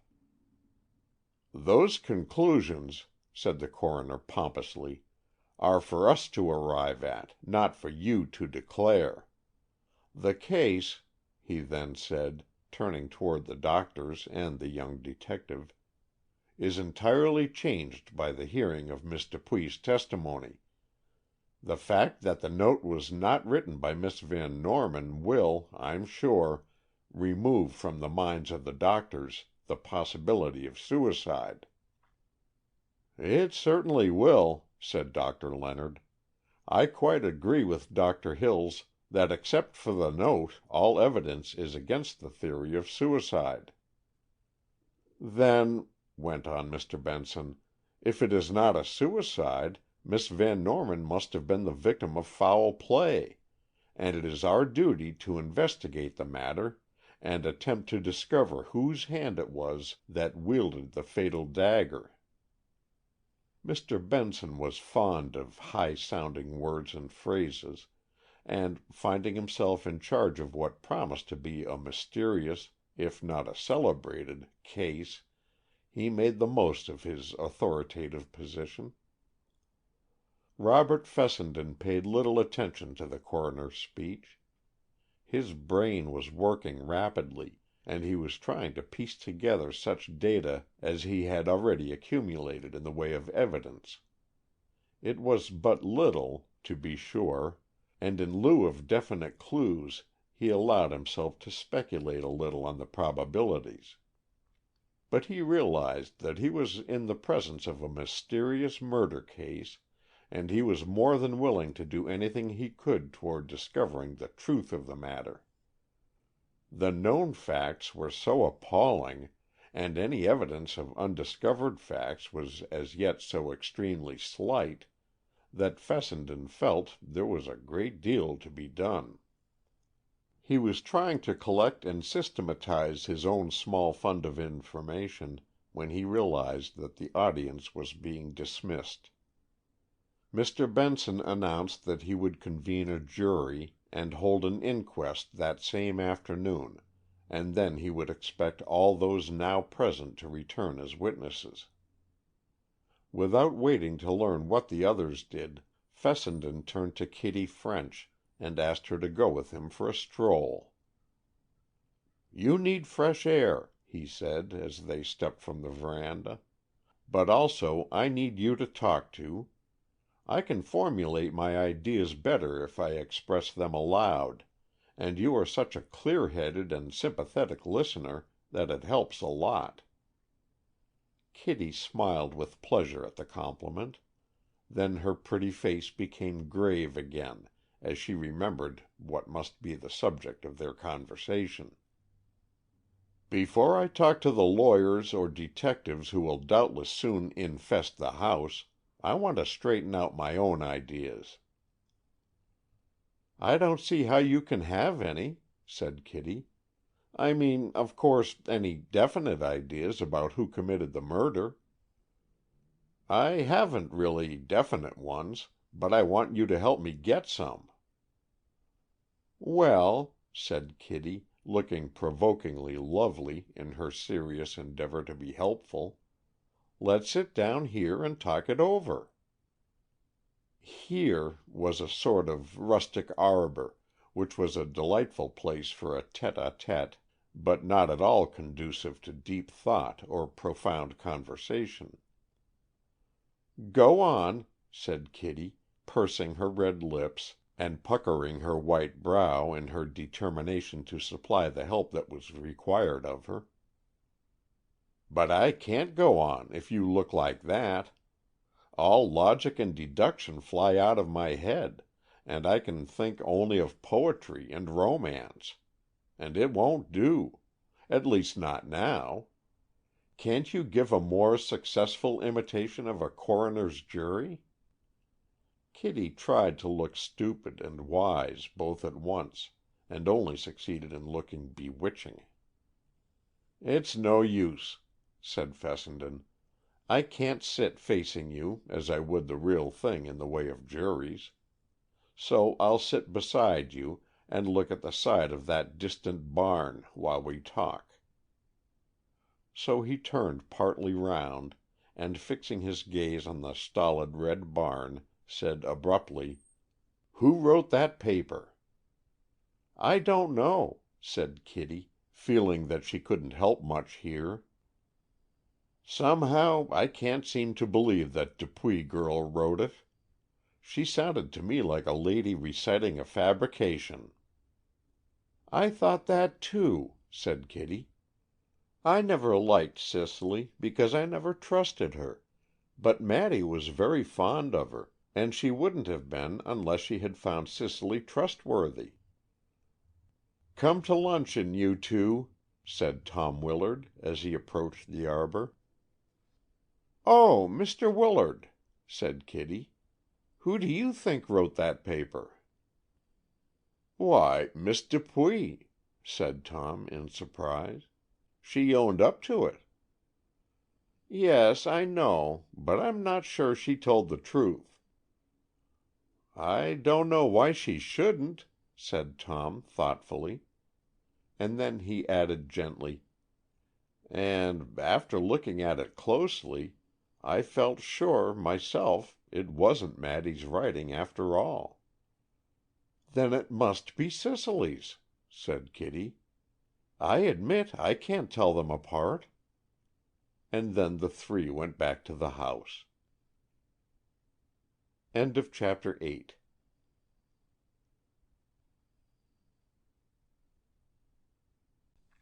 Chapter 9.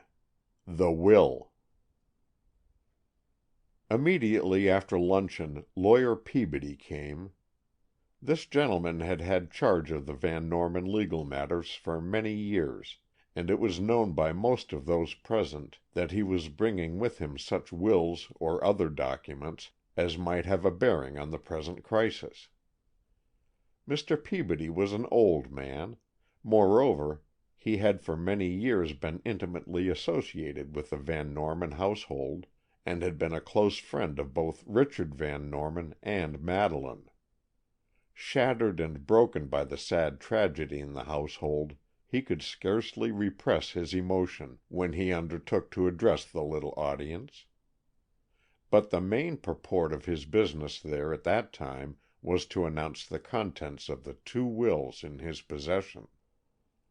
The first one, the will of Richard Van Norman, was no surprise to anyone present, except perhaps those few who did not live in Mapleton. One of these, Robert Fessenden, was extremely interested to learn that because of Madeleine's death before her marriage, and also before she was 23 years of age, the large fortune of Richard Van Norman, which would have been hers on her wedding day, passed at once and unrestrictedly to Tom Willard. But also by the terms of Richard Van Norman's will the fine old mansion and grounds and a sum of money, modest in comparison with the whole fortune, but ample to maintain the estate, were Madeleine's own, and had been from the day of her uncle's death. Possessed of this property, therefore, Madeleine had made a will which was dated a few months before her death, and which Mr. Peabody now read. After appropriate and substantial bequests to several intimate friends, to her housekeeper and secretary, and to all the servants, Madeleine devised that her residuary fortune and the Van Norman house and grounds should become the property of Miss Elizabeth Morton. This was a complete surprise to all, with the possible exception of Miss Morton herself. It was not easy to judge from her haughty and self-satisfied countenance whether she had known of this before or not. Fessenden, who was watching her closely, was inclined to think she had known of it, and again his busy imagination ran riot. The first point, he thought to himself, in discovering a potential murderer, is to inquire who will be benefited by the victim's death. Apparently the only ones to profit by the passing of Madeleine Van Norman were Tom Willard and Miss Morton. But even the ingenious imagination of the young detective balked at the idea of connecting either of these two with the tragedy. He knew Willard had not been in the house at the time of the murder, and Miss Morton, as he had chanced to discover, had occupied a room on the third floor. Moreover, it was absurd on the face of things to fancy a well-bred, middle-aged lady stealing downstairs at dead of night to kill her charming young hostess. It was with a sense of satisfaction, therefore, that Fessenden assured himself that he had formed no suspicion whatever, and could listen with a mind entirely unprejudiced to such evidence as the coroner's inquiry might bring forth. He was even glad that he had not discussed the matter further with Kitty French.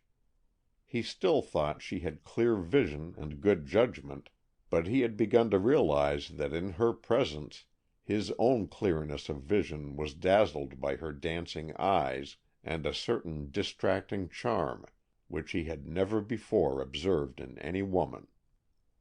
But he told himself somewhat sternly that feminine charm must not be allowed to interfere with the present business in hand, and he seated himself at a considerable distance from Kitty French when it was time for the inquest. A slight delay was occasioned by waiting for Coroner Benson's own stenographer, but when he arrived, the inquiry was at once begun. At the request of Miss Morton, or it might rather be said at her command, the whole assembly had moved to the drawing-room, it being a much larger and more airy apartment, and withal less haunted by the picture of the tragedy itself. And yet to hold a coroner's inquiry in a room gay with wedding decorations was almost, if not quite, as ghastly. But Coroner Benson paid no heed to emotional considerations, and conducted himself with the same air of justice and legality as if he had been in a court-room or the town hall. As for the jury he had gathered, the half-dozen men, though filled with righteous indignation at the crime committed in their village, wasted no thought on the incongruity of their surroundings. Coroner Benson put his first question to Mrs. Markham, as he considered her, in a way at least, the present head of the household. To be sure, the house now legally belonged to Miss Morton, and that lady was quickly assuming an added air of importance, which was doubtless the result of her recent inheritance. But Mrs. Markham was still housekeeper, and by virtue of her long association with the place, Mr. Benson chose to treat her with exceeding courtesy and deference. But Mrs. Markham, though now quite composed and willing to answer questions, could give no evidence of any importance. She testified that she had seen Madeleine last at about 10 o'clock the night before.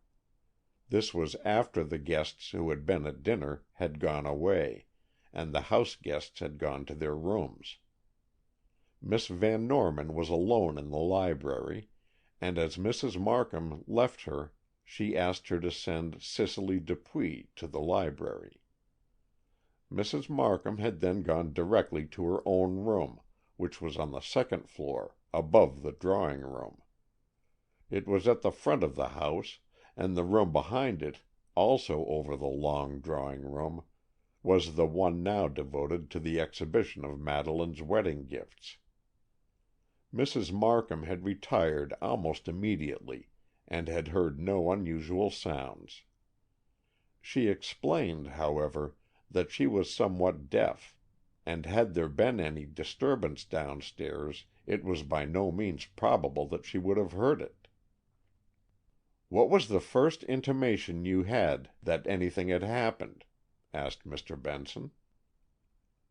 "Kitty French came to my door and called to me. Her excited voice made me think something was wrong, and, dressing hastily, I came downstairs, to find many of the household already assembled." "And then you went into the library?" "Yes. I had no idea Madeleine was dead. I thought she had fainted, and I went toward her at once." "Did you touch her?" "Yes, and I saw at once she was not living. But Miss Morton said perhaps she might be, and then she telephoned for Dr. Hills." "Can you tell me if the house is carefully locked at night?" "It is, I am sure, but it is not in my province to attend to it." "Whose duty is it?" "That of Harris, the butler." "Will you please call Harris at once?"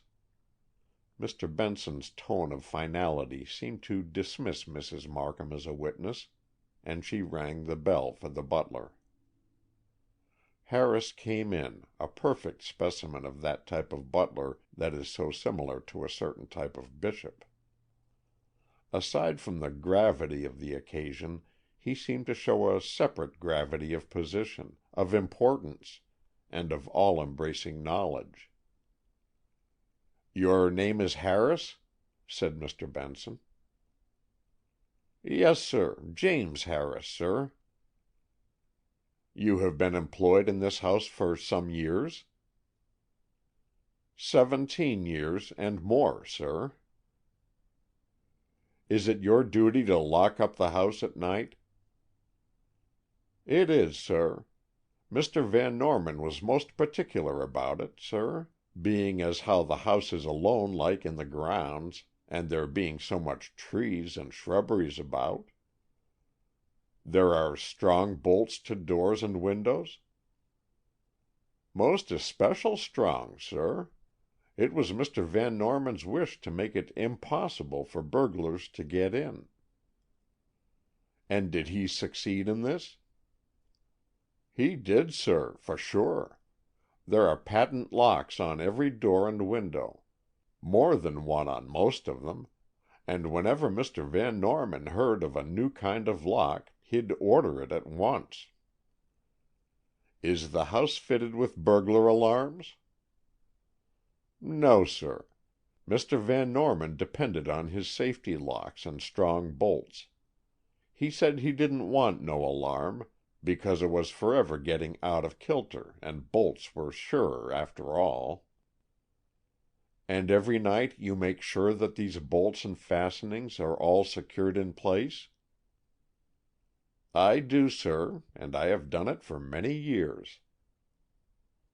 "You looked after them last night as usual?" "Sure, sir. Every one of them I attended to myself."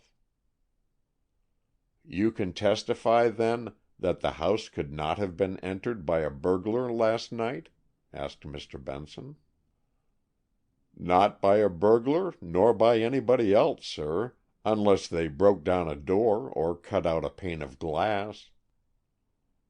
"Yet Mr. Carleton came in." Harris looked annoyed.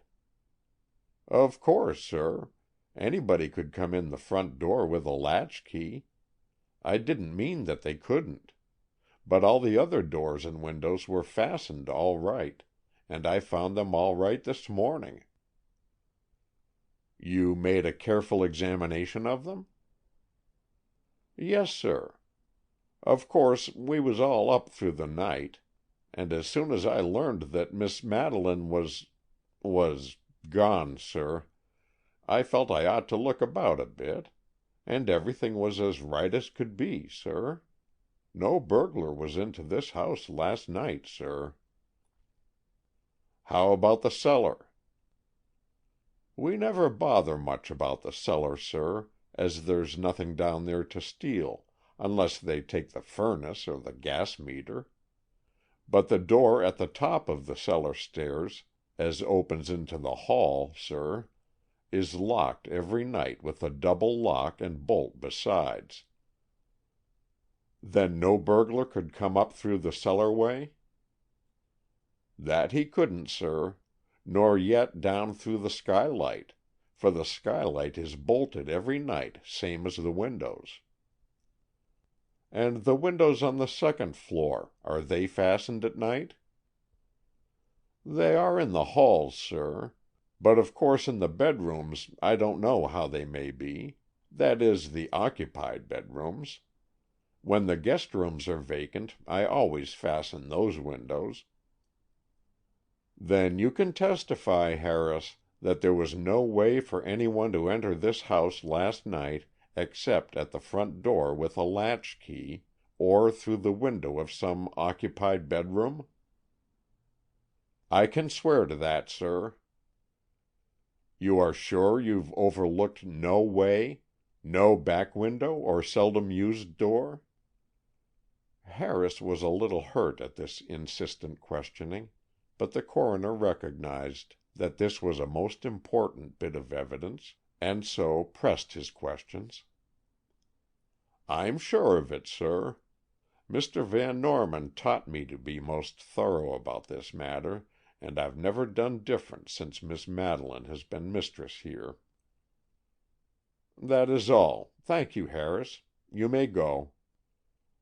Harris went away, his honest countenance showing a look of relief that his ordeal was over, and yet betokening a perplexed anxiety also. Cicely Dupuy was next called upon to give her evidence, or rather to continue the testimony which she had begun in the library. The girl had a pleasanter expression than she had shown at the previous questioning, but a red spot burned in either cheek, and she was clearly trying to be calm, though really under stress of a great excitement. "You were with Miss Van Norman in the library last evening?" began Mr. Benson, speaking more gently than he had been doing, for he feared an emotional outburst might again render this witness unavailable. "Yes," said Miss Dupuy in a low tone. "When Mrs. Markham came upstairs, she stopped at my door and said Miss Van Norman wanted me, and I went down immediately." "You have been Miss Van Norman's secretary for some time?" "For nearly 5 years." "What were your duties?" "I attended to her social correspondence, helped her with her accounts, both household and personal, read to her, and often did errands and made calls for her." "She was kind to you?" She was more than kind. She treated me always as her social equal, and as her friend." Cicely's blue eyes filled with tears, and her voice quivered as she spoke this tribute to her employer. Again Mr. Benson feared she would break down, and changed his course of questioning. "At what time did you go to the library last evening?" "It could not have been more than a few minutes past 10. "What did you do there?" "Miss Van Norman dictated some lists of matters to be attended to, and she discussed with me a few final arrangements for her wedding." "Did she seem about as usual in her manner?" "Yes, except that she was very tired, and seemed a little preoccupied." "And then she dismissed you?" "Yes, she told me to go to bed, and said that she should sit up for an hour or so, and would write some notes herself." "Apparently she did not do so, as no notes have been found in the library." "That must be so, sir." But as she said this, a change came over Miss Dupuy's face. She seemed to think that the absence of those notes was of startling importance, and though she tried not to show her agitation, it was clearly evident from the way she bit her lower lip and clenched her fingers. "At what time did Miss Van Norman dismiss you?" asked Mr. Benson, seeming to ignore her embarrassment. "At 10:30. "Did you retire at once?" "No. I had some notes to write for Miss Van Norman, and also some of my own, and I sat at my desk for some time.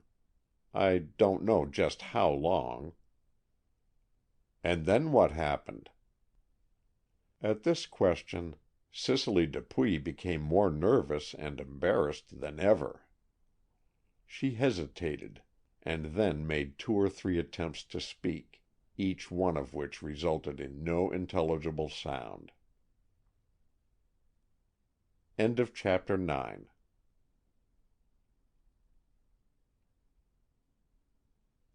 Chapter 10. Some Testimony.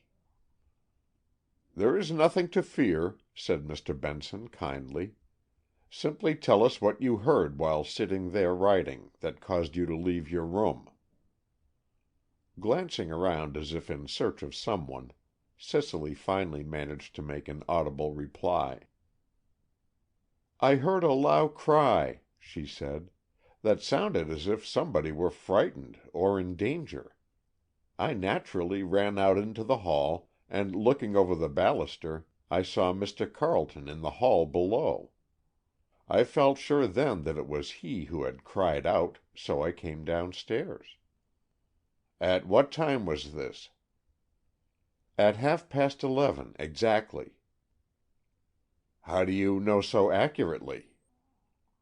"Because, as I came downstairs, the old clock in the middle landing chimed the half hour. It has a deep, soft note, and it struck just as I passed the clock, and it startled me a little, so of course I remember it perfectly." "And then?" "And then—" Cicely again hesitated, but with a visible effort resumed her speech. "Why, and then I came on down, and found Mr. Carleton nearly distracted. I could not guess what was the matter. He was turning on the lights, and ringing the servants' bells, and acting like a man beside himself. Then in a moment Marie appeared, and gave one of her French shrieks that completely upset what little nerve I had left." "And what did you do next?" I went into the library." "Why?"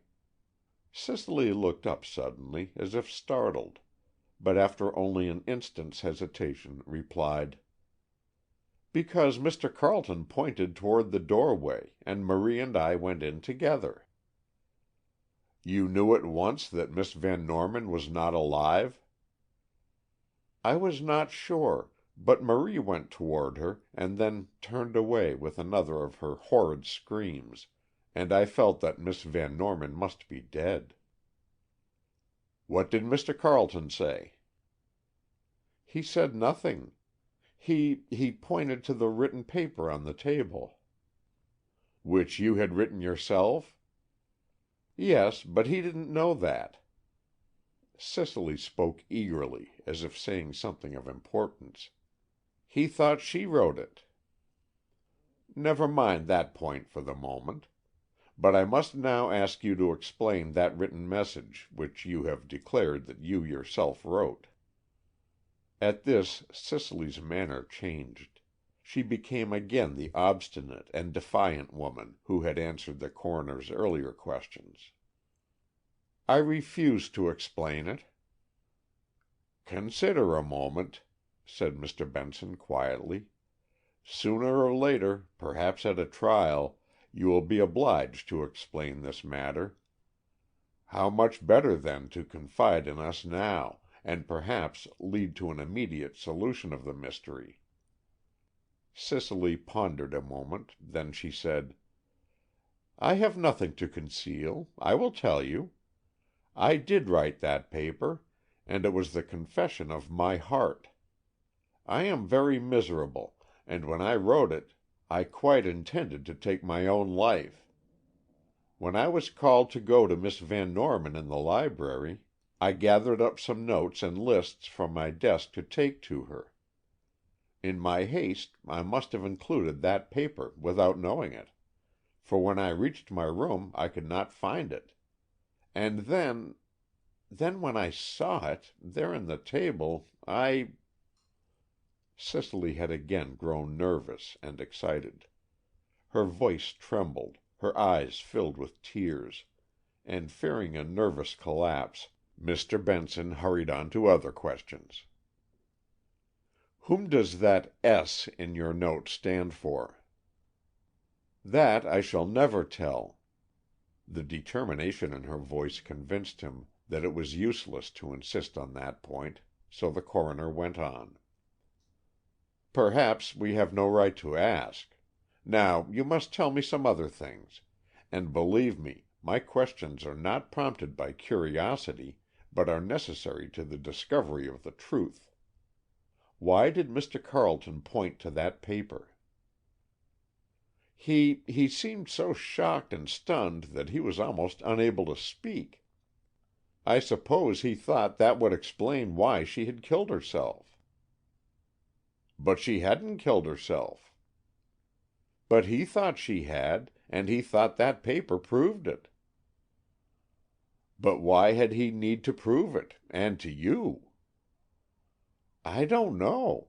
I don't know what he thought. I don't know what I thought myself after I reached the library door and looked in and saw that dreadful sight. Oh, I shall see it all my life." At the memory, Cicely broke down again and sank into her chair, shaking with convulsive sobs. Mr. Benson did not disturb her further, but proceeded to question the others. The account of Marie, the maid, merely served to corroborate what Cicely had said. Marie, too, had heard Carleton's cry for help, and throwing on a dressing gown, had run downstairs to Madeleine's room. Not finding her mistress there, she had hurried down to the first floor, reaching the lower hall, but a few minutes after Cicely did. She said also that it was just about 11:30 by the clock in her own room when she heard Mr. Carleton's cry. "You knew who it was that had called out so loudly?" asked Mr. Benson. "No, monsieur. I heard only the shriek, as of one in great disaster.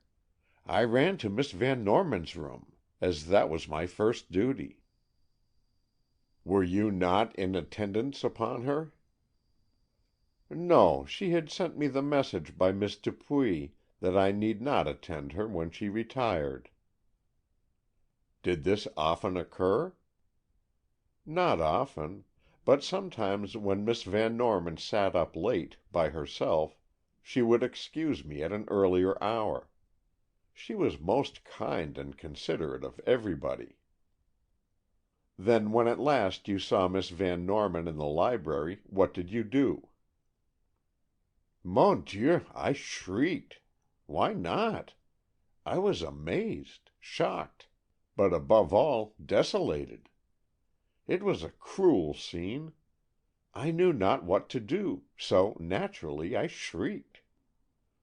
Marie's French shrug almost convinced her hearers that truly that was the only thing to do on such an occasion.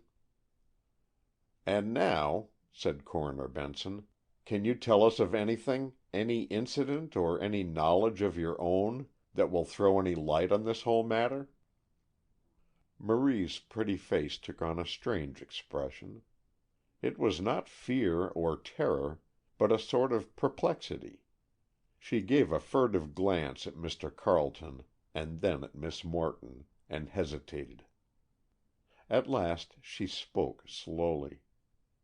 "If monsieur could perhaps word his question a little differently, with more of a definiteness—" "Very well. Do you know anything of Miss Van Norman's private affairs that would assist us in discovering who killed her?" "No, monsieur," said Marie promptly, with a look of relief. "Did Miss Van Norman ever, in the slightest way, express any intentions or desire to end her life?" "Never, monsieur." "Do you think she was glad and happy in the knowledge of her fast approaching wedding day?" "I am sure of it," and Marie's tone was that of one who well knew whereof she spoke. "That is all, then, for the present." And Marie, with another sidelong, curious glance at Miss Morton, resumed her seat. Kitty French and Molly Gardner were questioned, but they told nothing that would throw any light on the matter. They had heard the cry, and while hastily dressing, had heard the general commotion in the house. They had thought it must be a fire, and not until they reached the library did they know what had really happened. "And then," said Kitty indignantly, in conclusion of her own recital, "we were not allowed to stay with the others, but were sent to our rooms. So how can we give any evidence?" It was plain to be seen, Miss French felt herself defrauded of an opportunity that should have been hers. But Miss Gardner was of quite a different mind.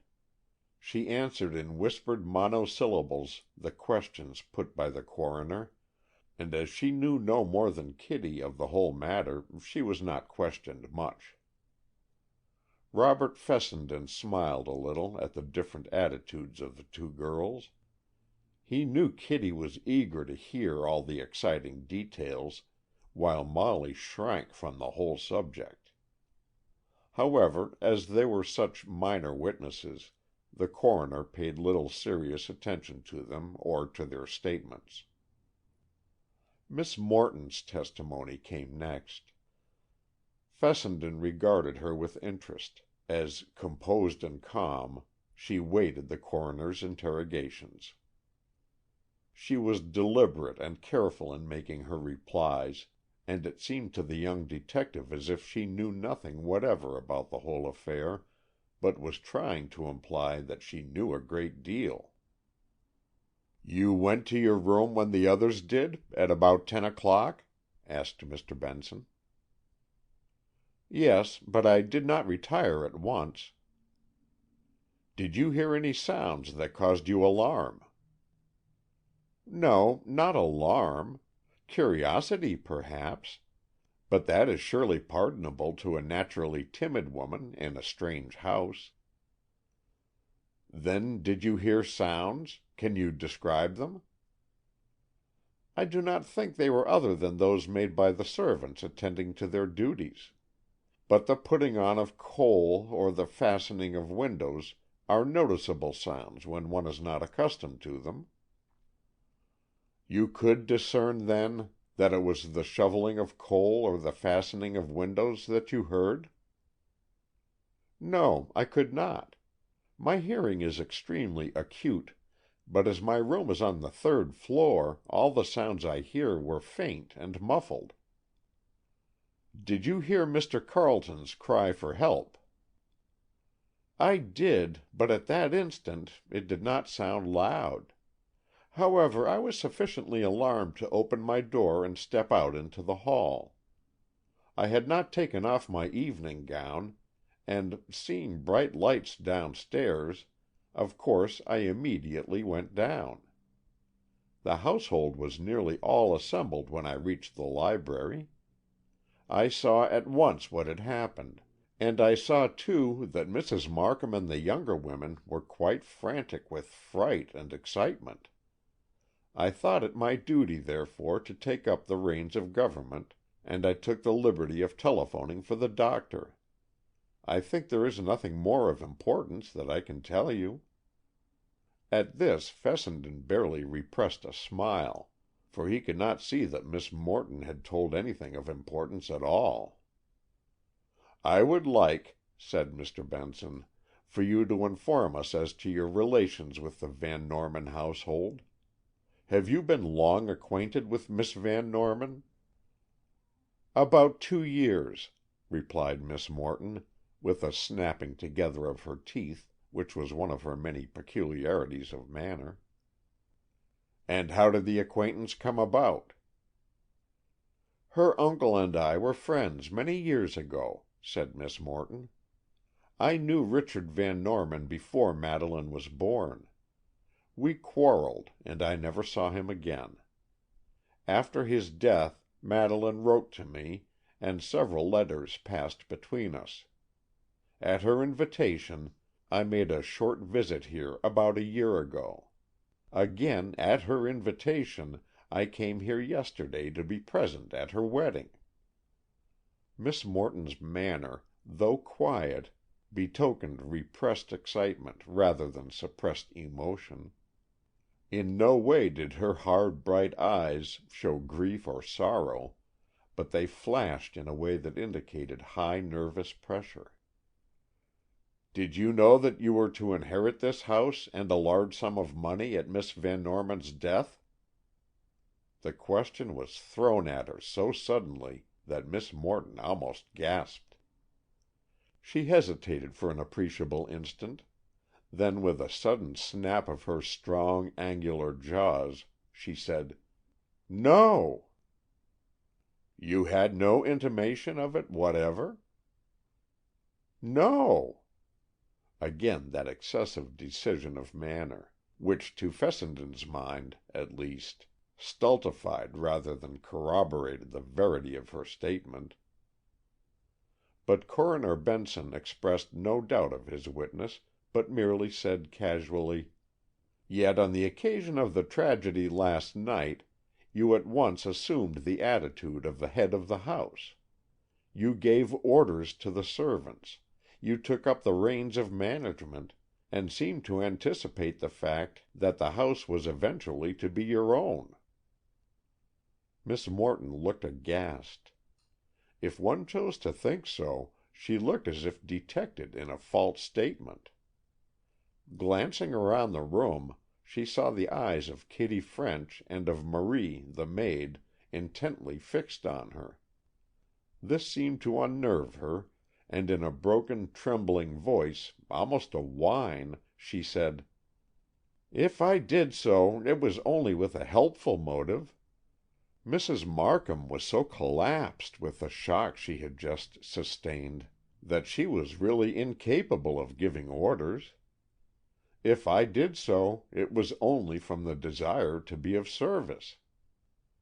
This seemed indeed plausible, and the most casual observer would know that Miss Morton's helpfulness could only be accomplished in a peremptory and dictatorial manner. "Will you tell us why Miss Van Norman chose to leave you so large a bequest, when she had known you so slightly?" asked Mr. Benson. Fessenden thought Miss Morton would resent this question, but instead she answered, willingly enough. Because she knew that except for my unfortunate quarrel with Richard Van Norman many years ago, the place would have been mine anyway." "You mean you were to have married Mr. Van Norman?" "I mean just that."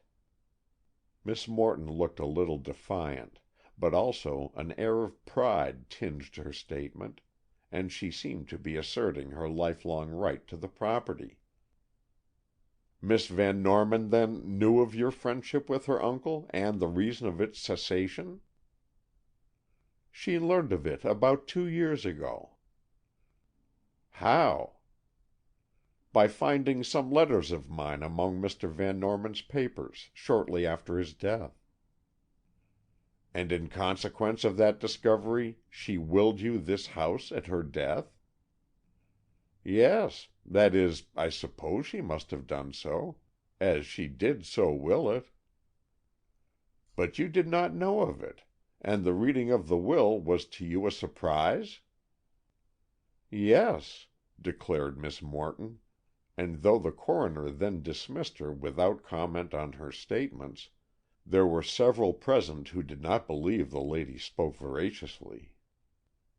Tom Willard was called next, and Fessenden wondered what would be the testimony of a man who had not arrived on the scene until more than 2 hours after the deed was done. And indeed there was little that Tom could say. Mr. Benson asked him to detail his own movements after he left the house the night before. "There's little to tell," said Tom, "but I'll try to be exact. I went away from this house about 10 o'clock, taking with me a suitcase full of clothes. I went directly to the Mapleton Inn, and although I don't know exactly, I should say I must have reached there in something less than 10 minutes. Then I went to the office of the establishment, registered, and asked for a room. The proprietor gave me a good enough room, a bell-boy picked up my bag, and I went to my room at once."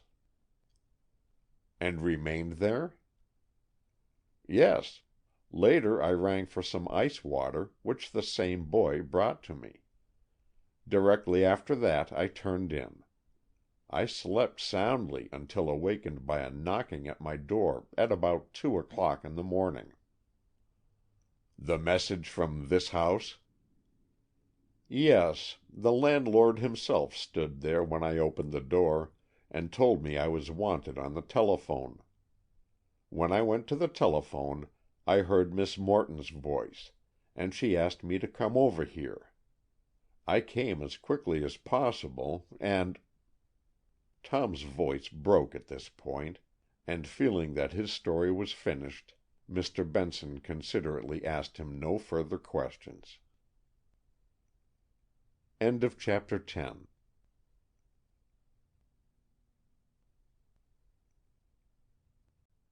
Chapter 11. I Decline to Say.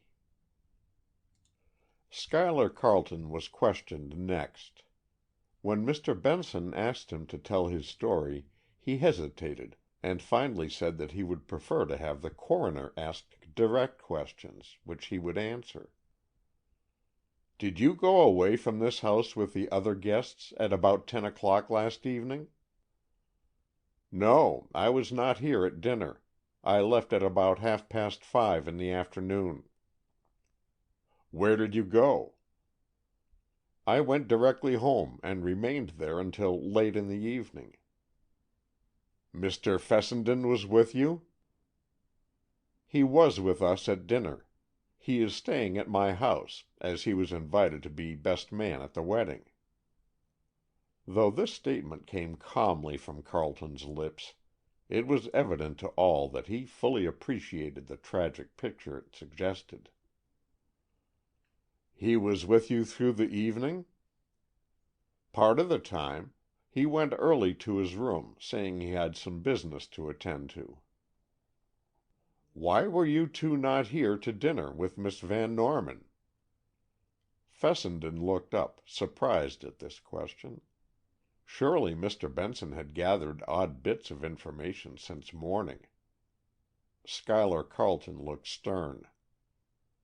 I did not come because I did not wish to. Mr. Fessenden remained with me, saying he did not care to attend the dinner unless I did." Carleton looked casually at Fessenden as he said this, and though there was no question in the glance, Rob nodded his head in corroboration of the witness. "You spent the entire evening at home, then?" "Yes, until a late hour." "And then?" "I returned here between 11 and 12 o'clock." "To make a call?" "No, I came upon an errand." "What was the errand?"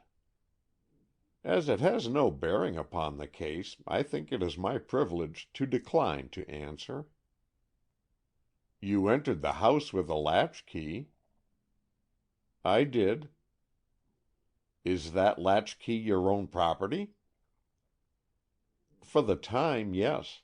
Mrs. Markham gave it to me a few days ago, for my convenience, because I have occasion to come to the house so frequently." "Was it your intention when you went away in the afternoon to return later?" "It was." "Upon this secret errand?" "Yes." "Did you expect to see Miss Van Norman when you entered the house with the latchkey?" "I did not." "And when you entered, you discovered the tragedy in the library?" Schuyler Carleton hesitated. His dry lips quivered, and his whole frame shook with intense emotion. "Yes," he stammered. But the mere fact of that hesitation instantly kindled a spark of suspicion in the minds of some of his hearers. Until that moment, Carleton's excessive agitation had been attributed entirely to his grief at the awful fate which had come to his fiancée. But now, all at once, the man's demeanor gave an impression of something else. Could it be guilt? Fessenden looked at his friend curiously.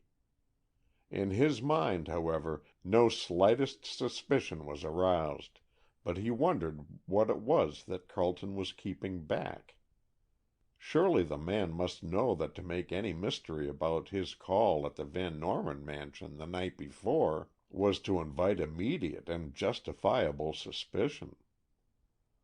The court had instructed the district attorney to be present at the inquest, and though that unobtrusive gentleman had taken notes, and otherwise shown a quiet interest in the proceedings, he now awakened to a more alert manner, and leaned forward to get a better look at the white, set face of the witness. Carleton looked like a marble image. His refined patrician features seemed even handsomer for their haggard agony. Surely he was in no way responsible for the awful deed that had been done, and yet just as surely he was possessed of some awful secret fear which kept every nerve strained and tense. Endeavoring not to exhibit the surprise and dismay which he felt, Coroner Benson continued his questions. "And then, when you discovered Miss Van Norman, what did you do?"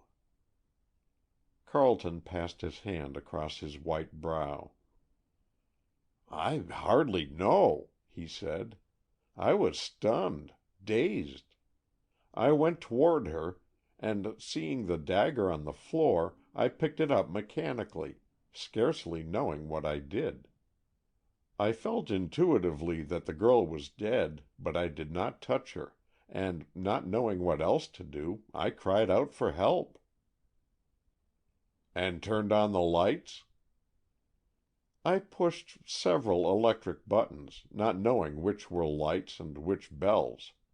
My principal idea was to arouse the inmates of the house at once." "Who first appeared in answer to your call?"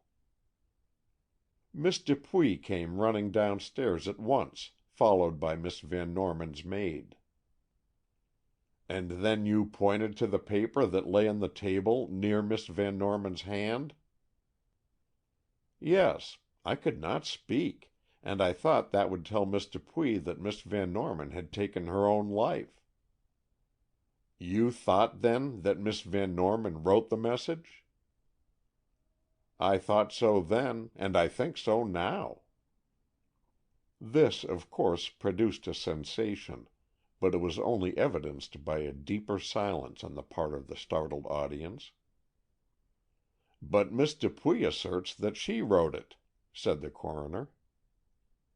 To this Schuyler Carleton merely gave a slight bow of his handsome head, but it said as plainly as words that his belief was not altered by Miss Dupuy's assertion.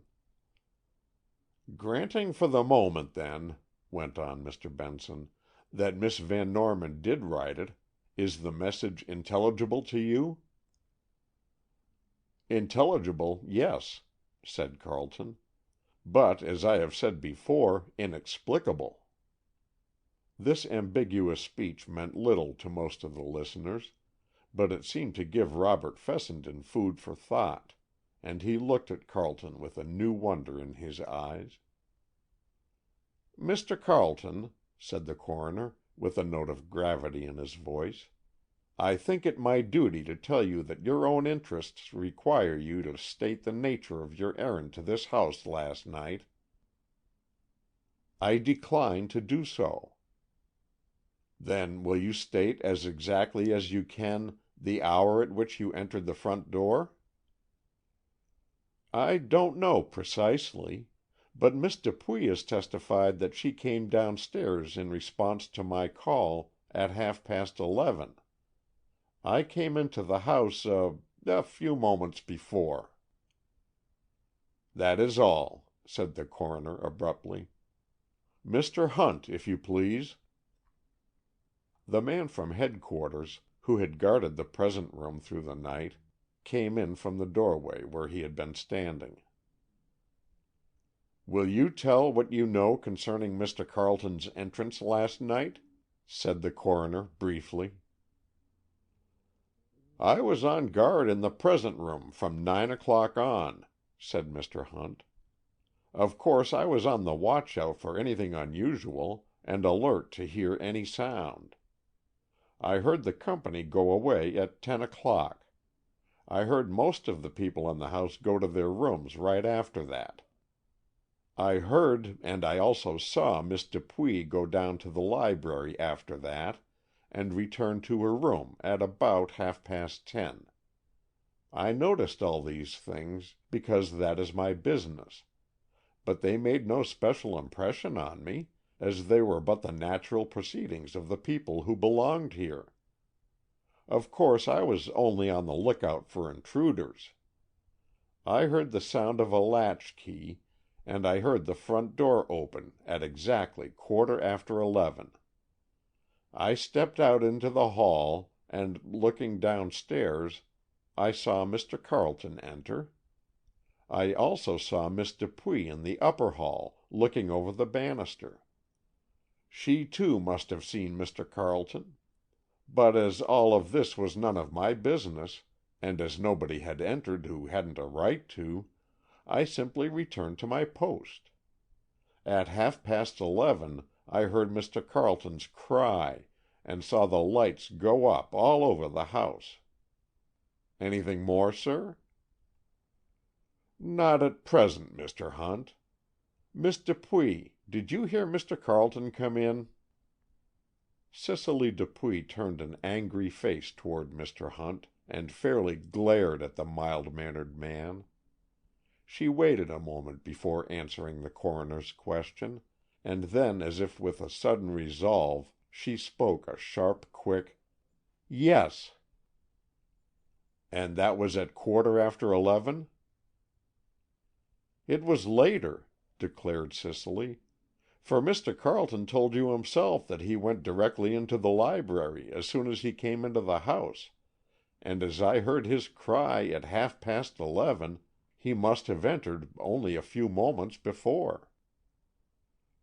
Schuyler Carleton stared at Cicely, and she returned his gaze. His face was absolutely inscrutable, a pallid mask that might have concealed emotion of any sort. But there was a suggestion of fear in the strange eyes as they gazed at Cicely, and though it was quickly suppressed, it had been noted by those most interested. The girl looked straight at him, with determination written in every line of her face. It was quite evident to the onlookers that a mental message was passing between these two. "You are sure, Mr. Hunt, that your statement as to the time is correct?" said the coroner, turning again to him. "Perfectly sure, sir. It is my business to be sure of the time." "Mr. Carleton," said Mr. Benson, "there is an apparent discrepancy here, which it is advisable for you to explain. If you came into this house at 11:15 and rang the bells for help at 11:30, what were you doing in the meantime?" It was out at last. The coroner's question, though quietly put, was equivalent to an accusation. Every eye in the room was turned toward Carleton, and every ear waited in suspense for his reply. At last the answer came. The dazed, uncertain look had returned to Carleton's face, and his voice sounded mechanical, like that of an automaton, as he replied, "I decline to say." "I think, Mr. Carleton, you can scarcely realize the gravity of the moment, or the mistake you are making in refusing to answer this question." "I have nothing to say," repeated Carleton, and his pallor changed to a faint, angry flush of red. "I am sorry," said Mr. Benson gently. He seemed to have lost his pompous manner in his genuine anxiety for his witness, and he looked sorrowfully at Carleton's impassive yet stubborn face. "As so much hinges on the question of who wrote that paper," he resumed, "I will make a test now that ought to convince us all. Miss Dupuy, you say you wrote it, I believe." "I did, yes, sir," said Cicely, stammering a little now, though she had been calm enough a few minutes before. "Then you know the words on the paper, by rote?" "Yes, sir," said Cicely, uncertain of where this was leading. "I will ask you, then, to take this paper and pencil, your own pencil, and write the same words in the same way once more." "Oh, don't ask me to do that," implored Cicely, clasping her hands and looking very distressed. "I not only ask you, but I direct you to do it, and do it at once." An attendant handed pencil and paper to Cicely, and after a glance at Carleton, who did not meet it, she began to write. Though evidently agitated, she wrote clearly and evenly, and the paper she handed to Coroner Benson a moment later was practically an exact duplicate of the one found on the library table. "It does not require a handwriting expert," said the coroner, "to declare that these two papers were written by the same hand. The penmanship is indeed similar to Miss Van Norman's, of whose writing I have here many specimens, but it is only similar. It is by no means identical. You may all examine these at your leisure, and can only agree to what I say." The district attorney, who had been comparing the papers, laid them down with an air of finality that proved his agreement with the statements made. "And so," went on Mr. Benson, "granting as we must that Miss Dupuy wrote the paper, we have nothing whatever to indicate that this case is a suicide. We are therefore seeking a murderer, and our most earnest efforts must be made to that end. I trust, Mr. Carleton, now that you can no longer think Miss Van Norman wrote the message, that you will aid us in our work by stating frankly how you were occupied during that quarter hour which elapsed between your entering the house and your raising the alarm." But Carleton preserved his stony calm. "There was no quarter hour," he said. "I may have stepped into the drawing room a moment before going to the library, but I gave the alarm almost immediately on entering the house. Certainly immediately on my discovery of the scene in the library."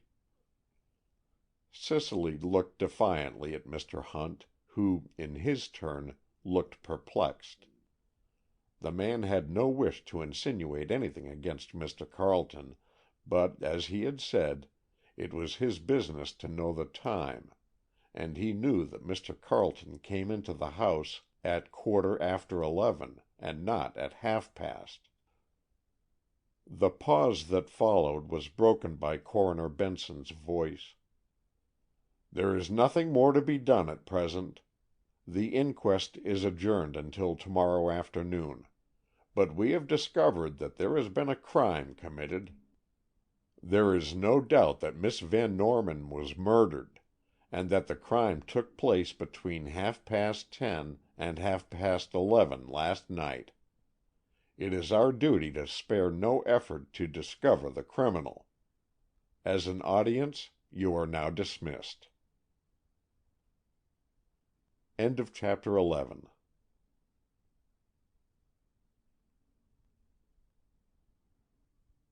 Chapter 12. Dorothy Burt. The people rose slowly from their chairs, and most of them looked as if they did not quite comprehend what it all meant. Among these was Carleton himself. He seemed oblivious to the fact that he was, at least tacitly, an accused man, and stood quietly, as if awaiting any further developments that might come. "Look at Schuyler," said Kitty French to Fessenden. The two had withdrawn to a quiet corner to discuss the affair, but Kitty was doing most of the talking, while Fessenden was quiet and seemed preoccupied. "Of course, I suppose he must have killed Madeleine," went on Kitty. "But it's so hard to believe it, after all. I've tried to think of a reason for it, and this is the only one I can think of. They quarreled yesterday afternoon, and he went away in a huff. I believe he came back last night to make it up with her, and then they quarreled again, and he stabbed her." Fessenden looked at her thoughtfully. "I think that Hunt man testified accurately," he said, "and if so, Carleton was in the house just 15 minutes before he gave the alarm. Now, 15 minutes is an awfully short time to quarrel with anybody so desperately that it leads to a murder."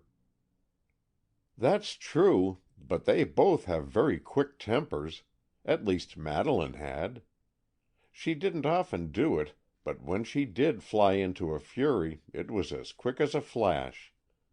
I've never seen Mr. Carleton angry, but I know he can be, for Maddy told me so."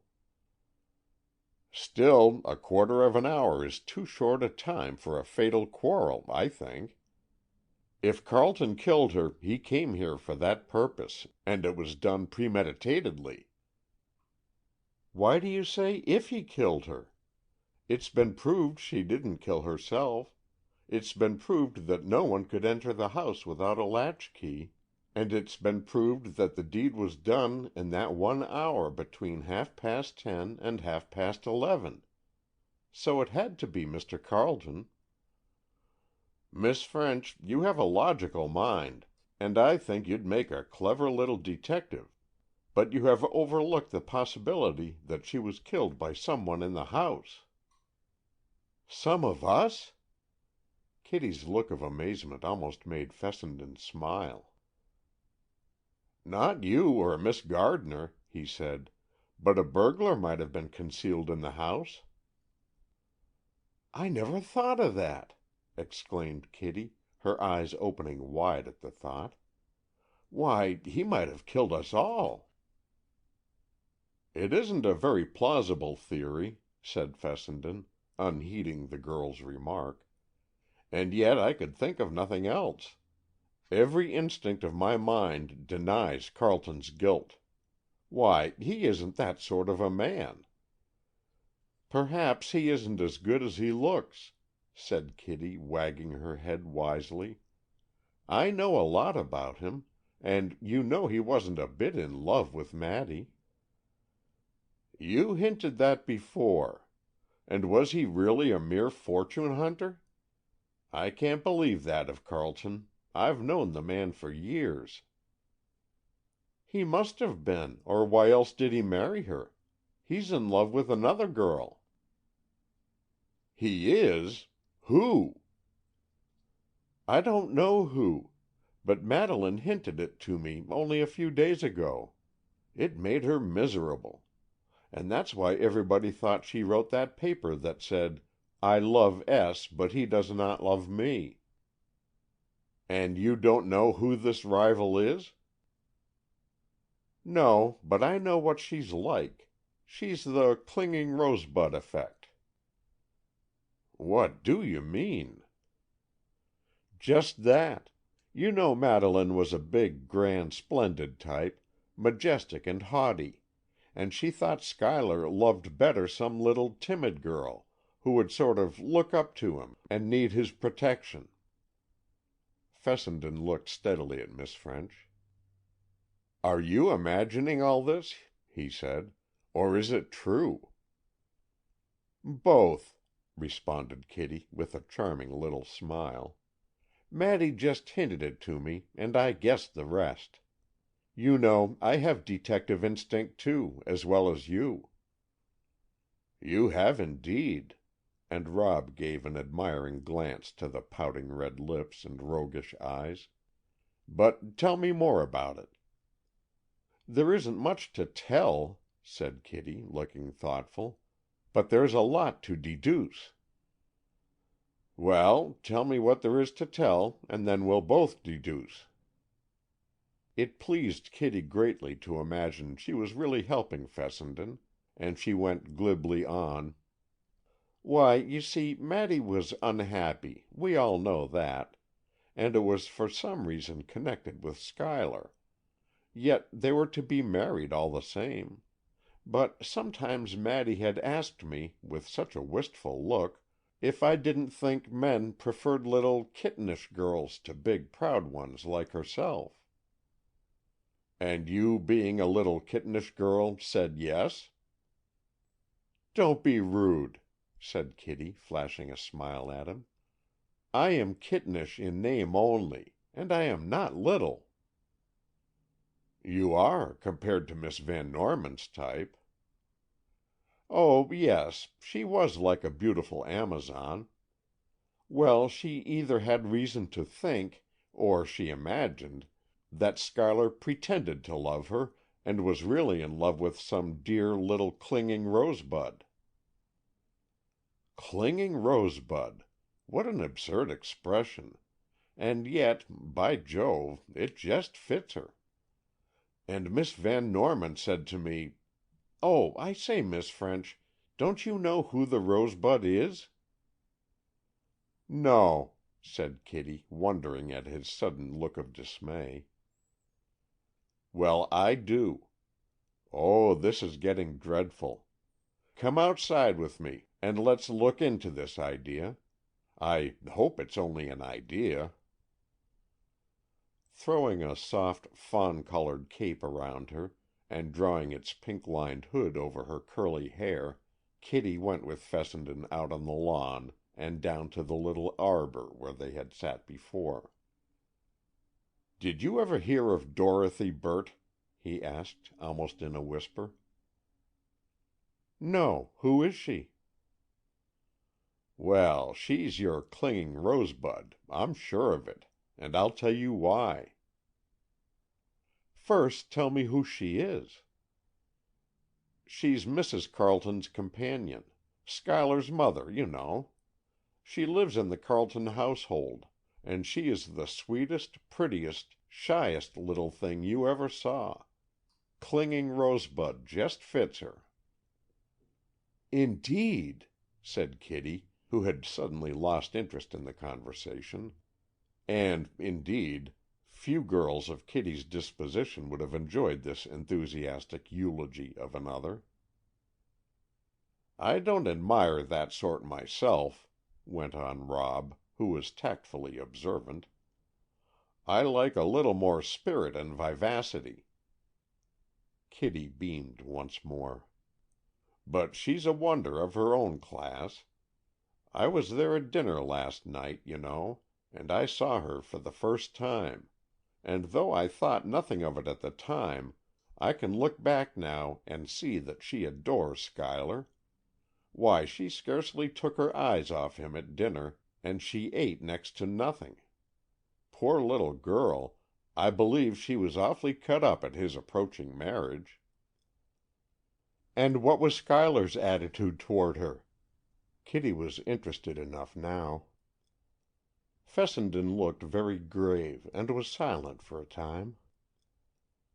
"It's a beastly thing to say," he observed at last, "but if Schuyler had been in love with that girl, and wanted to conceal the fact, he couldn't have acted differently from the way he did act."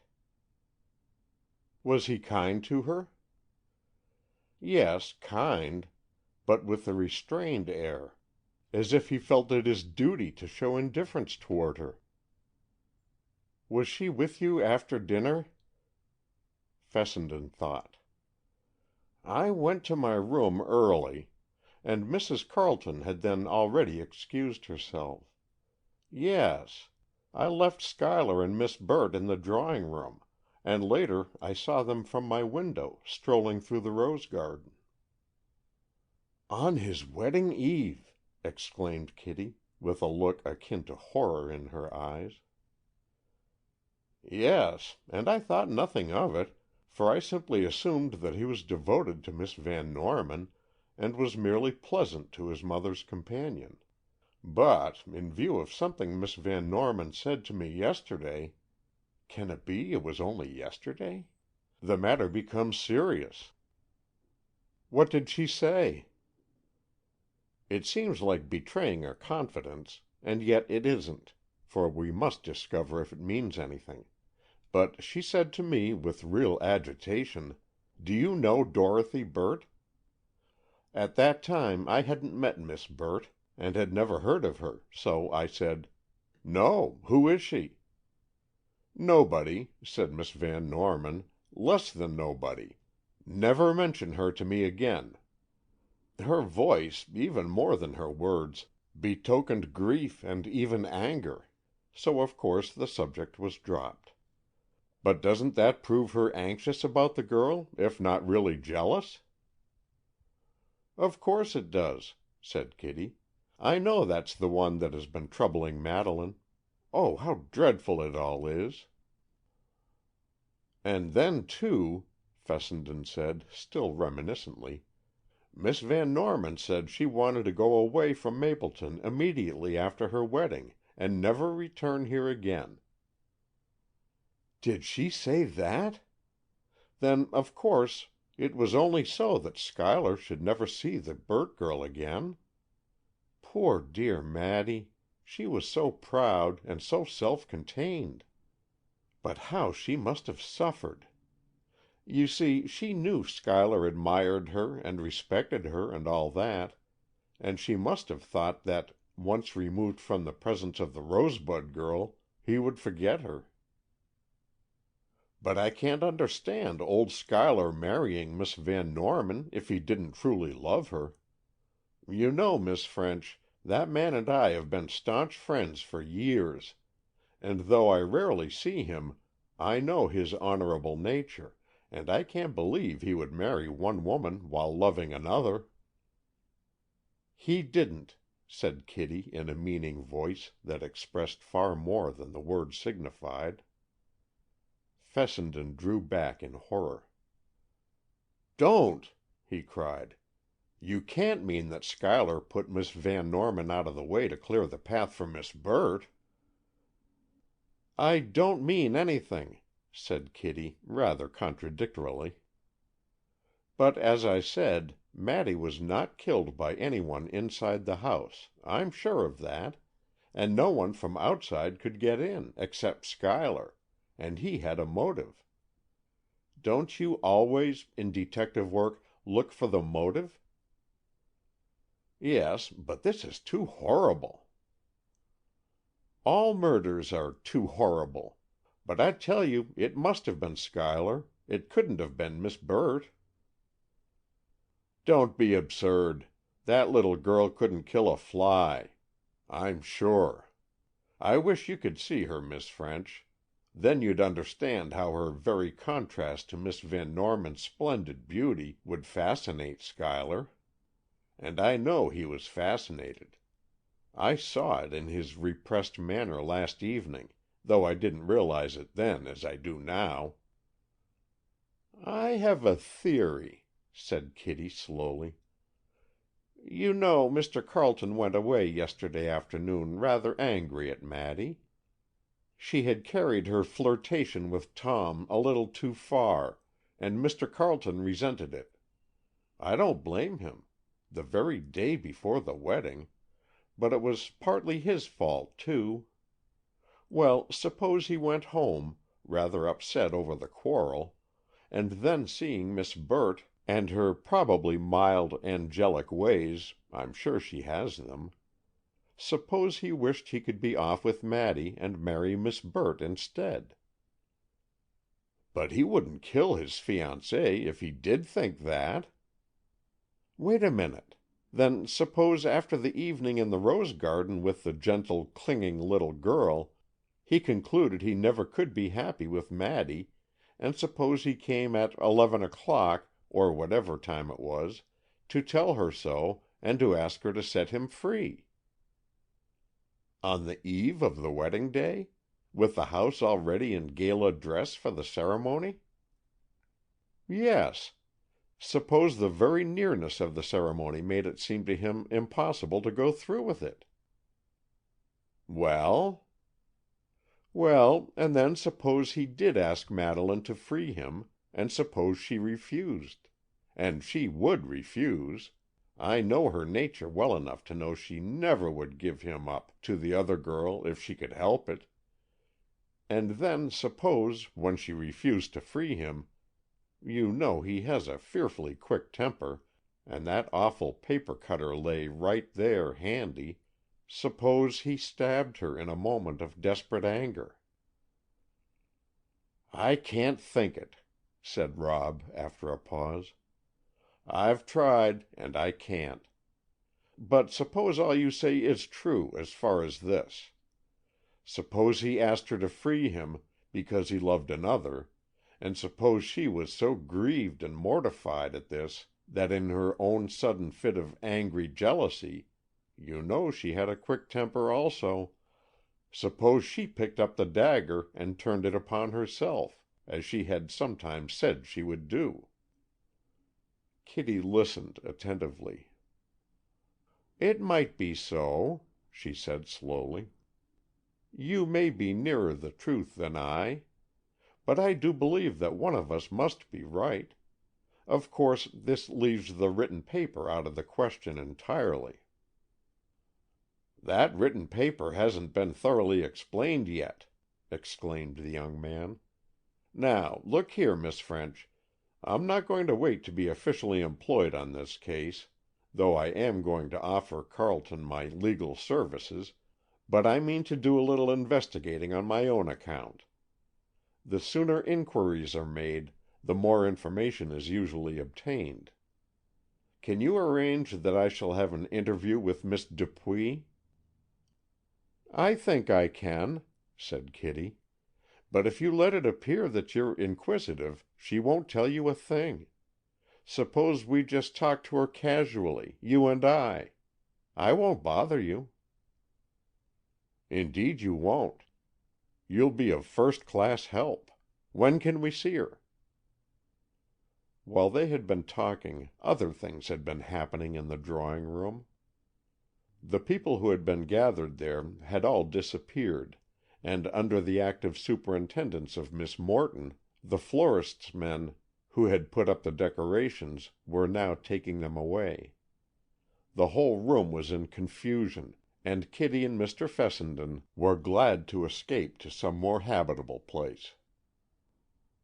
"Wait here," said Kitty, as they passed through the hall, "and I'll be back in a moment." Kitty flew upstairs and soon returned, saying that Miss Dupuy would be glad to talk with them both in Madeleine's sitting room. End of chapter 12.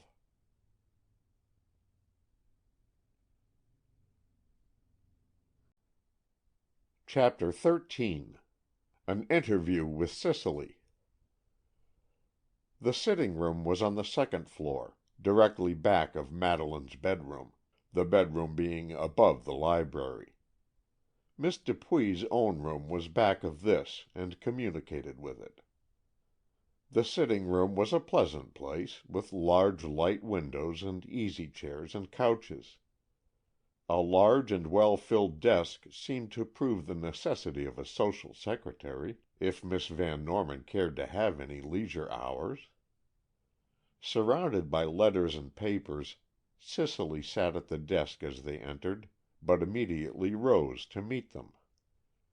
Kitty's tact in requesting the interview had apparently been successful, for Miss Dupuy was gracious and affable. But after some desultory conversation which amounted to nothing, Fessenden concluded a direct course would be better. "Miss Dupuy," he said, "I'm a detective, at least in an amateur way." Cicely gave a start, and a look of fear came into her eyes. "I have the interests of Schuyler Carleton at heart," the young man continued, "and my efforts shall be primarily directed toward clearing him from any breath of suspicion that may seem to have fallen upon him." "Oh, thank you!" cried Cicely, clasping her hands and showing such genuine gratitude that Fessenden was startled by a new idea. "I'm sure," he said, "that you'll give me any help in your power. As Miss Van Norman's private secretary, of course you know most of the details of her daily life." "Yes, but I don't see why I should tell everything to that Benson man." "You should tell him only such things as may have a bearing on this mystery that we are trying to clear up." "Then I know nothing to tell. I know nothing about the mystery." "No, Cicely," said Kitty in a soothing voice. "Of course you know nothing definite. But if you could tell us some few things that may seem to you unimportant, that is, Mr. Fessenden, might find them of great help." "Well," returned Cicely slowly, "you may ask questions if you choose, Mr. Fessenden, and I will answer or not, as I prefer." "Thank you, Miss Dupuy. You may feel sure I will ask only the ones I consider necessary to the work I have undertaken. And, first of all, was Miss Van Norman in love with Carleton?" "She was indeed, desperately so." "Yet she seemed greatly attached to her cousin, Mr. Willard." "That was partly a cousinly affection, and partly a sort of coquetry to pique Mr. Carleton." "And was Carleton devoted to her?" "Must I answer that?" Cicely's eyes looked troubled. "Yes, you must." Fessenden's voice was very gentle. "Then he was not devoted to her. In fact, he loved another." "Who is this other?" "Dorothy Burt, his mother's companion, who lives at the Carleton home." "Did Miss Van Norman know this?" "Yes, she learned of it lately, and it broke her heart. That is why she was so uncertain and erratic in her moods. That is why she coquetted with Mr. Willard, to arouse Schuyler Carleton's jealousy." "This throws a new light on it all," said Fessenden gravely. "And this Miss Burt, did she return Carleton's regard?" "I don't know," said Cicely, and her agitation seemed to increase, though she tried hard to conceal it. Of course, Miss Van Norman didn't speak openly of this matter, but I knew her so well that I easily divined from her moods and her actions that she knew she had a rival in Mr. Carleton's affections." "Then he cared more for her in time past?" "Yes, until that girl came to live with his mother. She's a designing little thing, and she just twisted Mr. Carleton round her finger." "Do you know her personally, Miss Dupuy?" A look of intense hatred came over Cicely's expressive face. "No. I wouldn't meet her for anything. But I have seen her, and I know perfectly well that Mr. Carleton cares for her more than he did for Miss Van Norman." "Yet he was about to marry Miss Van Norman." "Yes, because they were engaged before he saw the Burt girl. Then, you see, he didn't think it honorable to refuse to marry her, and she—" "He had asked her then to give him back his freedom?" "Yes, he had, and Miss Van Norman very rightly refused to do so." "Oh, Cicely," cried Kitty, "do you know this, or are you only surmising it?" "I know it, Miss French. In her sorrow over the matter, Miss Van Norman often confided in me as in a friend." "And you were a good friend to her, I'm sure," said Fessenden, heartily. "Now, Miss Dupuy, do you think it could have been possible that Mr. Carleton came here late last night to ask Miss Van Norman once again to release him from the marriage?" "He might have done so," said Cicely in a non-committal tone. "He was very much annoyed at her behavior with Mr. Willard in the afternoon." "But that was on purpose to annoy him?"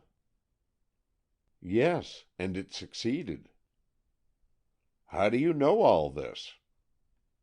"Miss Van Norman intimated as much just before dinner, when we were here alone. She feared Mr. Carleton was so angry he wouldn't come to dinner at all."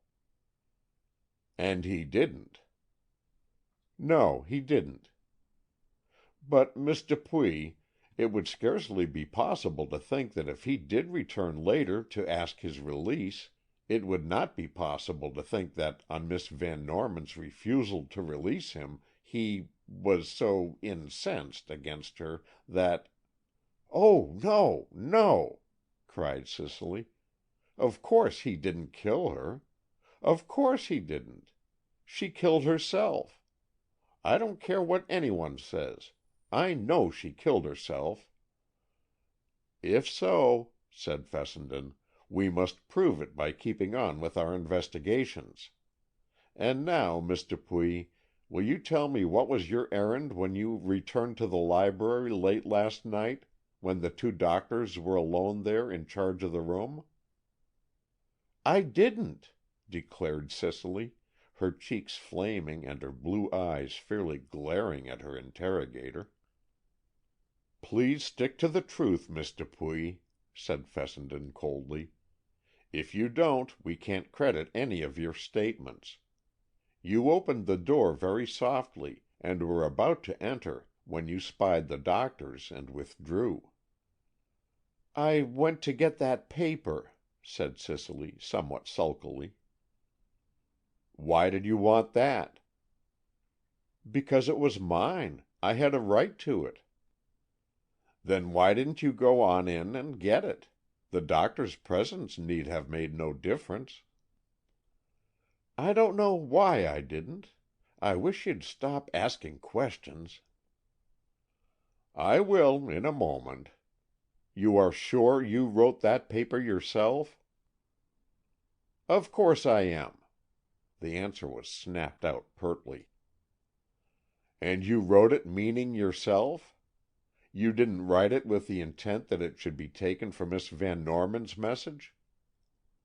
Cicely's eyes dropped involuntarily. Then she raised them, and stared straight at Fessenden. "What do you mean?" she asked haughtily. "Just what I say. Was that written paper an expression of your own heart's secret?" It must have been because of Fessenden's magnetism or compelling sympathy, but for some reason Cicely took no offense at this and answered simply, "Yes." "Strange," mused Rob, "how that man won so many women's hearts." "No, it isn't strange," said Cicely, also in slow, thoughtful tones. And then, suddenly realizing the admission she had made, and seeing how she had revealed her own secret, she flew into a rage. "What do you mean?" she cried. "I didn't refer to Mr. Carleton." "Yes, you did," said Fessenden, so quietly that again Cicely was silent, and Kitty sat surprised almost to breathlessness. "There is to be only truth between us," went on Rob. "You did mean Mr. Carleton by the letter S. But have no fear, your secret shall be respected. Now we will have only the truth. Remember that. So please tell me frankly at what time you saw Mr. Carleton come into the house last night." "Just a few moments before 11:30. Cicely said this glibly, as if reciting a carefully conned lesson. "Wait a moment. You forget that Mr. Hunt fixed the time at 11:15, and that he saw you looking over the baluster at the same time." With an agonized cry of dismay, Miss Dupuy fainted into utter unconsciousness. Perplexed and baffled in his inquiries, Fessenden saw that for the moment Miss Dupuy's physical condition was of paramount importance, and at Kitty's request he rang for Marie. Even before she came, the others had placed Cicely gently on a couch, and when the maid arrived, Fessenden left the room, knowing that the girl was properly cared for. Going downstairs again, he was about to make his adieu to Mrs. Markham and leave the house, when Kitty French, coming down soon after him, asked him to stay for a few minutes longer. The sight of her pretty face drove more serious thoughts from his mind, and he turned, more than willing to follow where she led. "Oh, whistle, and I'll come to you," he whispered. But Kitty had weighty information to impart, and was in no mood for trifling. They found a quiet corner, and then Kitty told him that Cicely had regained consciousness almost immediately, but that just before she did so, she cried out sharply, "They must not think Schuyler did it! They must not!" "And so," said Kitty astutely, "you see, it's as I told you. Mr. Carleton did kill Maddy, and Cicely knows it, but she doesn't want other people to find it out because she's in love with him herself." Rob Fessenden gave his companion an admiring glance. "That's good reasoning and sound logic," he said, "and I'd subscribe to it if it were anybody but old Schuyler. But I can't and won't believe that man guilty without further evidence than that of a fainting, hysterical woman." "Everybody seems to be in love with Mr. Carleton," said Kitty demurely. "You're not, are you?" said Rob, so quickly that Kitty blushed. "No, I'm not," she declared. "He's a stunning-looking man, and that superior, impassive way of his catches some women, but I don't care for it. I prefer a more enthusiastic temperament." "Like mine," said Rob casually. "Have you a temperament?" said Kitty saucily. "It isn't at all noticeable." "It will be, after you know me better. But, Miss French, since you've raised this question of Miss Dupuy's evidence, let me tell you what it means to me, or rather what it seems to point to, for it's all too vague for us to draw any real conclusions. But as a first impression, my suspicion turns toward Miss Dupuy herself rather than Carleton." "Cicely? You don't mean she killed Maddy? Oh, how can you?" "Now, don't fly into hysterics yourself. Wait a minute. I haven't accused her at all. But look at it. Miss Van Norman was certainly killed by Carleton or by someone already in the house. It has been proved that nobody outside could get in. Now, if the criminal is someone in the house, we must consider each one in turn. And if by chance we consider Miss Dupuy first, we must admit a motive." "What motive?" "Why, that of a jealous woman. Miss Van Norman was just about to marry the man Miss Dupuy is in love with. Perhaps—do have patience, I'm merely supposing—perhaps she has vainly urged Miss Van Norman to give him up, and finding she wouldn't do so, at the last minute she prevented the marriage herself, putting that paper on the table to make it appear a suicide. This would explain her stealthy attempt to regain possession of the paper later." "Why should she want it?" "So that it couldn't be proved not to be in Miss Van Norman's writing." "It's ingenious on your part," said Kitty slowly, "but it can't be true. Cicely may be in love with Schuyler, but she wouldn't kill Maddy because of that." "Who can tell what a hysterical, jealous woman will do?" said Rob, with the air of an oracle. "And moreover, to my mind, that explains her half-conscious exclamation of which you just told me. When she said, 'They must not think Schuyler did it,' it meant that she knew he didn't do it, but she didn't want suspicion to rest on him. That's why she insists it was a suicide." So in earnest was Fessenden that Kitty felt almost convinced that there was something in his theory. "But it can't be," she said at last, with an air of finality. "It wouldn't be possible for Cicely to do such a thing. I know her too well." "Then, Miss French, if that, to you, is a logical argument, you must admit mine. It wouldn't be possible for Carleton to do such a thing. I know him too well."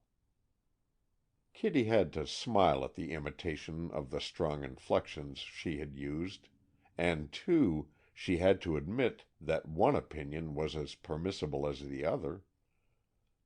"You see," went on Rob quietly, "we're not really assuming Miss Dupuy's guilt. We're only seeing where these deductions lead us. Suppose, for the moment, that Miss Dupuy did, during that half hour in the library, have an altercation with Miss Van Norman, and just suppose, or imagine, if you prefer the word, that she turned the dagger upon her friend and employer. Wouldn't her subsequent acts have been just as they were? At Mr. Carleton's alarm she came downstairs, fully dressed. Later she tried to remove secretly that written paper. Always at serious questioning she faints or flies into hysterics, and naturally, when suspicion comes near the man she cares for, she tries to turn it off. And then, too, Miss French, a very strong point against her is that she was the last one, so far as we know, to see Miss Van Norman alive. Of course, the murderer was the last one, but I mean of the witnesses, Miss Dupuy was the latest known to be with Miss Van Norman. Thus her evidence cannot be corroborated, and it may or may not be true. If she is the guilty one, we cannot expect the truth from her, and so we must at least admit that there is room for investigation, if not suspicion." "I suppose you are right," said Kitty slowly. "A man's mind is said to be more logical. A woman depends more on her intuition. Now, my intuition tells me that Cicely Dupuy cannot be the guilty one." "At risk of tiresome repetition," returned Fessenden, "I must say again that that is no more convincing than my intuition that Carleton cannot be the guilty one." Kitty's smile showed her quick appreciation of this point, and Rob went on, "Though suspicion, so far, is cast in no other direction, it is only fair to consider all the others in the house. This will, of course, be done in due time. I approve of Mr. Benson, and I think, though his manners are pompous and at times egotistical, he has a good mind and a quick intelligence. He will do his part, I am sure, and then, if necessary, others will be brought into the case. But as Carleton's friend, I shall devote all my energies to clearing him from what I know is an unjust suspicion." And then Rob Fessenden went away. Mrs. Markham asked him to remain to dinner, but he declined, preferring to go home with Carleton. He said he would return next morning, and said, too, that he meant to stay in Mapleton as long as he could be of any service to any of his friends. This decision was, of course, the result of his great friendship for Carleton, and his general interest in the Van Norman case, but it was also partly brought about by the bewitching personality of Kitty French, and the impression she had made on his not usually susceptible heart. And being master of his own time, Fessenden resolved to stay for a few days and observe developments along several lines. End of chapter 13.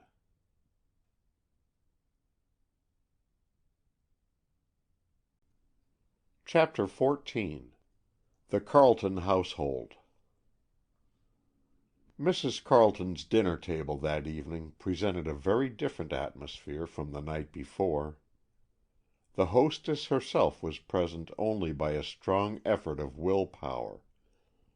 Mrs. Carleton had been greatly overcome by the shock of the dreadful news, and, aside from the sadness and horror of the tragedy, she was exceedingly disappointed at what seemed to her the ruin of her son's future. The Carletons were an old and aristocratic family, though by no means possessed of great fortune. The alliance, therefore, with the wealth of the Van Norman estate, and the power of the Van Norman name, seemed to Mrs. Carleton the crowning glory of her son's career, and she had been devoutly thankful when the wedding day was set. Though stubbornly unwilling to believe it, she had of late been forced to notice the growing attachment between Schuyler and her own companion, Miss Burt, and had it not been for the surety of the approaching wedding, she would have dismissed the girl. But so certain was she that her son's ambitions, like her own, were centered on the Van Norman name, she could not believe that Schuyler would let himself become greatly interested in Dorothy Burt. But she did not allow for that mischievous imp of romance who plays havoc with hearts without saying, "By your leave," and partly because of her own dainty charm, partly because of her contrast to Madeleine's magnificence, Dorothy Burt crept into Schuyler Carleton's affections before either of them realized it, and when they did discover the surprising fact, it did not seem to dismay them as it should have done. But it troubled them, for Schuyler well knew that honor, expediency, and good judgment all held him bound to Miss Van Norman, and Dorothy Burt knew it equally well. And, whether or not with an ulterior motive, she had made no claim on him from the first. She had admitted her love for him, but in the same breath had avowed her appreciation of its hopelessness. Even if he hinted at a possible transfer of his allegiance, she had hushed him at once, saying it was impossible for him to do otherwise than to be true to his troth, and that he must forget her, as she should try to forget him. This nobility on her part only made Carleton love her more, and though continuing to admire his beautiful fiancée, his real affection was all for little Dorothy. She came to dinner that night, soft and lovely in a simple white frock, her pathetic eyes wide open in grief and sorrow, her rosebud mouth drooping and tremulous at the corners. Fessenden watched her. Without appearing to do so, he noted every expression that flitted across her baby face, and he was greatly disturbed. The night before he had paid slight attention to her. To be sure, Miss Van Norman had spoken her name in the afternoon, but it had meant little to him, and, thinking of her merely as Mrs. Carleton's companion, or secretary, he wasn't sure which, he had been conventionally polite, and no more. But tonight she was a factor in the case, and must be reckoned with. As Fessenden watched her, he saw, with a growing conviction, as sure as it was awful, that she was relieved at Miss Van Norman's death. Gentle, tender little girl as she seemed, it was nevertheless true that the removal of the obstacle between Carleton and herself gave her only joy. She tried to hide this. She cleverly simulated grief, horror, surprise, interest, all the emotions called forth by the conversation, which unavoidably pursued only one course. In fact, Miss Burt took her cue every time from Mrs. Carleton, and expressed opinions that invariably coincided with hers. It began to dawn upon Fessenden that the girl was unusually clever, the more so, he thought, that she was consciously concealing her cleverness by a cloak of demure innocence and careful unostentation. Never did she put herself forward. Never did she show undue interest in Schuyler personally. Fessenden reasoned that the game being now in her own hands, she could afford to stand back and await developments. Then came the next thought. How came the game so fortuitously into her own hands? Was it, even indirectly, due to her own instigation? "Pshaw!" he thought to himself. "I'm growing absurdly suspicious. I won't believe wrong of that girl until I have some scrap of a hint to base it on." And yet he knew in his own heart, if Dorothy Burt had wanted to connive in the slightest degree in the removal of her rival, she was quite capable of doing so, notwithstanding her very evident effect of pretty helplessness. "When an excessively clever young woman assumes an utterly inefficient air," he thought, "it must be for some undeclared purpose." And he felt an absurd thrill of satisfaction that though Kitty French was undeniably clever, she put on no ingénue arts to hide it. Then Kitty's phrase of "a clinging rosebud" came to his mind, and he realized its exceeding aptness to describe Dorothy Burt. Her appealing eyes and wistful, curved mouth were enough to lure a man who loved her to almost any deed of daring. "Even murder?" flashed into his brain, and he recoiled at the thought. Old Schuyler might have been made to forget his fealty. He might have been unable to steel his heart against those subtle charms. He might have thrown to the winds his honor and his faith, but surely never, never could he have committed that dreadful deed, even for the love of this angel-faced siren. Could she? The words fairly burned into Fessenden's brain. The sudden thought set his mind whirling. Could she? Why, no, of course not. Absurd. Yes, but could she? What? That child? That baby girl? Those tiny rose-leaf hands? Yes, but could she? No, said Fessenden angrily, and then realized that he had spoken aloud, and his hearers were looking at him with indulgent curiosity. "Forgive me," he said, smiling as he looked at Mrs. Carleton. "My fancy took a short but distant flight, and I had to speak to it sternly by way of reproof." "I didn't know a lawyer could be fanciful," said Mrs. Carleton. "I thought that privilege was reserved for poets." "Thank you for a pretty compliment to our profession," said Rob.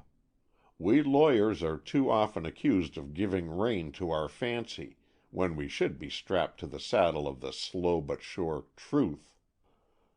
"But can you arrive anywhere on such a prosaic steed?" asked Miss Burt, smiling at his words. "Yes," said Rob, "we can arrive at facts." What prompted him to speak so curtly he didn't know, but his speech did not at all please Miss Burt.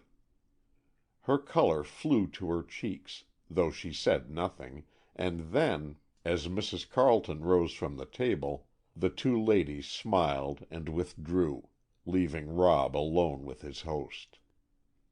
"It's all right, old boy, of course," said Carleton. "But did you have any reason for flouting poor little Dorothy like that?" "No, I didn't," said Fessenden honestly and apologetically. "I spoke without thinking, and I'm sorry for it."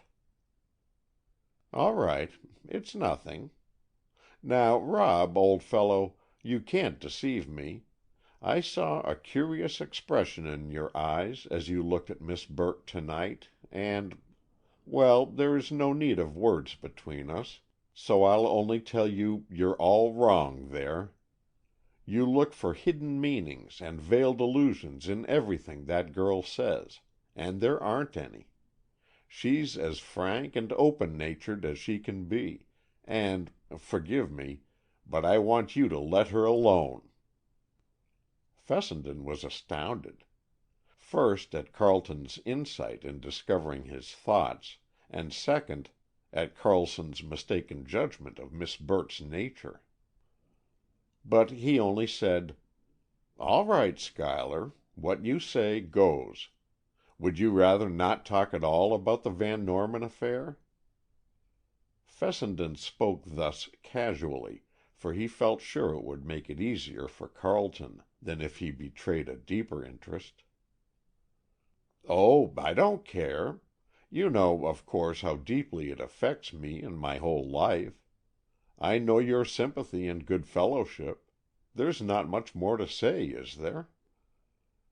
"Why, yes, Carleton, there is. As your friend, and also in the interests of justice, I am more than anxious to discover the villain who did the horrid deed, and though the inquest people are doing all they can, I want to add my efforts to theirs, in hope of helping them, and you." "Don't bother about me, Rob. I don't care if they never discover the culprit. Miss Van Norman is gone. It can't restore her to life if they do learn who killed her." Fessenden looked mystified. "That's strange talk, Schuyler. But of course you're fearfully upset, and I suppose just at first it isn't surprising that you feel that way. But surely, as man to man now, you want to find and punish the wretch that put an end to that beautiful young life." "Yes, I suppose so." Carleton spoke hesitatingly, and drew his hand across his brow in the same dazed way he did when in the witness box. "You're done up, old man, and I'm not going to bother you to-night. But I'm on the hunt, if you aren't, and I'm going ahead on a few little trails, hoping they'll lead to something of more importance.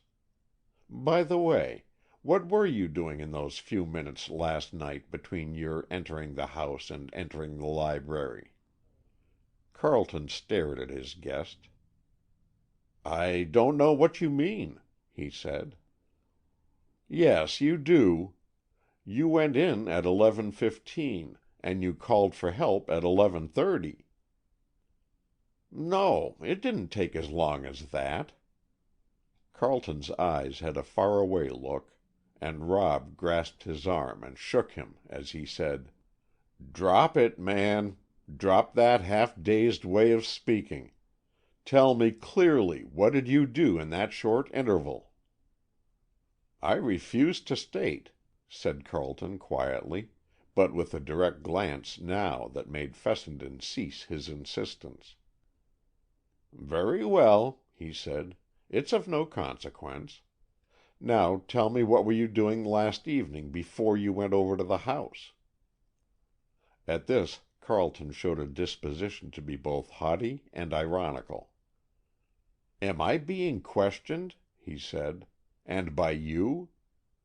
Well, before I went to Miss Van Norman's, I was walking in the rose garden with Miss Burt. You saw me from your window." "I did," said Rob gravely. "Were you with Miss Burt until the time of your going over to the Van Norman house?" "No," said Carleton with sarcastic intonation. "I said good night to Miss Burt about 3/4 of an hour before I started to go over to Miss Van Norman's. Do you want to know what I did during that interval?" "Yes." "I was in my own room, my den. I did what many a man does on the eve of his wedding. I burned up a few notes, perhaps a photograph or two, and one withered rosebud, a keepsake. Does this interest you?" "Not especially. But, Schuyler, do drop that resentful air. I'm not quizzing you, and if you don't want to talk about the subject at all, we won't." "Very well, I don't." "Very well, then." The two men rose, and as Carleton held out his hand, Rob grasped it and shook it heartily. Then they went to the drawing room and rejoined the ladies. The Van Norman affair was not mentioned again that evening. All felt a certain oppression in the atmosphere, and all tried to dispel it, but it was not easy. Uninteresting topics of conversation were tossed from one to another, but each felt relieved when at last Mrs. Carleton rose to go upstairs, and the evening was at an end. Fessenden went to his room, his brain a whirlwind of conflicting thoughts. He sat down by an open window and endeavored to classify them into some sort of order. First, he was annoyed at Carleton's inexplicable attitude. Granting he was in love with Miss Burt, he had no reason to act so unconcerned about the Van Norman tragedy. And yet Schuyler's was a peculiar nature, and doubtless all this strange behavior of his was merely the effort to hide his real sorrow. But again, if he were in love with Miss Burt, his sorrow for the loss of Madeleine was for the loss of her fortune, and not herself. This Fessenden refused to believe, but the more he refused to believe it, the more it came back to him. Then there was his new notion, that came to him at dinner, about Miss Burt. Carleton said she was the ingenuous, timid girl she looked, but Rob couldn't believe it. Executive ability showed in that determined little chin. Veiled cunning lurked in the shadows of those innocent eyes. And the girl had a motive. Surely she wanted her rival out of her way. Then she had said good night to Schuyler nearly an hour before he went over to Madeleine's. Could she have— But nonsense. Even if she had been so inclined, how could she have entered the house? Ah, that settled it. She couldn't. And Fessenden was honestly glad of it. Honestly glad that he had proved to himself that Miss Burt, lovely, alluring little Dorothy Burt, was not the hardened criminal for whom he was looking. Then it came back to Schuyler. No, never Schuyler.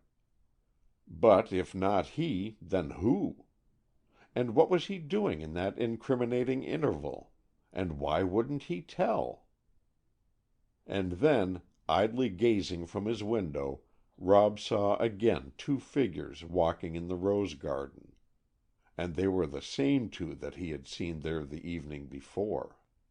Schuyler Carleton and Dorothy Burt were strolling. No, now they were standing close to each other in earnest conversation. Rob was no eavesdropper, and of course he couldn't hear a word they said, but somehow he found it impossible to take his eyes from those two figures. Steadily they talked, so engrossed in their conversation that they scarcely moved. Then Schuyler's arm went slowly round the girl's shoulders. Gently she drew away, and he did not then again offer a caress. Rob sat looking at them, saying frankly to himself that he was justified in doing so, since his motive effaced all consideration of puerile conventions. If that girl were really the designing young woman he took her to be, more, if she could be the author, directly or indirectly, of that awful crime, then Fessenden vowed he would save Schuyler from her fascinations at the risk of breaking their own lifelong friendship. After further rapt and earnest conversation, Carleton took Miss Burt gently in his arms and kissed her lightly on the forehead. Then, drawing her arm through his own, they turned and walked slowly to the house. A few moments later Rob heard the girl's light footsteps as she came up to her room, but Carleton stayed down in the library until long after the rest of the household were sleeping. End of chapter 14.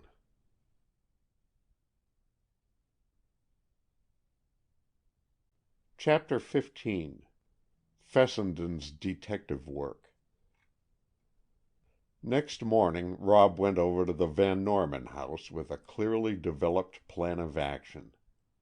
He declared to himself that he would allow no circumstance to shake his faith in his friend, that he would hold Carleton innocent of all wrongdoing in the affair, and that he would put all his ingenuity and cleverness to work to discover the criminal or any clue that might lead to such a discovery.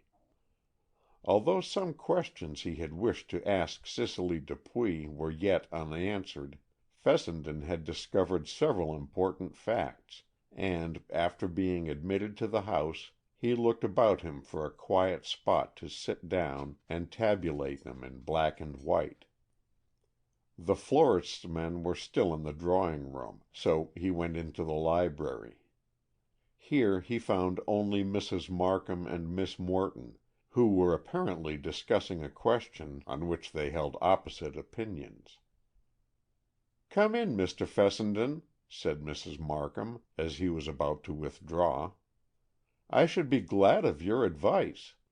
Ought I to give over the reins of government at once to Miss Morton?" "Why not?" interrupted Miss Morton herself. "The house is mine. Why should I not be mistress here?" Fessenden repressed a smile. It seemed to him absurd that these two middle-aged women should discuss an issue of this sort with such precipitancy. "It seems to me a matter of good taste," he replied. "The house, Miss Morton, is legally yours, but as its mistress I think you'd show a more gracious manner if you would wait for a time before making any changes in the domestic arrangements." Apparently undesirous of pursuing the gracious course he recommended, Miss Morton rose abruptly and flounced out of the room. "Now she's annoyed again," observed Mrs. Markham placidly. "The least little thing sets her off." "If not intrusive, Mrs. Markham, won't you tell me how it comes about that Miss Morton inherits this beautiful house? Is she a relative of the Van Normans?" "Not a bit of it. She was Richard Van Norman's sweetheart years and years and years ago.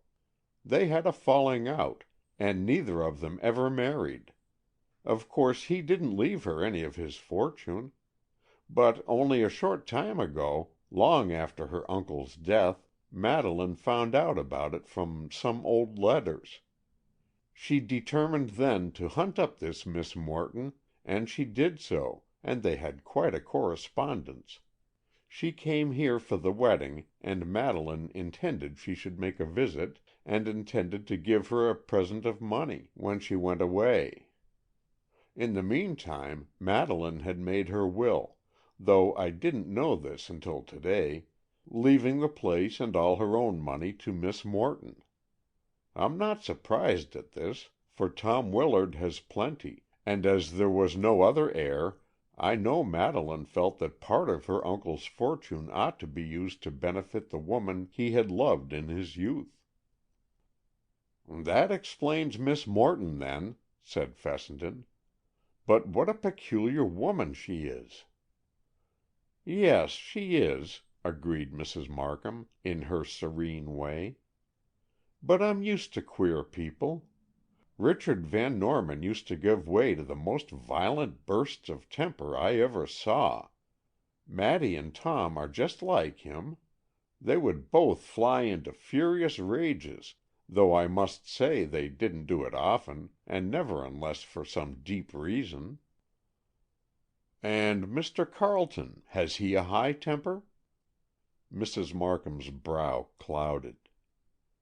"I don't understand that man," she said slowly. "I don't think he has a quick temper, but there's something deep about him that I can't make out. Oh, Mr. Fessenden, do you think he killed our Madeleine?" "Do you?" said Fessenden suddenly, looking straight at her. "I do," she said, taken off her guard. "That is, I couldn't believe it, only what else can I think? Mr. Carleton is a good man, but I know Maddy never killed herself, and I know the way this house is locked up every night.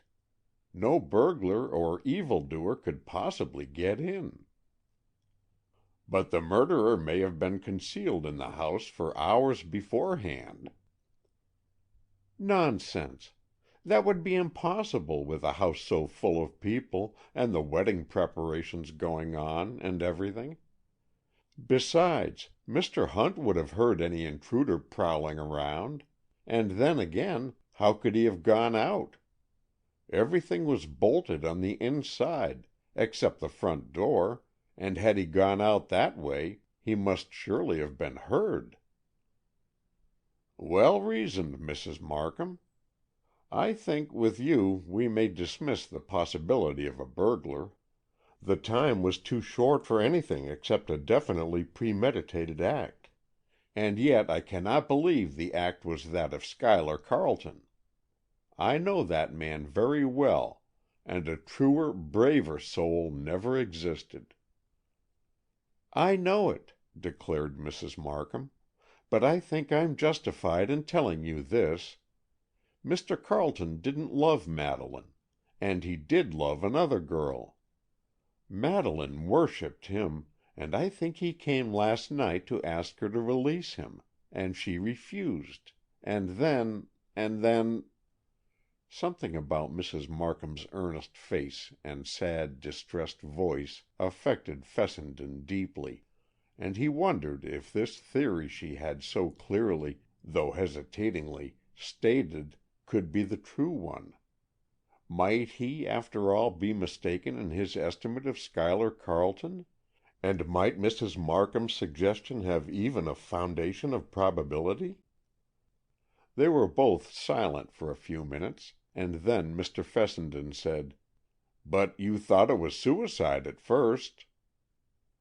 "Indeed, I did.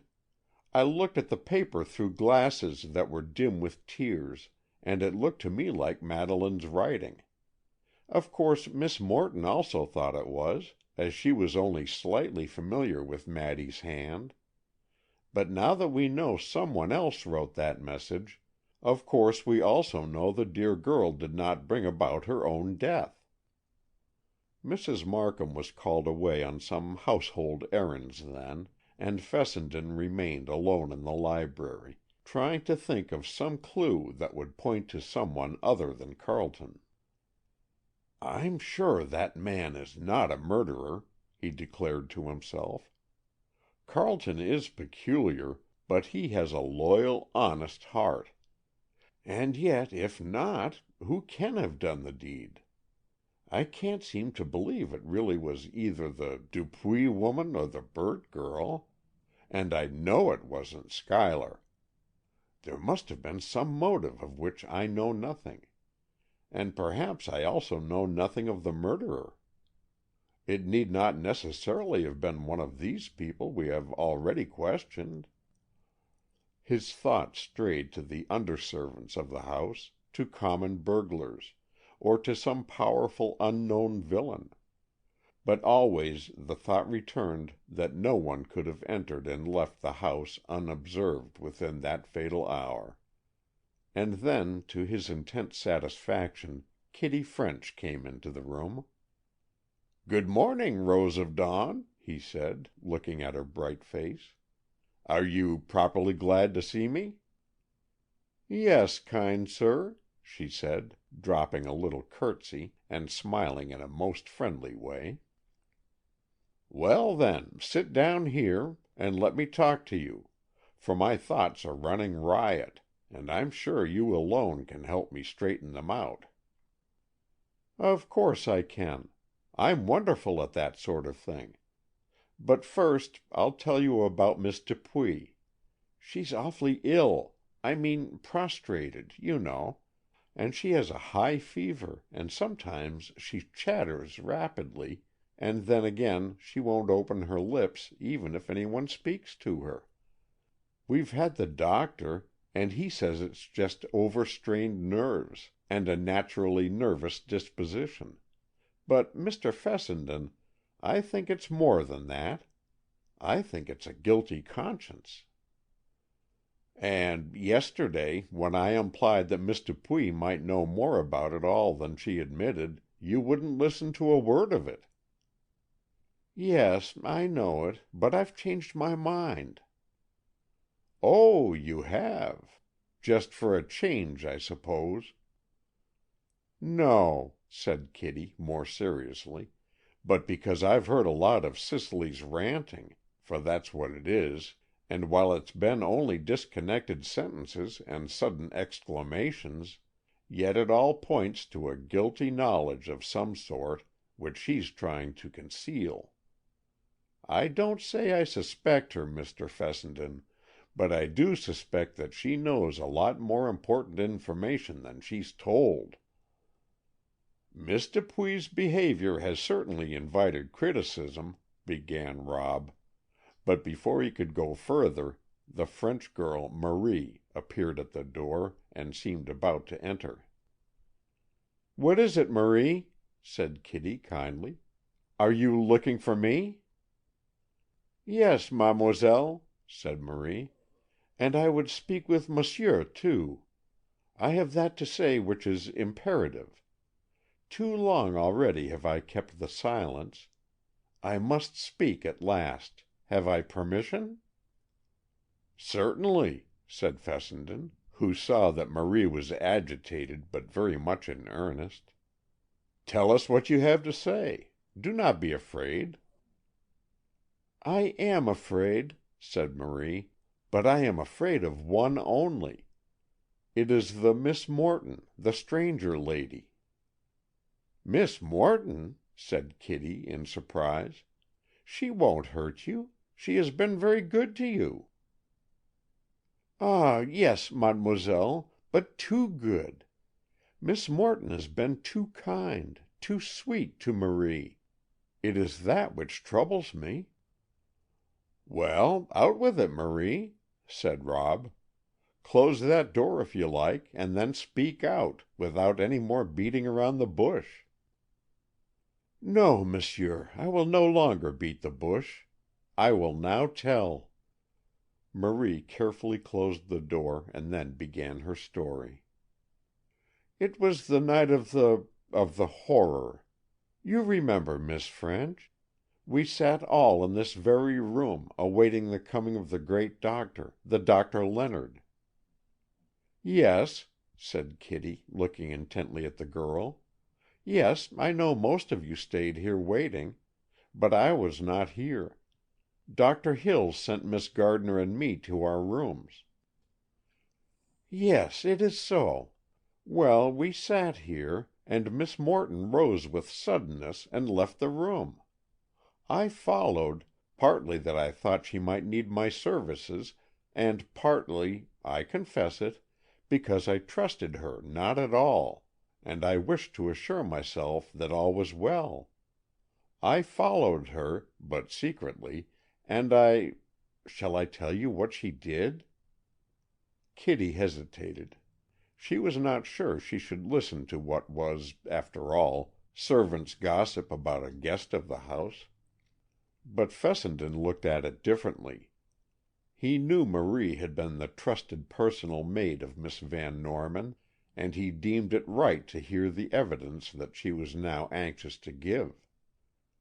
"Go on, Marie," he said gravely. "Be careful to tell it exactly as it happened, whatever it is." "Yes, monsieur. Well, then, I softly followed Miss Morton, because she did not go directly to her own room, but went to Miss Van Norman's sitting room, and stood before the desk of Miss Madeleine." "You are sure, Marie?" said Kitty, who couldn't help feeling it was dishonorable to listen to this. "Please, Miss French, let her tell the story in her own way," said Rob. "It is perhaps of the utmost importance, and may lead to great results." Then Marie went uninterruptedly on. "She stood in front of the desk, monsieur. She searched eagerly for papers, reading and discarding several. Then she found some, which she saw with satisfaction, and hastily concealed in her pocket. Miss Morton is a lady who yet has pockets in her gowns. With the papers in her pocket, then, Miss Morton looks about carefully, and thinking herself unobserved, creeps, but stealthily, to her own room. There, monsieur, I was obliged to peep at the keyhole. There she lighted a fire in her grate, and burned those papers. With my eyes I saw her. Never would I have told, for it was not my affair, but that I fear for Miss Dupuy. It is in the air that she knows secrets concerning Miss Van Norman's death. Ah, if one would know secrets, one should question Miss Morton." "This is a grave charge you bring against the lady, Marie," said Fessenden. "Yes, monsieur, but it is true." "I know it is true," said Kitty. "I have not mentioned it before, but I saw Miss Morton go to Madeleine's room that night, and afterward go to her own room. I knew nothing, of course, of the papers, and so thought little of the whole incident. But if she really took papers from Madeleine's desk and burned them, it's indeed important. What could the papers have been?" "You know she inherited—" began Fessenden. "Oh, a will!" cried Kitty. "Marie, you may go now," Rob interrupted. "You did right to tell us this, and rest assured you shall never be blamed for doing so. You will probably be questioned further, but for the present you may go. And thank you." Marie curtsied and went away. "She's a good girl," said Kitty.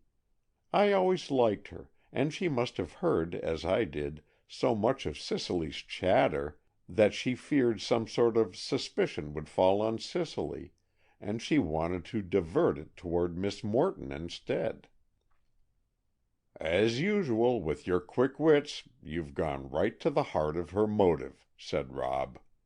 "But it may be more serious than you've yet thought of.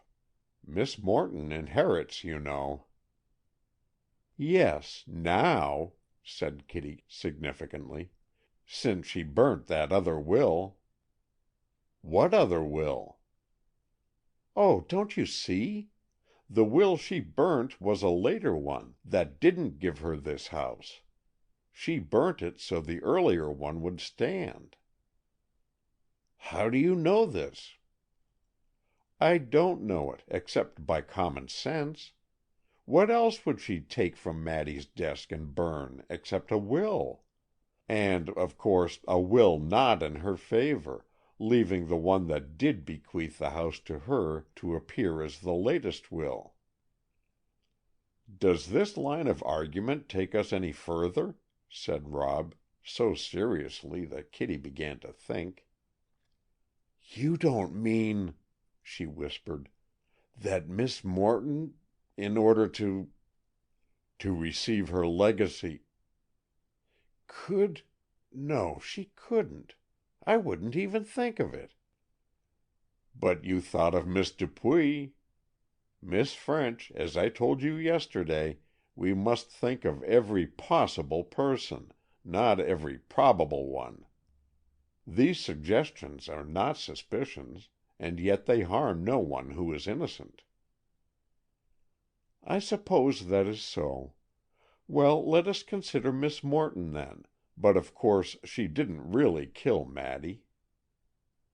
"I trust not, but I must say I could sooner believe it of a woman of her type than Miss Dupuy's." "But Cicely didn't either. Oh, how can you say such dreadful things?" "We won't say them any more. They are dreadful. But I thought you were going to help me in my detective work, and you balk at every turn." "No, I won't," said Kitty, looking repentant. "I do want to help you, and if you'll let me help, I'll suspect everybody you want me to." "I want you to help me, but this story of Marie's is too big for me to handle by myself. I must put that into Mr. Benson's hands. It is really more important than you can understand." "I suppose so," said Kitty, so humbly that Rob smiled at her, and had great difficulty to refrain from kissing her.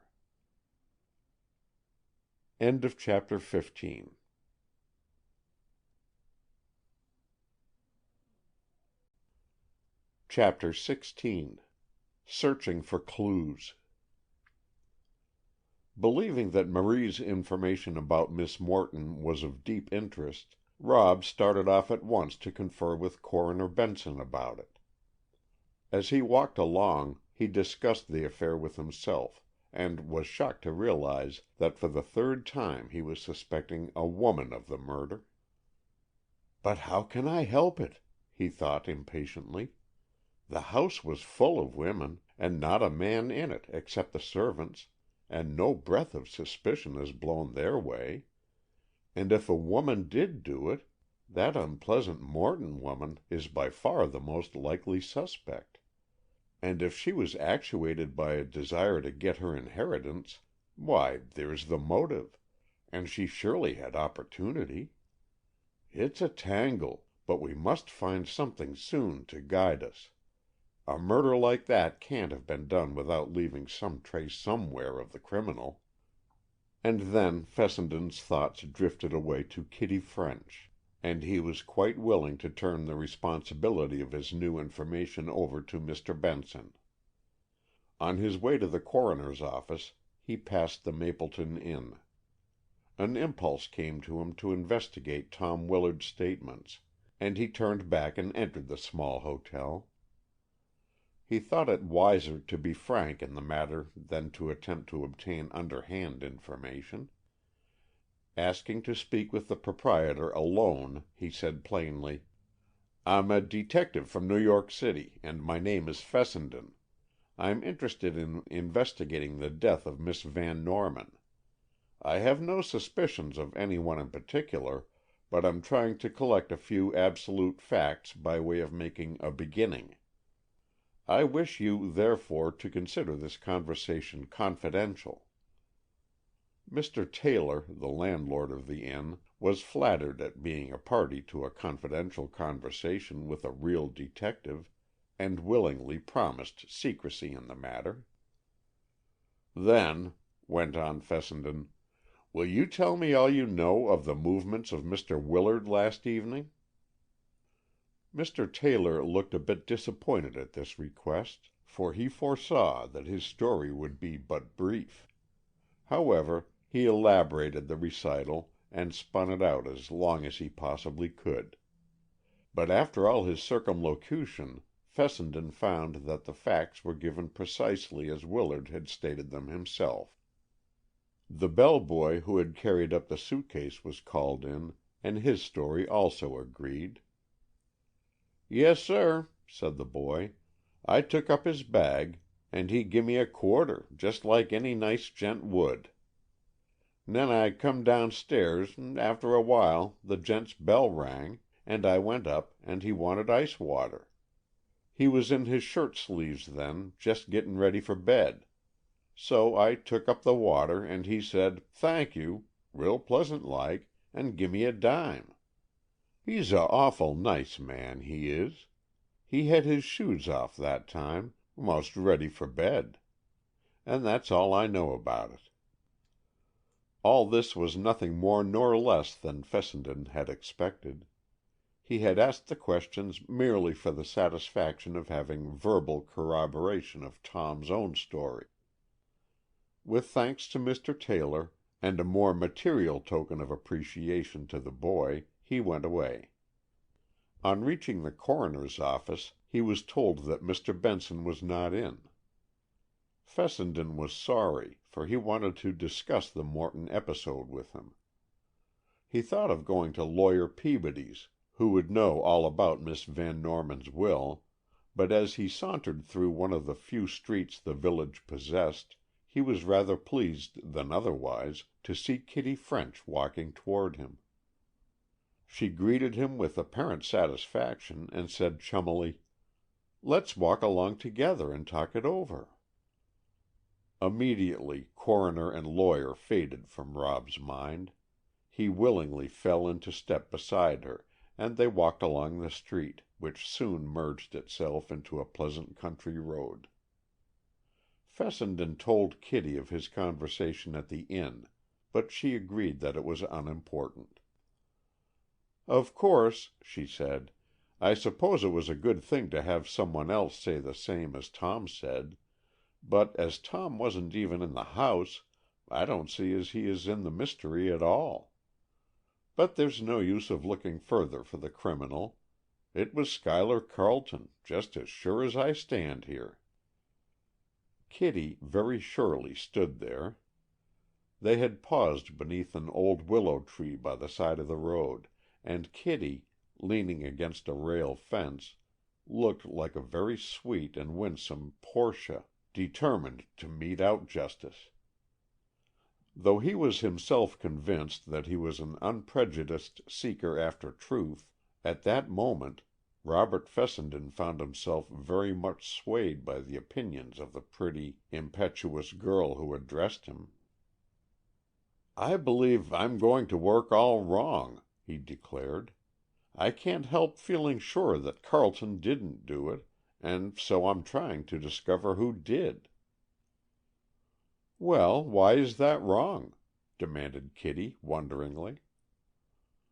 "Why, I think a better way to do would be to assume, if only for sake of argument, as they say, or rather for sake of a starting point, to assume that you are right and that Carleton is the evildoer, though I swear I don't believe it."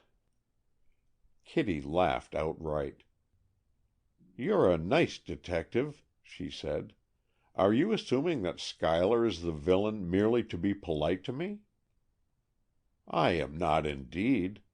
I feel very politely inclined toward you, I'll admit, but in this matter I'm very much in earnest, and I believe, by assuming that Carleton is the man, and then looking for proof of it, we may run across clues that will lead us to the real villain." Kitty looked at him admiringly, and for Kitty French to look at any young man admiringly was apt to be a bit disturbing to the young man's peace of mind. It proved so in this case, and though Fessenden whispered to his own heart that he would attend first to the vindication of his friend Carleton, his own heart whispered back that after that Miss French must be considered. "And so," said Rob, as they turned back homeward, "I'm going to work upon this line. I'm going to look for clues, real, material, tangible clues, such as criminals invariably leave behind." "Do!" cried Kitty, "and I'll help you. I know we can find something." "You see," went on Fessenden, his enthusiasm kindling from hers, "the actual stage of the tragedy is so restricted. Whatever we find must be in the Van Norman house." "Yes, and probably in the library." "Or the hall," he supplemented. "What kind of a thing do you expect to find?" "I don't know, I'm sure. In the Sherlock Holmes stories it's usually cigar ashes or something like that. Oh, pshaw! I don't suppose we'll find anything." "I think in detective stories everything is found out by footprints. I never saw anything like the obliging way in which people make footprints for detectives." "And how absurd it is," commented Rob. "I don't believe footprints are ever made clearly enough to deduce the rest of the man from." "Well, you see, in detective stories there's always that light snow which had fallen late the night before." "Yes," said Fessenden, laughing at her cleverness, "and there's always some minor character who chances to time that snow exactly, and who knows when it began and when it stopped." "Yes, and then the principal characters carefully plant their footsteps, going and returning, overlapping, you know, and so Mr. Smarty Cat Detective deduces the whole story." "But we've no footprints to help us." "No, we couldn't have in the house." "But if it were Schuyler—" "Well, even if, he couldn't make footprints without that convenient light snow, and there isn't any." "And besides, Schuyler didn't do it." "No, I know he didn't, but you're going to assume that, you know, in order to detect the real criminal." "Yes, I know I said so, but I don't believe that game will work after all." "I don't believe you're much of a detective anyway," said Kitty, so frankly that Fessenden agreed. "I don't believe I am," he said honestly. "With the time, place, and number of people so limited, it ought to be easy to solve this mystery at once." "I think it's just those very conditions that make it so hard," said Kitty, sighing. And so completely under her spell was Fessenden by this time that he emphatically agreed with her. When they reached the Van Norman house, they found it had assumed the hollow, breathless air that invades a house where death is present. All traces of decoration had been removed from the drawing room, and it, like the library, had been restored to its usual immaculate order. The scent of flowers, however, was all through the atmosphere, and a feeling of oppression hovered about like a heavy cloud. Involuntarily Kitty slipped her hand in Rob's as they entered. Fessenden, too, felt the gloom of the place, but he had made up his mind to do some practical work, and detaining Harris, who had opened the door for them, he said at once, "I want you to open the blinds for a time in all the rooms downstairs. Miss French and I are about to make a search, and unless necessary, let no one interrupt us." "Very good, sir," said the impassive Harris, who was becoming accustomed to sudden and unexpected orders. They had chosen their time well for the search, and were not interrupted. Most of the members of the household were in their own rooms, and there happened to be no callers who entered the house. Molly Gardner had gone away early that morning.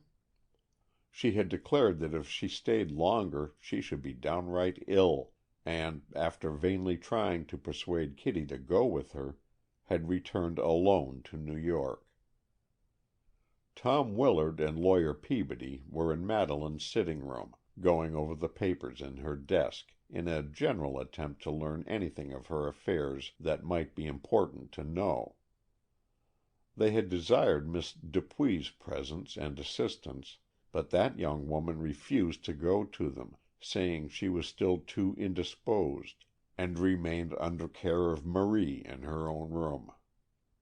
Fessenden suggested that Kitty should make search in the library, while he did the same in the drawing room, and that afterward they should change places.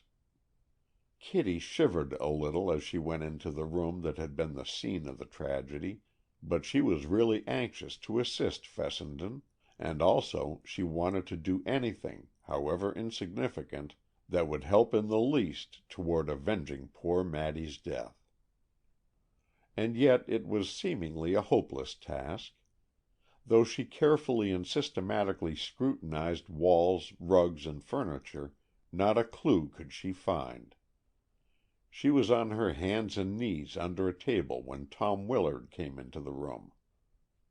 "What are you doing?" he said, unable to repress a smile as Kitty, with her curly hair a bit dishevelled, came scrambling out.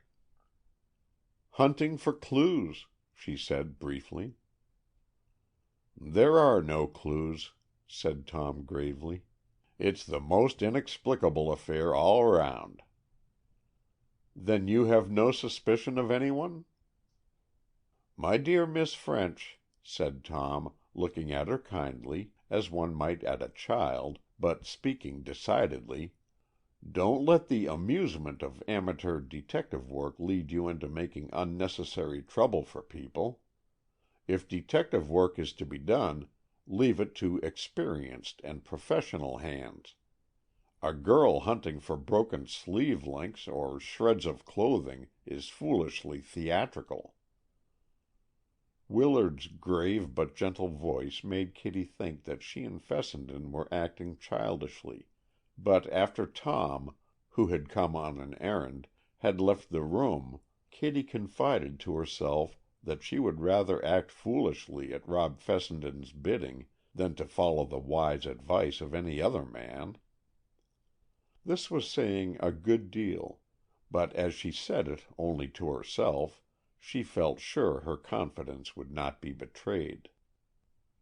Not half an hour had elapsed when Kitty appeared at the drawing-room door with a discontented face, and said, "There's positively nothing in the library that doesn't belong there. It has been thoroughly swept, and though there may have been many clues, they've all been swept and dusted away." "Same here," said Fessenden dejectedly. "However, let's change rooms so we can both feel sure." Then Kitty searched the drawing-room and Rob the library, and they both scrutinized every inch of the hall. "I didn't find so much as a thread," said Kitty, as they sat down on a great carved seat in the hall to compare notes. "I didn't either," said Rob, "with one insignificant exception. In the drawing-room I found this, but it doesn't mean anything." As he spoke he drew from his pocket a tiny globule of a silver color. "What is it?" asked Kitty, taking it with her finger-tips from the palm of his hand. "It's a cachou."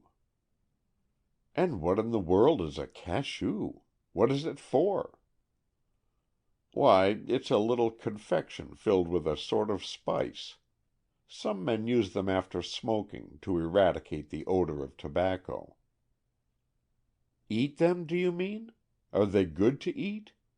And impulsive Kitty was about to pop the tiny thing into her mouth when Rob caught her hand.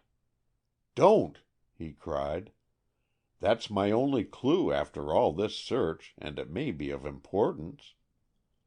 He rescued the cachou from Kitty's fingers, and then, slipping it into his pocket, he continued to hold the hand from which he had taken it. And then, somehow, detective work seemed for a moment to lose its intense interest, and Rob and Kitty talked of other things. Suddenly Kitty said, "Tom Willard thinks we're foolish to hunt for clues." "I think he's right," said Fessenden, smiling, "since we didn't find anything." "Oh, he didn't exactly say you were foolish, but he said I was. He said it was silly for a girl to hunt around under tables and chairs." "He had no right to say so. It isn't silly for you to do anything you want to do. But I know what Willard meant. He thinks, as lots of people do, that there's no sense in expecting to find material evidence of crime, or rather of the criminal. And I suppose he's right. Whoever murdered Miss Van Norman certainly left no tangible traces. But I'm glad we hunted for them, for now I feel certain there were none left. Otherwise, I should always have thought there might have been." "How much more sensible you are than Mr. Willard," said Kitty, with an admiring glance that went straight to the young man's heart and stayed there. "And, too, you always make use of clues if you do find them. Look how cleverly you deduced about the soft and hard lead pencils." "Oh, that was nothing," said Fessenden modestly, though her praise was ecstasy to his soul. "Indeed, it was something. It was great work, and I truly believe you'll make as great a deduction from that little thing you found this morning. What do you call it?" "A cachou." "Yes, a cachou. The whole discovery of the murderer may hinge on that tiny clue we found." "It may, but I can hardly hope so." "I hope so, for I do want to prove to Tom Willard that our search for clues wasn't silly after all." And Fessenden's foolish heart was so joyed at Kitty's use of "we" and "our" that he cared not a rap for Willard's opinion of his detective methods. Chapter 17.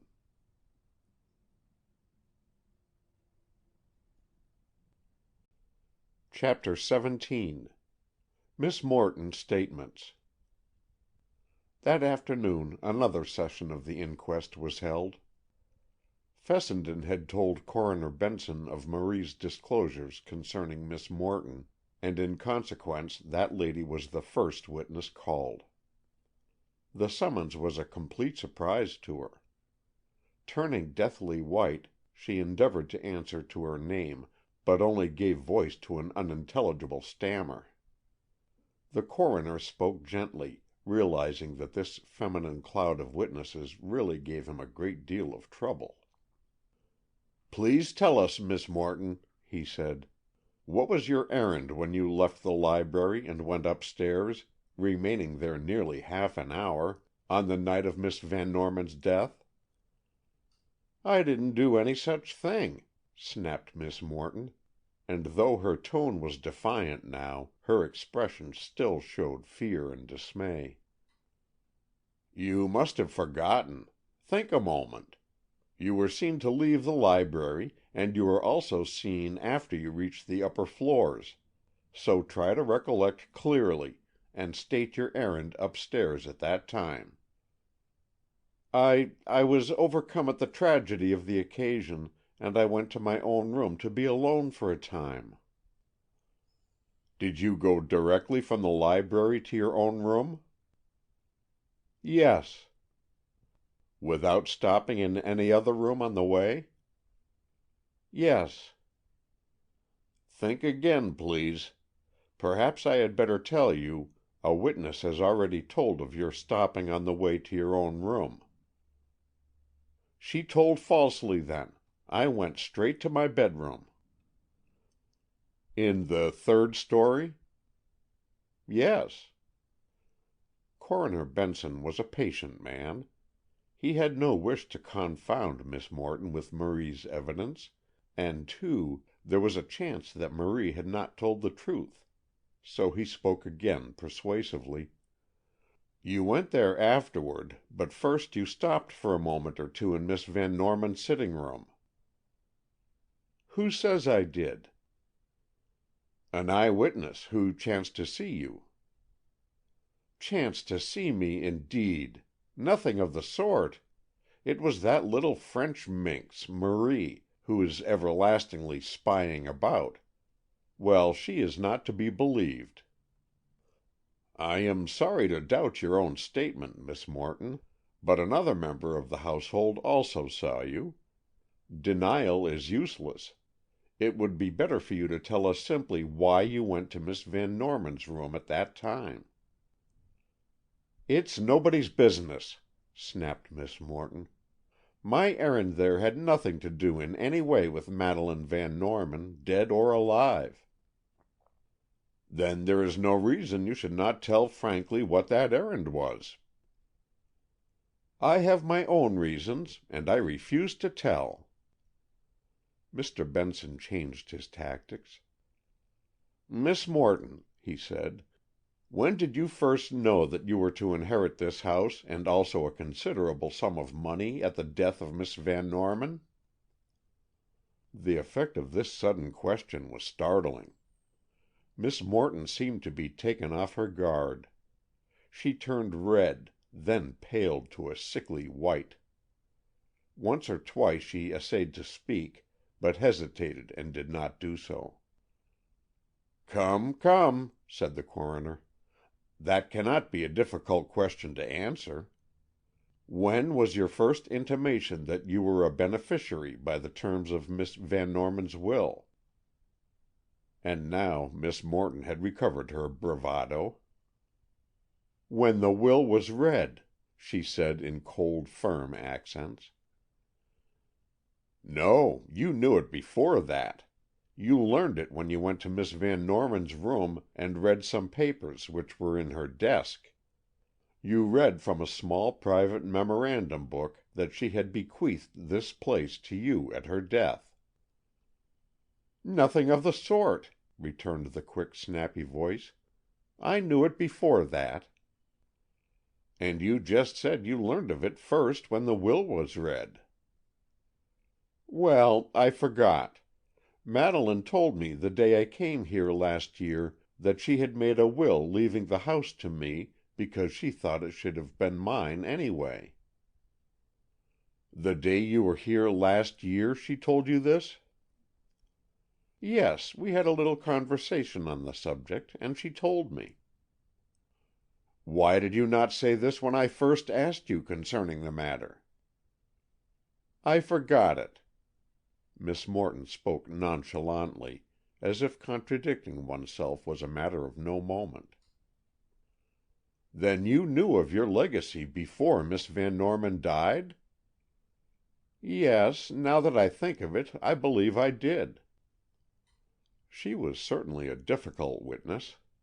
She seemed unable to look upon the question as important, and her answers were given either in a flippant or savage manner. "Then why did you go to Miss Van Norman's room to look for her will that night?" "Her will? I didn't." "No, not the will that bequeathed you the house, but a later will that made a different disposal of it." "There wasn't such a one," said Miss Morton in a low, scared voice. "What, then, was the paper which you took from Miss Van Norman's desk, carried to your own room, and burned?" The coroner's voice was not persuasive now, it was accusing, and his face was stern as he awaited her reply. Again Miss Morton's face blanched to white. Her thin lips formed a straight line, and her eyes fell, but her voice was strong and sibilant as she fairly hissed, "How dare you? Of what do you accuse me?" "Of burning a paper which you took secretly from Miss Van Norman's private desk." A moment's hesitation, and then, "I did not do it," she said clearly. "But you were seen to do it." "By whom?" "By a disinterested and credible witness." "By a sly, spying French servant." "It matters not by whom. You are asked to explain the act of burning that paper." "I have nothing to explain. I deny it."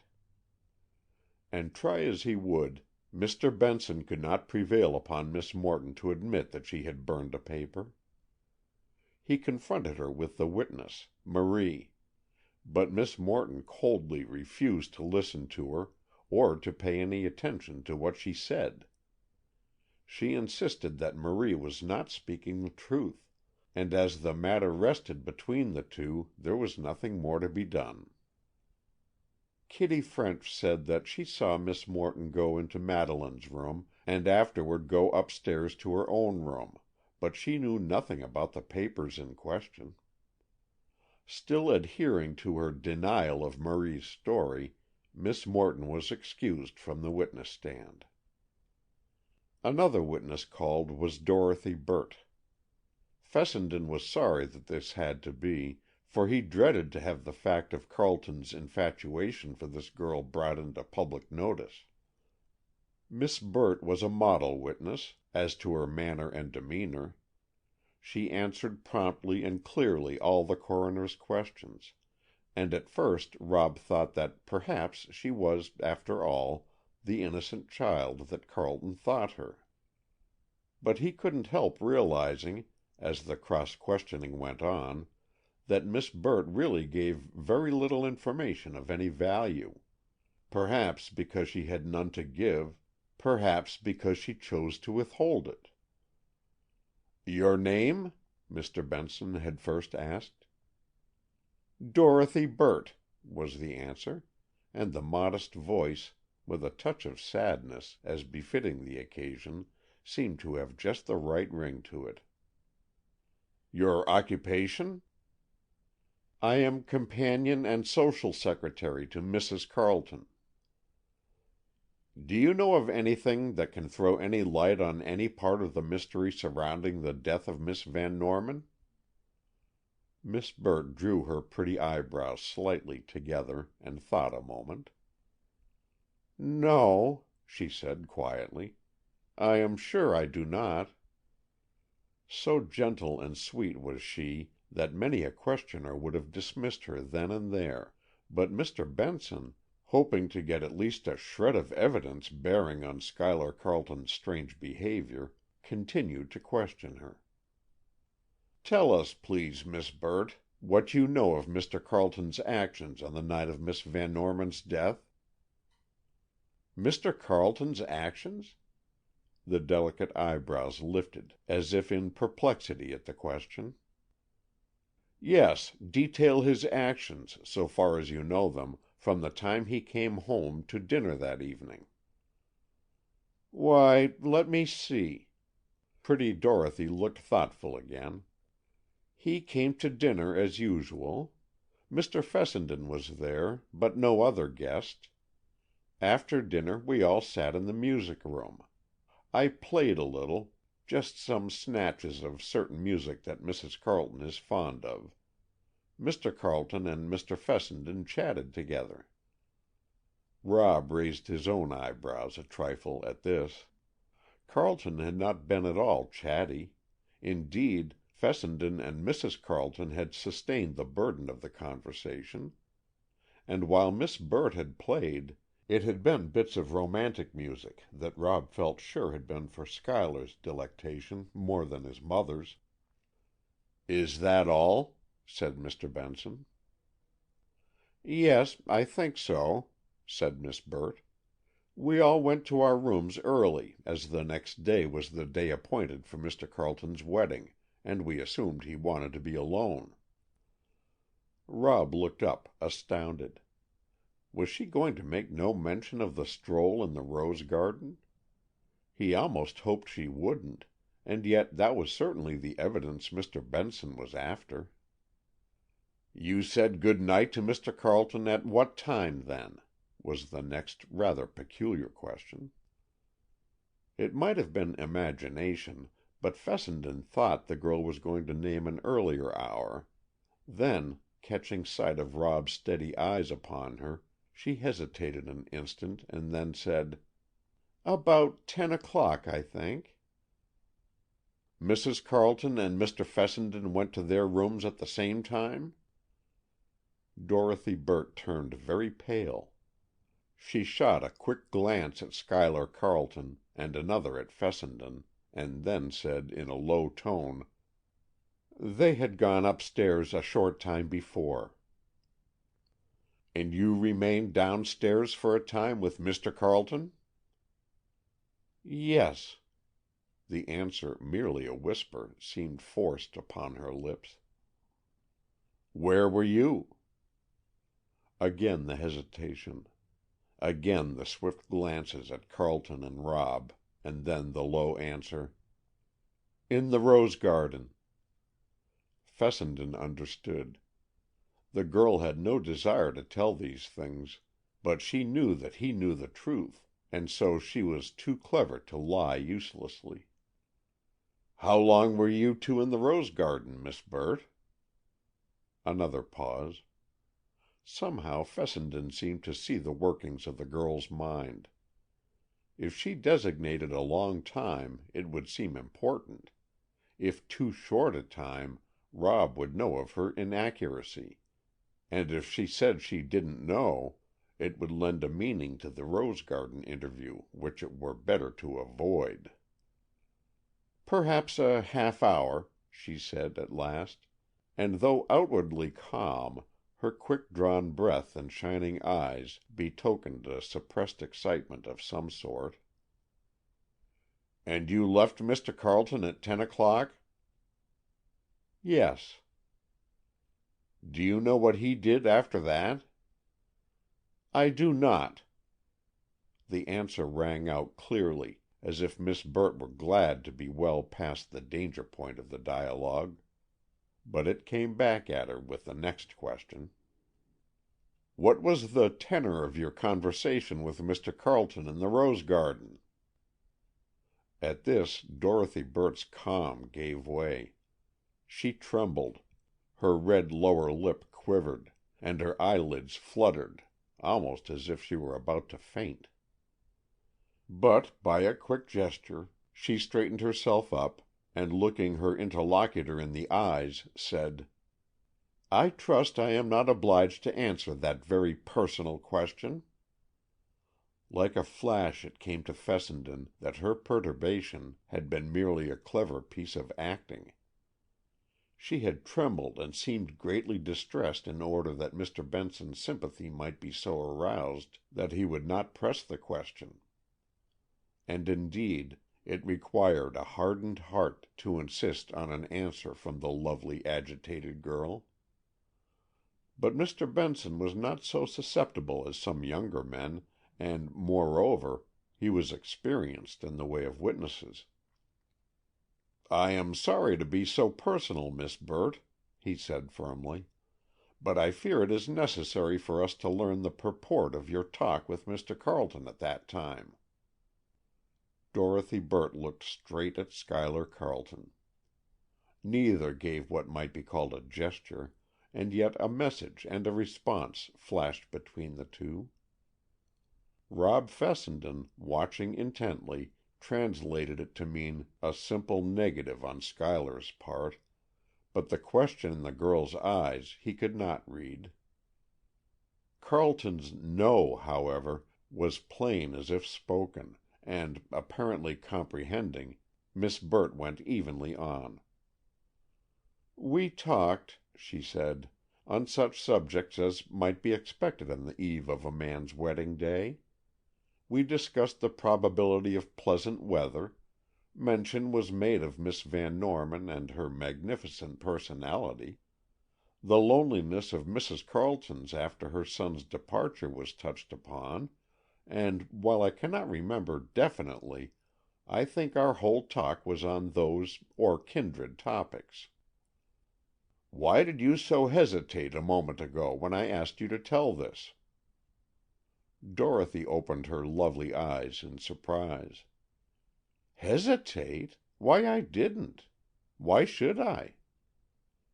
Mr. Benson was at last put to rout.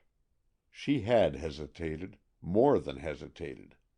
She had been distinctly averse to relating what she now detailed as a most indifferent conversation, but in the face of that expression of injured innocence, Mr. Benson could say no more on that subject. "When you left Mr. Carleton," he went on, "did you know he was about to come over here to Miss Van Norman's?" Again the telegraphic signals between Miss Burt and Carleton.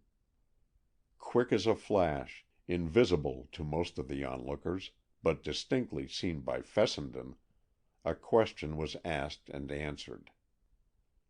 "No," she said quickly, "I did not." "You left him at 10 o'clock, then, and did not see him again that night?" "That is correct." "And you have no idea how he was occupied from 10 o'clock on?" "I have not." "That's all at present, Miss Burt." The girl left the witness stand looking greatly troubled, but the suspicious Mr. Fessenden firmly believed she looked troubled because it made her more prettily pathetic. He wasn't entirely right in this, but neither was Dorothy Burt quite as ingenuous as she appeared. Chapter 17.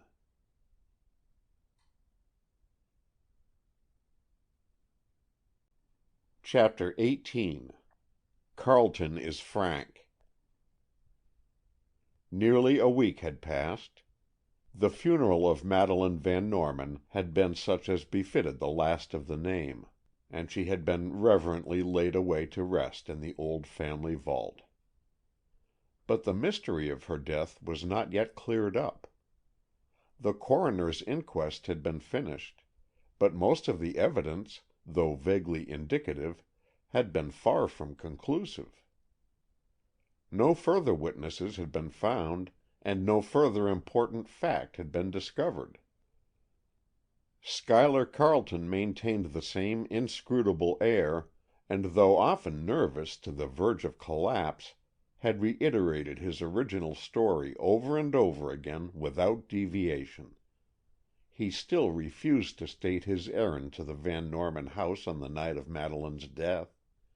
He still declined to say what he was doing between the time he entered the house and the time when he cried out for help. He himself asserted there was little, if any, time therein unaccounted for. Tom Willard, of course, repeated his story, and it was publicly corroborated by witnesses from the hotel. Tom had changed some during these few days. The sudden accession of a large fortune seemed to burden him rather than to bring him joy. But no one wondered at this when they remembered the sad circumstances which gave him his wealth, and remembered, too, what was no secret to anybody, that he had deeply loved his cousin Madeleine. Of the other witnesses, Cicely Dupuy was the only one whose later evidence was not entirely in accordance with her earlier statements. She often contradicted herself, and when in the witness chair was subject to sudden fainting attacks, whether real or assumed no one was quite sure. And so, after the most exhaustive inquiry and the most diligent sifting of evidence, the jury could return only the time-worn verdict, "Death at the hands of some person or persons unknown." But in addition to this, it was recommended by the jury that Schuyler Carleton be kept under surveillance. There had not been enough evidence to warrant his arrest, but the district attorney was so convinced of the man's guilt that he felt sure proofs of it would sooner or later be brought to light. Carleton himself seemed apathetic in the matter. He quite realized that his guilt was strongly suspected by most of the community, but instead of breaking down under this, he seemed rather to accept it sadly and without dispute. But though the inquest itself was over, Vigorous investigation was going on. A detective of some reputation had the case in hand officially, and unlike many celebrated detectives, he was quite willing to confer with or to be advised by young Fessenden. Spurred by the courtesy and confidence of his superior, Rob devoted himself with energy to the work of unraveling the mystery, but it was baffling work. As he confessed to Kitty French, who was in all things his confidante, every avenue of argument led up against a blank wall. "Either Carleton did do or he did not," he said reflectively. "If he did, there's absolutely no way we can prove it, and if he didn't, who did?" Kitty agreed that this was a baffling situation. "What about that cachou, or whatever you call it?" she said. "It didn't amount to anything as a clue," returned Rob moodily. "I showed it to some of the servants, and they said they had never seen such a thing before. Harris was quite sure that none of the men who came here ever used them. I asked Carleton, just casually, for one the other day, and he said he didn't have any, and never had had any. I asked Willard for one at another time, and he said the same thing. It must have been dropped by some of the decorator's men. They seemed a Frenchy crowd, and I've been told the French are addicted to these things." Rob took the tiny silver sphere from his pocket and looked at it as he talked. "Besides, it wouldn't mean a thing if it had belonged to anybody. I just picked it up because it was the only thing I could find in the drawing room that wasn't too heavy to lift." Rob put his useless clue back into his pocket with a sigh. "I'm going to give it up," he said, "and go back to New York. I've stayed here in Mapleton over a week now, hoping I could be of some help to poor old Carleton. But I can't, and yet I know he's innocent. Fairbanks, the detective on the case, is pleasant to work with, and I like him. But if he can't find out anything, of course I needn't hope to. I'd stay on, though, if I thought Carleton cared to have me. But I'm not sure he does, so I'm going back home. When are you going to New York, Kitty?" But the girl did not answer his question. "Rob," she said, for the intimacy between these two young people had reached the stage of first names, "I have an inspiration." "I wish I had some faith in it, my dear girl, but your inspirations have such an inevitable way of leading up a tree." "I know it, and this may also. But listen. Doesn't Schuyler believe that you suspect him?" "I don't suspect him," declared Rob, almost fiercely. "I know you don't, but doesn't Schuyler think you do?" "Why, I don't know. I never thought about it. I think very likely he does." "And he's so proud. Of course, he won't discuss it with you, or justify himself in any way. Now, look here, Rob. You go to Schuyler, and in your nicest, friendliest way, tell him you don't believe he did it. Then, don't you see? If he is innocent, he will expand and confide in you, and you may get a whole lot of useful information. And on the other hand, if he is guilty, you'll probably learn the fact from his manner." Rob thought it over. "Kitty," he said at last, "you're a trump. I believe you have hit upon the only thing there is to try, and I'll try it before I decide to go to New York. I'll stay in Mapleton a day or two longer, for the more I think about it, the more I think I haven't been fair or just to the old boy in not even asking for his confidence." "It isn't that so much, but you must assure him of your belief in him. Tell him you know he is innocent." "I do know it." Yes, I know that has been your firm conviction all along, though it isn't mine. But don't tell him it isn't mine. Just tell him of your own confidence and sympathy and faith in him, and see what happens." "A woman's intuitions are always ahead of a man's," declared Rob heartily. "I'll do just as you say, Kitty, and I'll do it wholeheartedly, and to the best of my ability." Kitty was still staying in the Van Norman house, which had not yet been, and probably would not soon be, known by any other name. Mrs. Markham had gone away temporarily, though it was believed that when she returned it would be merely to arrange for her permanent departure. The good lady had received a generous bequest in Madeleine's will, and except for the severing of old associations, she had no desire to remain in a house no longer the home of the Van Normans. Miss Morton was therefore mistress of the establishment, and thoroughly did she enjoy her position. She invited Miss French to remain for a time as her visitor, and Kitty had stayed on, in hope of learning the truth about the tragedy. At Miss Morton's invitation, Tom Willard had left the hotel and returned to his old room, which he had given up to Miss Morton herself at Madeleine's request. Willard without doubt sorrowed deeply for his beautiful cousin, but he was a man who rarely gave voice to his grief, and his feelings were evident more from his manner than his words. He seemed preoccupied and absent-minded, and quite unlike Miss Morton, he was in no haste to take even preliminary steps toward the actual acquisition of his fortune. Fessenden was curious to know whether Willard suspected that his cousin's death was the work of Schuyler Carleton, but when he tried to sound Tom on the subject, he was met by a rebuff.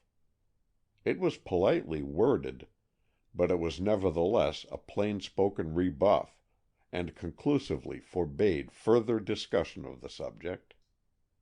And so as an outcome of Kitty's suggestion, Fessenden determined to have a plain talk with Schuyler Carleton. "Old man," he said, the first time opportunity found him alone with Schuyler in the Carleton library, "I want to offer you my help. I know that sounds presumptuous, but we're old friends, Carleton, and I think I may be allowed a little presumption on that score. And first, though it seems to me absurdly unnecessary, I want to assure you of my belief in your own innocence. Pshaw, belief is a weak word. I know, I am positive that you no more killed that girl than I did." The light that broke over Carleton's countenance was a fine vindication of Kitty's theory. The weary, drawn look disappeared from his face, and impulsively grasping Rob's hand, he exclaimed, "Do you mean that?" "Of course I mean it. I never for an instant thought it possible. You're not that sort of a man." "Not that sort of a man," Carleton spoke musingly. "That isn't the point, Fessenden. I've thought this thing out pretty thoroughly, and I must say I don't wonder that they suspect me of the deed. You see, it's a case of exclusive opportunity." "That phrase always makes me tired," declared Rob. "If there's one thing more misleading than circumstantial evidence, it is exclusive opportunity. Now, look here, Carleton, if you'll let me, I'm going to take up this matter. Should you be arrested and tried, and I may as well tell you frankly I'm pretty sure that you will be, I want to act as your lawyer. But in the meantime I want to endeavor to track down the real murderer and so leave no occasion for your trial." Schuyler Carleton looked like a condemned man who had just been granted a reprieve. "Do you know, Fessenden," he said, "you're the only one who does believe me innocent?" "Nonsense, man. Nobody believes you guilty." "They're so strongly suspicious that it's little short of belief," said Carleton sadly. "And truly, Rob, I can't blame them. Everything is against me. I admit there are some things that must be explained away, and, Schuyler, if I'm to be your lawyer, or rather, since I am your lawyer, I must ask you to be perfectly frank with me." Carleton looked troubled. He was not of a frank nature, and it was always difficult for him to confide his personal affairs to anybody. Fessenden saw this and resolved upon strong measures. "You must tell me everything," he said somewhat sternly. "You must do this at the sacrifice of your own wishes. You must ignore yourself, and lay your whole heart bare to me, for the sake of your mother, and for the sake of the woman you love." Schuyler Carleton started as if he had been physically struck. "What do you mean?" he cried. "You know what I mean," said Fessenden gently. "You did not love the woman you were about to marry. You do love another. Can you deny it?" "No," said Carleton, settling back into his apathy. "And since you know that, I may as well tell you all. I admired and respected Madeleine Van Norman, and when I asked her to marry me, I thought I loved her. After that I met someone else. You know this?" "Yes, Miss Burt." "Yes. She came into this house as my mother's companion, and almost from the first time I saw her, I knew that she and not Madeleine was the one woman in the world for me. But, Fessenden, never by word or look did I betray this to Miss Burt while Madeleine lived. If she guessed it, it was only because of her woman's intuition. I was always loyal to Madeleine in word and deed, if I could not be in thought." "Was it not your duty to tell Madeleine this?" "I tried several times to do so, but though I hate to sound egotistical, she loved me very deeply, and I felt that honor bound me to her." "I'm not here to preach to you, and that part of it is, of course, not my affair. I know your nature, and I know that you were as loyal to Miss Van Norman as you would have been had your eyes never seen Miss Burt, and I honor and respect you for it. But you were jealous of Willard?" "My nature is insanely jealous, yes. And though he was her cousin, I knew Willard was desperately in love with her, and somehow it always made me frantic to see him showing affection toward the woman I meant to make my wife." "She was not in love with Willard?" "Not in the least. Madeleine's heart beat only for me, ungrateful wretch that I am. Her little feints at flirting with Willard were only to pique me. I knew this, and yet to see them together always roused that demon of jealousy which I cannot control. Fessenden, aside from all else, how can people think I killed the woman who loved me as she did?" "Of course that argument appeals to you, and of course it does to me. But you must see how others, not appreciating all this, and even suspecting or surmising that your heart was not entirely with your intended bride, you must see that some appearances, at least, are against you." "I do see, and I see it so plainly that even to me those appearances seem conclusive of my guilt." "Never mind what they seem to you, old man. They don't seem so to me. And now I'm going to get to work. First, as I told you, you are going to be frank with me. What were you doing in the Van Norman house before you went into the library?" Schuyler Carleton blushed. It was not the shame of a guilty man, but the embarrassment of one detected in some betrayal of sentiment. "Of course, I will tell you," he said after a moment. I went there on an errand which I wished to keep entirely secret. There is a foolish superstition in our family that has been observed for many generations. An old reliquary which was blessed by some ancient pope has been handed down from father to son for many generations. The superstition is that unless this ancient trinket hangs over the head of a bridegroom on his wedding day, ill fortune will follow him through life. It is part of the superstition that the reliquary must be put in place secretly, and especially without the knowledge of the bride, else its charm is broken. The whole notion is foolishness, but as my wedding was an ill-starred one anyway, I hope to gain happiness, if possible, by this means. Of course, I don't think I really had any faith in the thing, but it is such an old tradition in the family that it never occurred to me not to follow it. My mother gave me the reliquary after my father's death, telling me the history of it. I had it with me when I was at the house in the afternoon, and I hoped to find an opportunity to fasten it up in that floral bower, unobserved. But the workmen were busy there when I came away, and I knew there would be many people about the next morning, so I decided to return late at night to do my errand. I had no thought of seeing Madeleine. There were no bright lights in the house, and the drawing-room itself was dark, save for what light came in from the hall.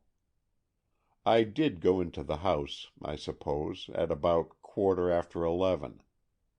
I didn't note the time, but I dare say Mr. Hunt was correct. Without glancing toward the library then, I went at once to the drawing-room and hid the reliquary among the garlands that formed the top of that bower. As I stood there, I thought over what I was about to do the next day. It seemed to me that I was doing right, and I vowed to myself to be a true and loving husband to my chosen wife. I stood there some time, thinking, and then turned to go away. As I left the room, I noticed a low light in the library, and it occurred to me that if any one should be in there, it would be wiser to make my presence known. So I crossed the hall and went into the library. The rest you know. The sudden shock of seeing Madeleine as she was, just as I had come from what was to have been our bridal bower, nearly unhinged my mind. I picked up the dagger.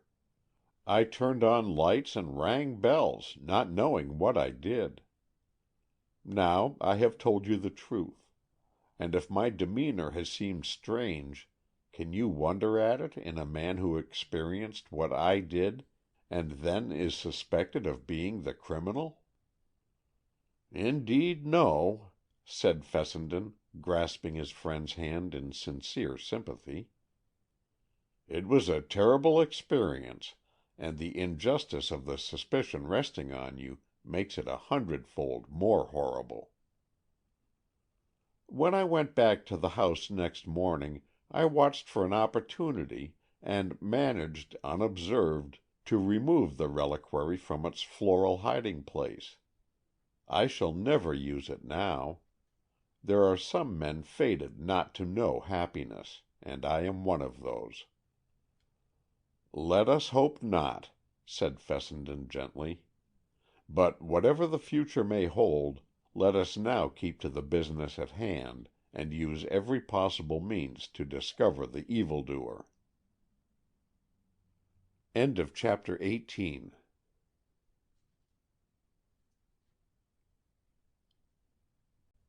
Chapter 19. The Truth About Miss Burt. Confidential relations thus being established between the two men, Fessenden wished very much to learn a little more concerning Dorothy Burt, but found it a difficult subject to introduce. It was, therefore, greatly to his satisfaction when Carleton himself led up to it. "I've been frank with you, Rob," he said, But perhaps there's one more thing I ought to confess." "Nonsense, man. I'm not your father confessor. If you've any facts, hand them over, but don't feel that you must justify yourself to me." "But I do want to tell you this, for it will help you to understand my sensitiveness to the whole matter.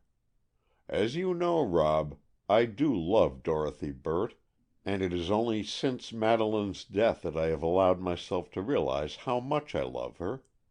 I shall never ask her to marry me, for the stigma of this dreadful affair will always remain attached to my name, and suspicion would more than ever turn to me if I showed my regard for Dorothy. As I told you, I never spoke a word of love to her while Madeleine was alive. But she knew. She couldn't help knowing. Brave little girl that she is, she never evinced that knowledge, and it was only when I surprised a sudden look in her eyes that I suspected she too cared for me. And yet, though we never admitted it to each other, Madeleine suspected the truth, and even taxed me with it. Of course I denied it. Of course I vowed to Madeleine that she, and she only, was the woman I loved, because I thought it the right and honorable thing to do. If she hadn't cared so much for me herself, I might have asked her to release me, but I never did, and never even thought of doing so, until that last evening. Then, well, you know how she had favored Willard in preference to me in the afternoon, and, though I well knew it was only to tease me, yet it did tease me, and I came home really angry at her. It was an ill-advised occasion for her to favor her cousin." "I agree with you, but from the little I know of Miss Van Norman's nature, I judge she was easily piqued and quick to retaliate." "Yes, she was. We were both too quick to take offense.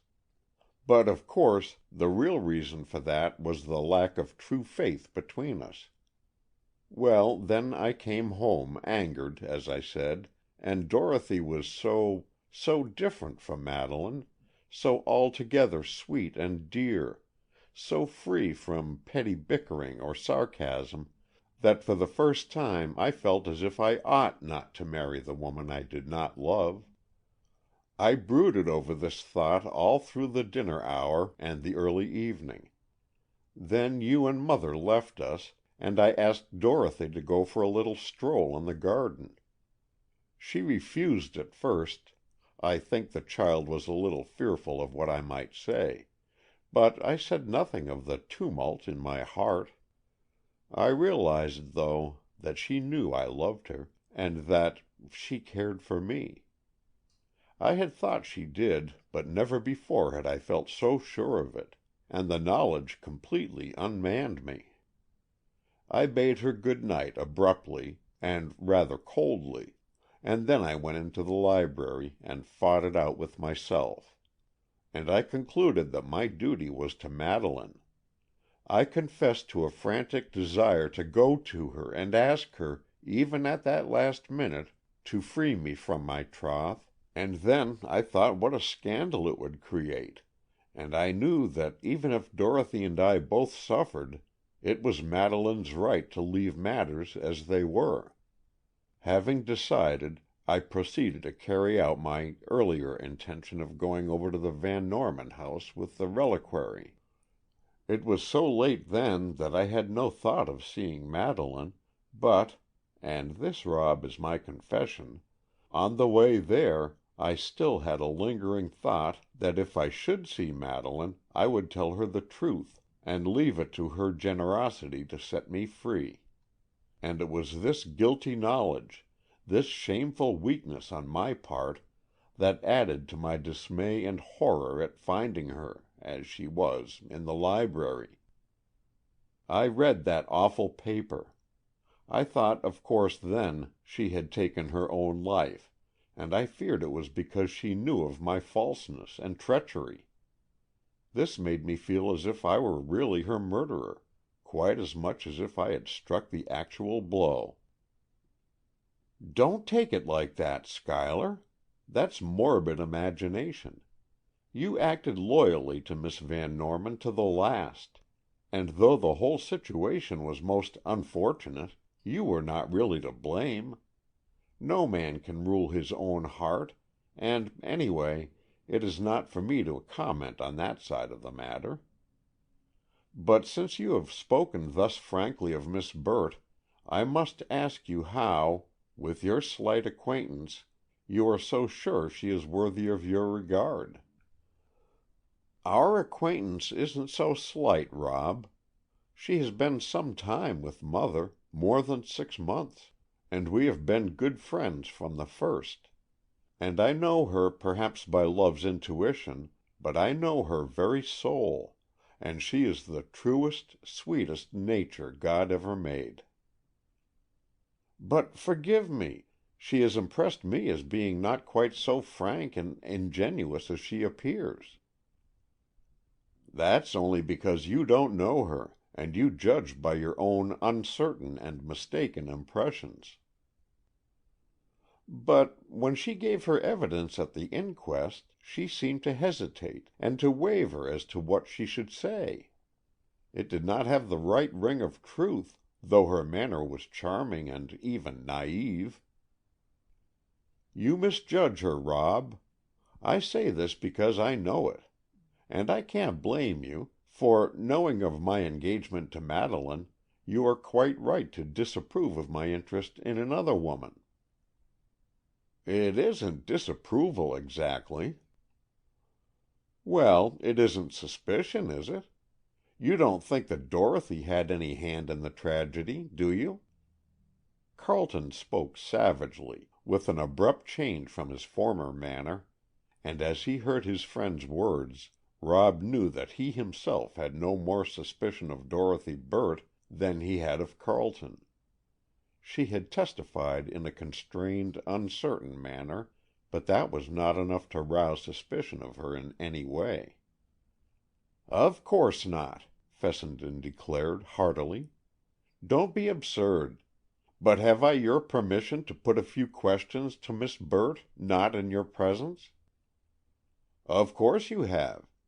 I trust you to be kind and gentle with her, for she is a sensitive little thing, but I know whatever you may say to her, or she to you, will only make you see more clearly what a dear girl she is."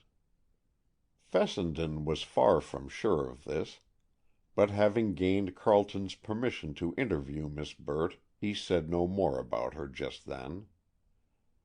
For a long time the two men discussed the situation, but the more they talked, the less they seemed able to find any plausible theory of the crime. At last Fessenden said, "There is one thing certain. If we are to believe Harris's statement about the locks and bolts, no one could have entered from the outside." "No," said Carleton, "and so we're forced to turn our attention to some one inside the house. But each one in turn seems so utterly impossible. We cannot even suggest Mrs. Markham or Miss Morton." "I don't altogether like that Miss Morton. She acted queerly from the beginning." "Not exactly queerly. She is not a woman of good breeding or good taste, but she only arrived that afternoon, and it's too absurd to picture her stabbing her hostess that night." "I don't care how absurd it is. She profited by Miss Van Norman's death, and she was certainly avid to come into her inheritance at once." "Yes, I know," said Schuyler almost impatiently. "But I saw Miss Morton when she first came downstairs, and though she was shocked, she really did nobly in controlling herself, and even in directing others what to do. You see, I was there, and I saw them all, and I'm sure that Miss Morton had no more to do with that dreadful deed than I had." "Then what about her burning that will as soon as Miss Van Norman was dead?" "I don't believe it was a will, and in fact I'm not sure she burned anything." "Oh, yes, she did. I heard that French maid story when she first told it, and it was impossible to believe that she was making it up. Besides, Miss French saw Miss Morton rummaging in the desk. She is erratic, I think, and perhaps not over-refined. But I'm sure she never could have been the one to do that thing. Why, that woman is frightened at everything. She wouldn't dare commit a crime. She is fearfully timid. Dismissing Miss Morton, then, let us take the others one by one. I think we may pass over Miss French and Miss Gardner.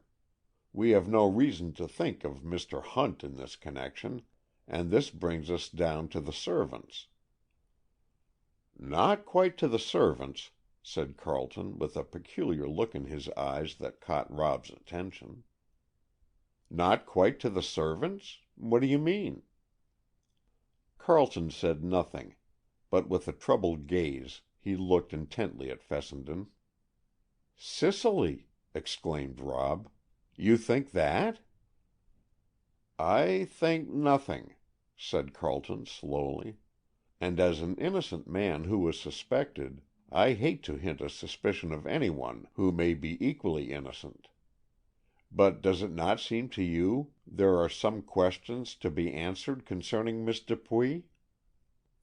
Fessenden sat thinking for a long time. Surely these two men were just and even generous, and unwilling to suspect without cause. "There are points to be explained," said Rob slowly, "and, Schuyler, since we are talking frankly, I must ask you this. Do you know that Miss Dupuy is very much in love with you?" "How absurd! That cannot be. Why, I've scarcely ever spoken to the girl." "That doesn't matter. The fact remains. Now, you know she wrote that paper which stated that she loved S., but he did not love her.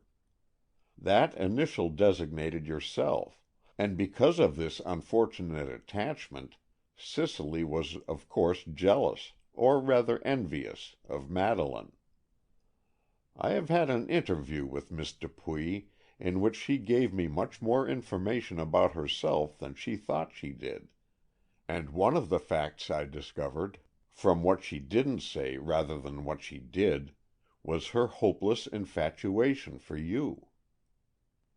It's difficult to believe this, but now that you tell me it is true, I can look back to some episodes which seem to indicate it.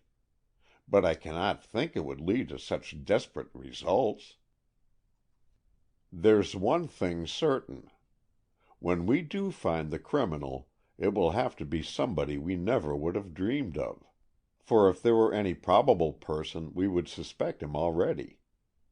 Now, merely for the sake of argument, let us see if Cicely did not have exclusive opportunity as well as yourself. Remember, she was the last one who saw Miss Van Norman alive. I mean, so far as we have had any witness or evidence. This fact in itself is always a matter for investigation. And granting the fact of two women, both in love with you, one about to marry you, and the other perhaps insanely jealous, a weapon at hand, no one else astir in the house, is there not at least occasion for inquiry?" Carleton looked aghast. He took up the story, and in a low voice said, "I can add to that. When I came in, as Hunt has testified, Cicely was leaning over the banister, still fully dressed. When I cried out for help 15 minutes later, Cicely was the first to run downstairs. She asked no questions. She did not look toward the library. She glared straight at me with an indescribable expression of fear and horror. I cannot explain her attitude at that moment, but if this dreadful thing we have dared to think of could be true, it would perhaps be a reason. And then, you know, she tried to get possession secretly of that slip of paper after it had served its purpose. Yes, and also after you, by clever observation, had discovered that she wrote it and not Madeleine. Their writing is strangely alike. Yes, even I was deceived, and I have seen much of Madeleine's writing. Fessenden, this is an awful thing to hint, but do you suppose some of the notes I have had purporting to be from Miss Van Norman could have been written by Miss Dupuy? Why not? Several people have said the secretary often wrote notes purporting to be from the mistress. Oh, yes, formal society notes. But I don't mean that. I mean, do you suppose Cicely could have written of her own accord, even unknown to Madeleine, as if, you know, it were Madeleine herself writing? Oh, on purpose to deceive you? Yes, on purpose to deceive me.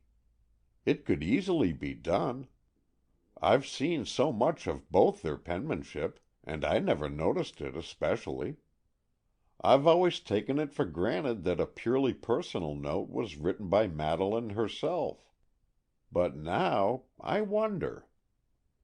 Do you mean notes of importance? I mean notes that annoyed me, notes that voluntarily referred to her going driving or walking with Willard, when there was no real reason for her referring to it. Could it be that Cicely— Bah! I cannot say it of any woman. I see your point, and it is more than possible that Miss Dupuy, knowing of the strained relations between you and Miss Van Norman, might have done anything she could to widen the breach. It would be easy, as she wrote so much of the correspondence, to do this unnoticed. Yes, that's what I mean. Often Madeleine's notes would contain a gratuitous bit of information about her and Willard, and though she frequently teased me when we were together, I was surprised at her writing these things. I feel sure now that sometimes, at least, they were the work of Miss Dupuy. I can't describe it exactly, but that would explain lots of things otherwise mysterious. "This is getting beyond us," said Rob with a quick sigh. "I think it my duty to report this to the coroner and to Detective Fairbanks, who is officially on the case. I thought I liked detective work, but I don't. It leads one toward two dreadful conclusions. Will you go with me, Carleton? I shall go at once to Mr. Benson." "No, I think it would be better for you to go alone. Remember, I am practically an accused man, and my word would be of little weight. Moreover, you are a lawyer, and it is your right and duty to make these things known. But unless forced to do so, I do not wish to testify against Miss Dupuy." Remembering the girl's attitude toward Carleton, Rob could not wonder at this, and he went off alone to the coroner's.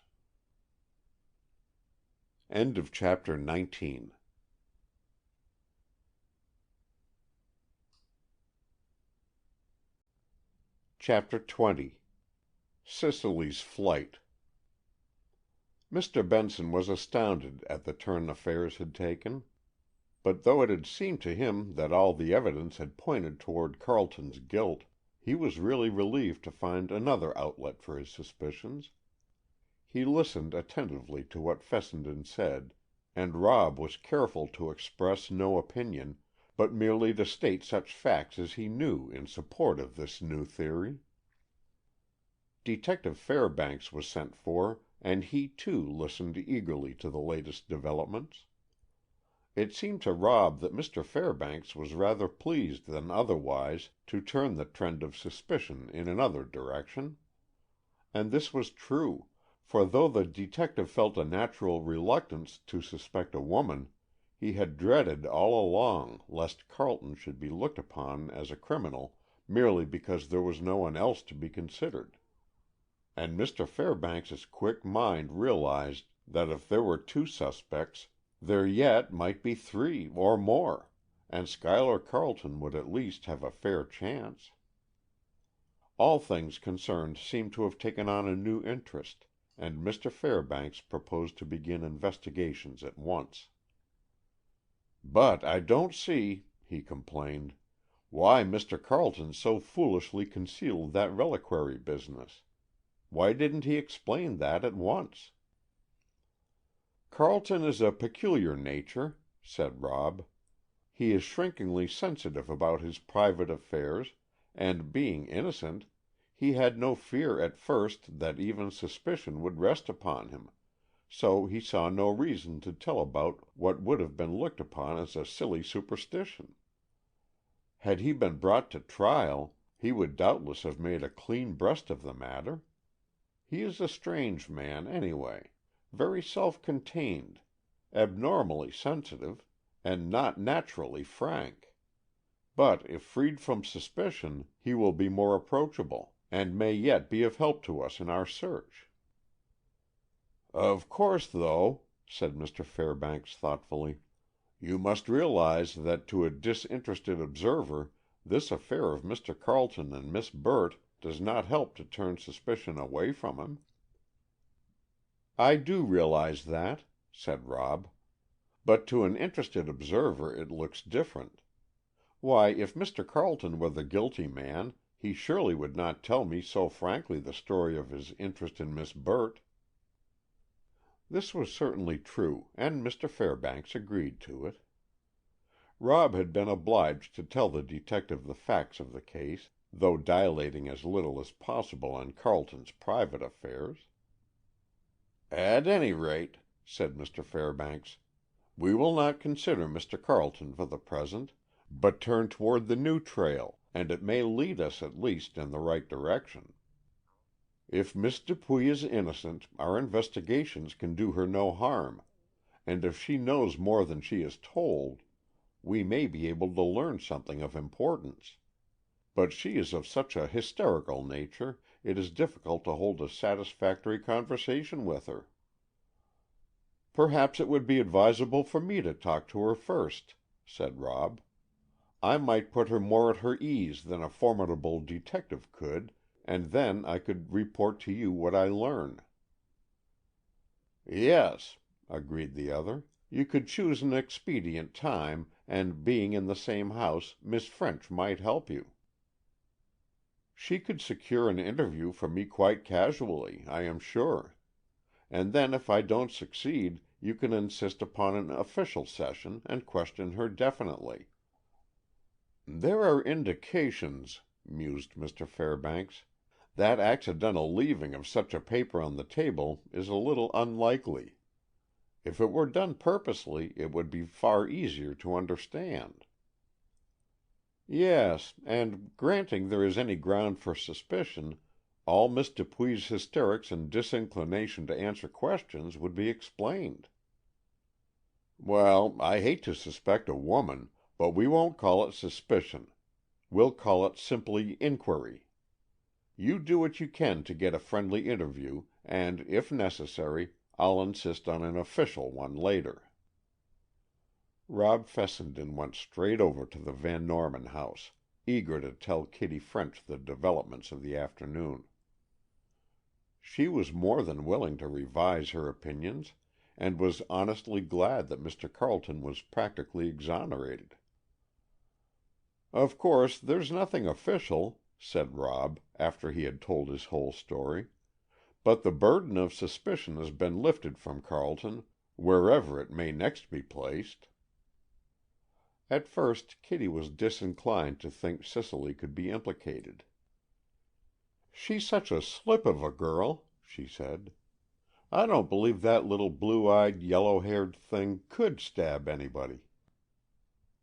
"But you mustn't reason that way," argued Rob. "Opinions don't count at all. We must try to get at the facts.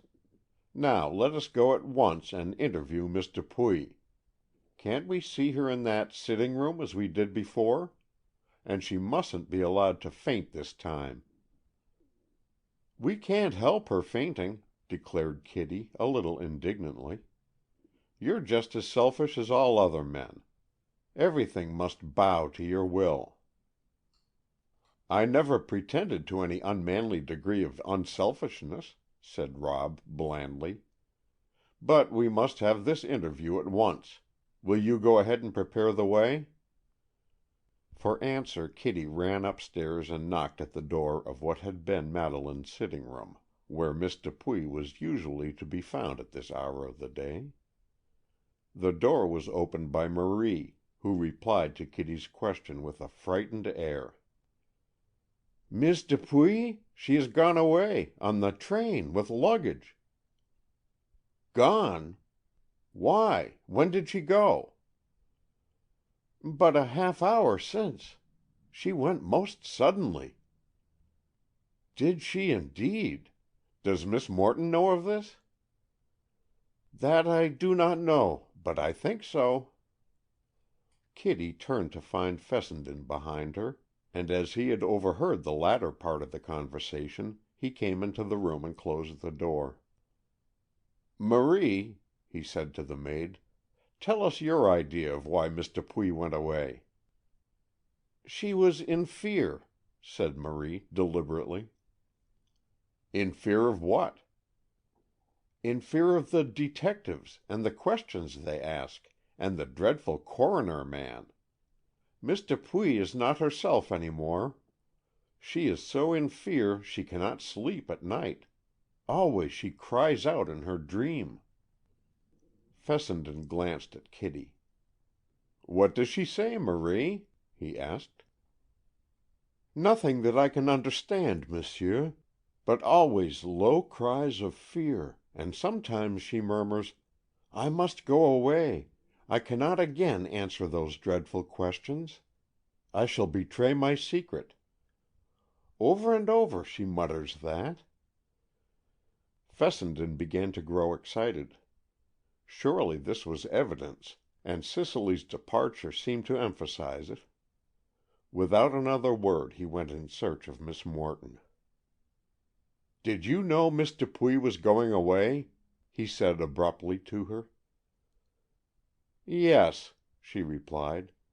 "The poor girl is completely worn out.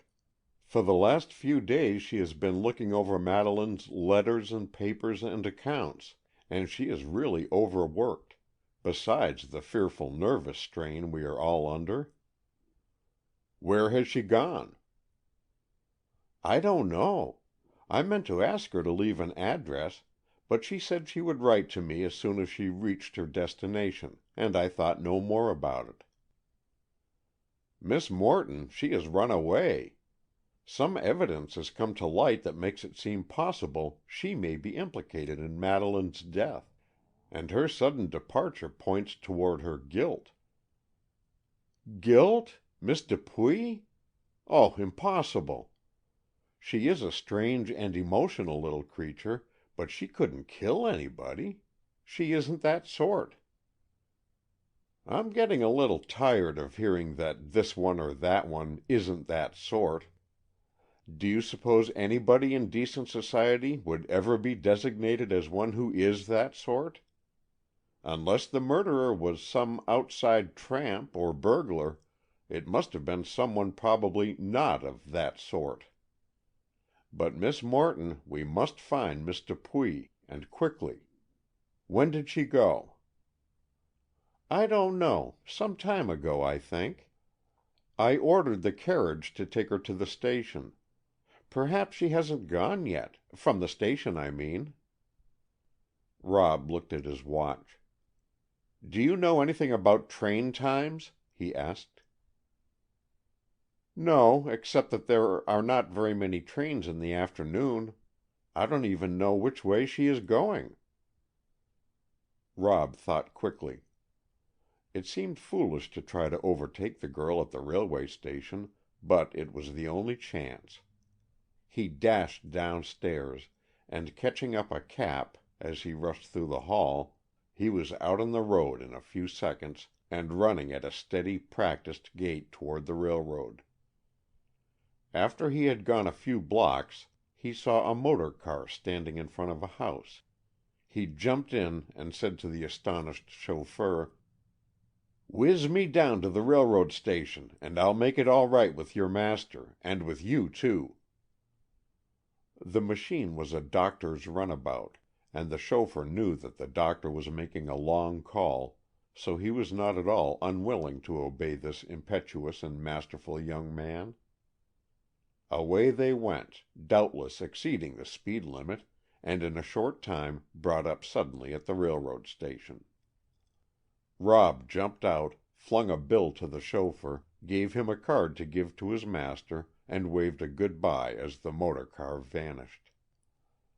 He strode into the station, only to be informed by the ticket agent that a train had left for New York about a quarter of an hour since, and another would come along in about 5 minutes, which, though it made no regular stop at Mapleton, could be flagged if desired. A few further questions brought out the information that a young woman corresponding to the description of Miss Dupuy had gone on that train. Fessenden thought quickly. The second train, a fast one, he knew would pass the other at a siding, and if he took it, he would reach New York before Cicely did, and could meet her there when she arrived at the station. Had he had longer to consider, he might have acted differently, but on the impulse of the moment he bought a ticket, said, "Flag her, please," and soon he was on the train actually in pursuit of the escaping girl.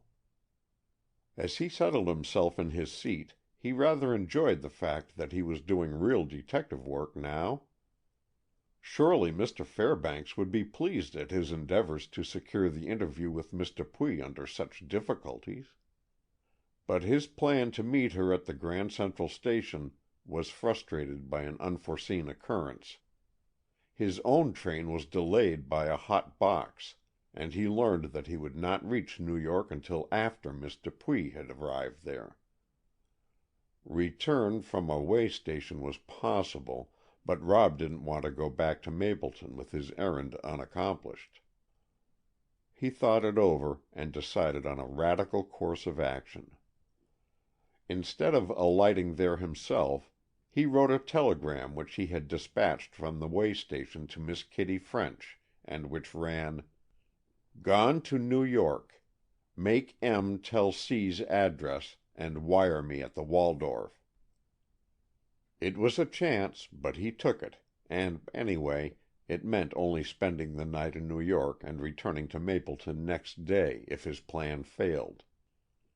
He had a strong conviction that Marie knew Cicely's address, although she had denied it. If this were true, Kitty could possibly learn it from her, and let him know in time to hunt up Cicely in New York. And if Marie really did not know the address, there was no harm done, after all. The excitement of the chase stimulated Rob's mental activity, and he gave rein to his imagination. If Cicely Dupuy were guilty, she would act exactly as she had done, he thought. A calmer, better balanced woman would have stayed at Mapleton and braved it out, but Miss Dupuy's excitable temperament would not let her sleep or rest, and made it impossible for her to face inquiry discreetly. Rob purposed, if he received the address he hoped for, to go see the girl in New York, and by judicious kindliness of demeanor to learn more from her about the case than she would tell under legal pressure. As it turned out, whatever might be his powers of detective acumen, his intuition regarding Marie's information was correct. Kitty French, quickly catching the tenor of the telegram, took Marie aside and commanded her to give up the address. Marie volubly protested and denied her knowledge, but Kitty was firm, and the stronger will conquered. Luckily, Marie at last told, and Kitty went herself to send the telegram. Marie accompanied her, as it was then well after dusk, but Kitty did not permit the girl to enter the telegraph office with her. And so, by 10 o'clock that evening, Rob Fessenden received from the hotel clerk a telegram bearing an address in West 66th Street, which not only satisfied his wish, but caused him to feel greatly pleased at his own sagacity. It was too late to go up there that evening, and so the amateur detective was forced to curb his impatience until the next morning. He was afraid the bird might have flown by that time, but there was no help for it. He thought of telephoning, but he didn't know the name of the people Cicely had gone to, and, too, even if he could succeed in getting the call, such a proceeding would only startle her. So he devoted the rest of the evening to writing a letter to Kitty French, ostensibly to thank her for her assistance, but really for the pleasure of writing her. This he posted at midnight, thinking that if he should be detained longer than he anticipated, she would then understand why. Next morning the eager young man ate his breakfast and read his paper, a bit impatiently, while he waited for it to be late enough to start. Soon after 9 he called a taxicab and went to the address Kitty had sent him. Only the house number had been told in the message, so when Fessenden found himself in the vestibule of an apartment house, with 16 names above corresponding bells, he was a bit taken aback. "I wish I'd started earlier," he thought, "for it's a matter of trying them all until I strike the right one." But he fancied he could deduce something from the names themselves, at least for a start. Eliminating 1 or 2 Irish-sounding names, also a Smith and a Miller, he concluded to try first 2 names which were doubtless French. The first gave him no success at all, but, undiscouraged, he tried the other. "I wish to see Miss Dupuy," he said to the woman who opened the door. "She is not here," was the curt answer. But the intelligence in the woman's eye at the mention of the name proved to Fessenden that at least this was the place. "Don't misunderstand," he said gently. "I want to see Miss Dupuy merely for a few moments' friendly conversation. It will be for her advantage to see me, rather than to refuse." "But she is not here," repeated the woman. "There is no person of that name in my house." "When did she go?" asked Rob quietly, so quietly that the woman was taken off her guard. "About half an hour ago," she said, and then, with a horror-stricken look at her own thoughtlessness, she added hastily, "I mean my friend went. Your Miss Dupuy I do not know." "Yes, you do," said Rob decidedly. "And as she has gone, you must tell me at once where she went." The woman refused, and not until after a somewhat stormy scene, and some rather severe threats on Fessenden's part, did she consent to tell that Cicely had gone to the Grand Central Station.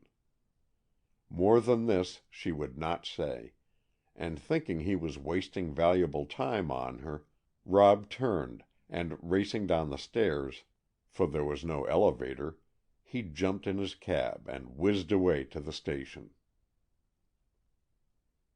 End of chapter 20.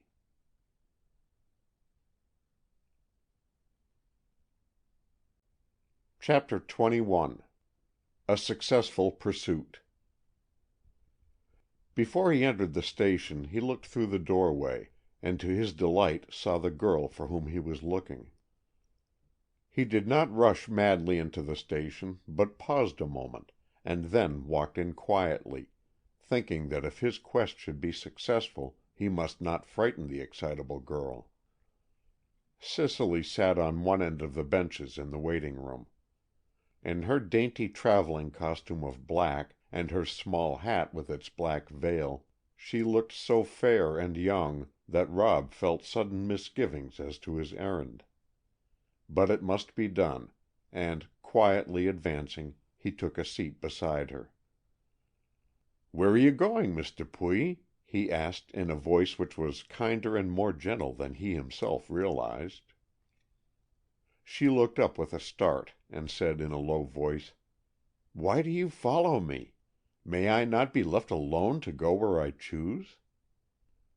"You may, Miss Dupuy, if you will tell me where you are going and give me your word of honor that you will return if sent for." "To be put through an examination? No, thank you. I'm going away where I hope I shall never see a detective or a coroner again." "Are you afraid of them, Miss Dupuy?" The girl gave him a strange glance, but it showed anxiety rather than fear. However, her only reply was a low-spoken "Yes." "And why are you afraid?" "I am afraid I may tell things that I don't want to tell." The girl spoke abstractly, and seemed to be thinking aloud rather than addressing her questioner. It may be that Fessenden was influenced by her beauty, or by the exquisite femininity of her dainty contour and apparel, but aside from all this, he received a sudden impression that what the girl said did not betoken guilt. He could not have explained it to himself, but he was at that moment convinced that though she knew more than she had yet told, Cicely Dupuy was herself innocent. "Miss Dupuy," he said very earnestly, "won't you look upon me as a friend instead of a foe? I am quite sure you can tell me more than you have told about the Van Norman tragedy. Am I wrong in thinking you are keeping something back?" "I have nothing to tell," said Cicely, and the stubborn expression returned to her eyes. It did not seem a very appropriate place in which to carry on such a personal conversation, but Fessenden thought perhaps the very publicity of the scene might tend to make Miss Dupuy preserve her equanimity better than in a private house. So he went on: "Yes, you have several things to tell me, and I want you to tell me now. The last time I talked to you about this matter, I asked you why you gave false evidence as to the time that Mr. Carleton entered the Van Norman house that evening, and you responded by fainting away. Now you must tell me why that question affected you so seriously." "It didn't. I was nervous and overwrought, and I chanced to faint just then." Fessenden saw that this explanation was untrue, but had been thought up and held ready for this occasion. He saw, too, that the girl held herself well in hand, so he dared to be more definite in his inquiries. "Do you know, Miss Dupuy, that you are seriously incriminating yourself when you give false evidence?"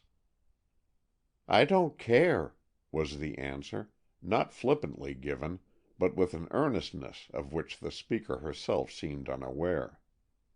And Fessenden was a good enough reader of character to perceive that she spoke truthfully.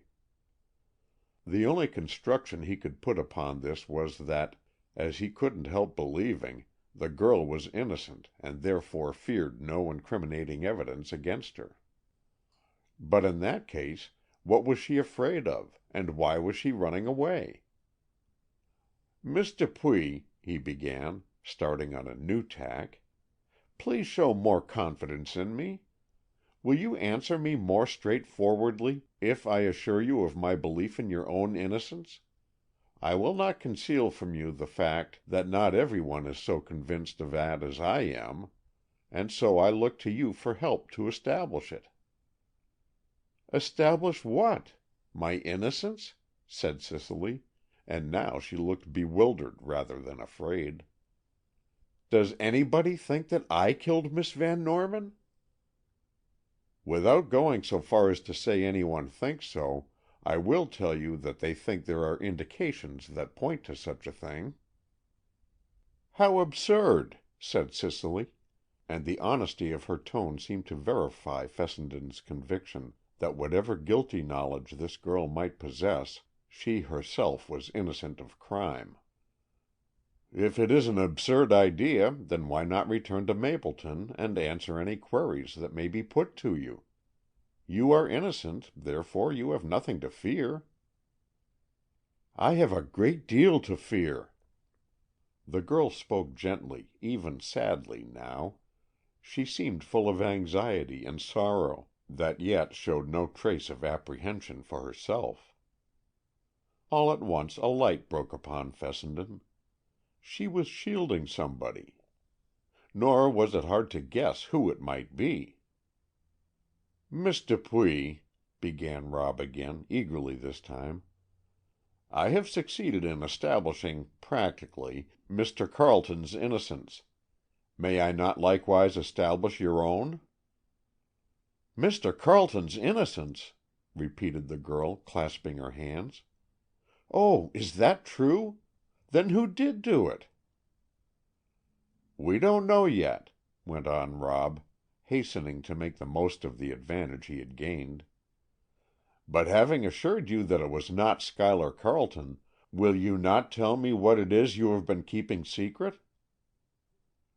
"How do you know Mr. Carleton is innocent? Have you proved it?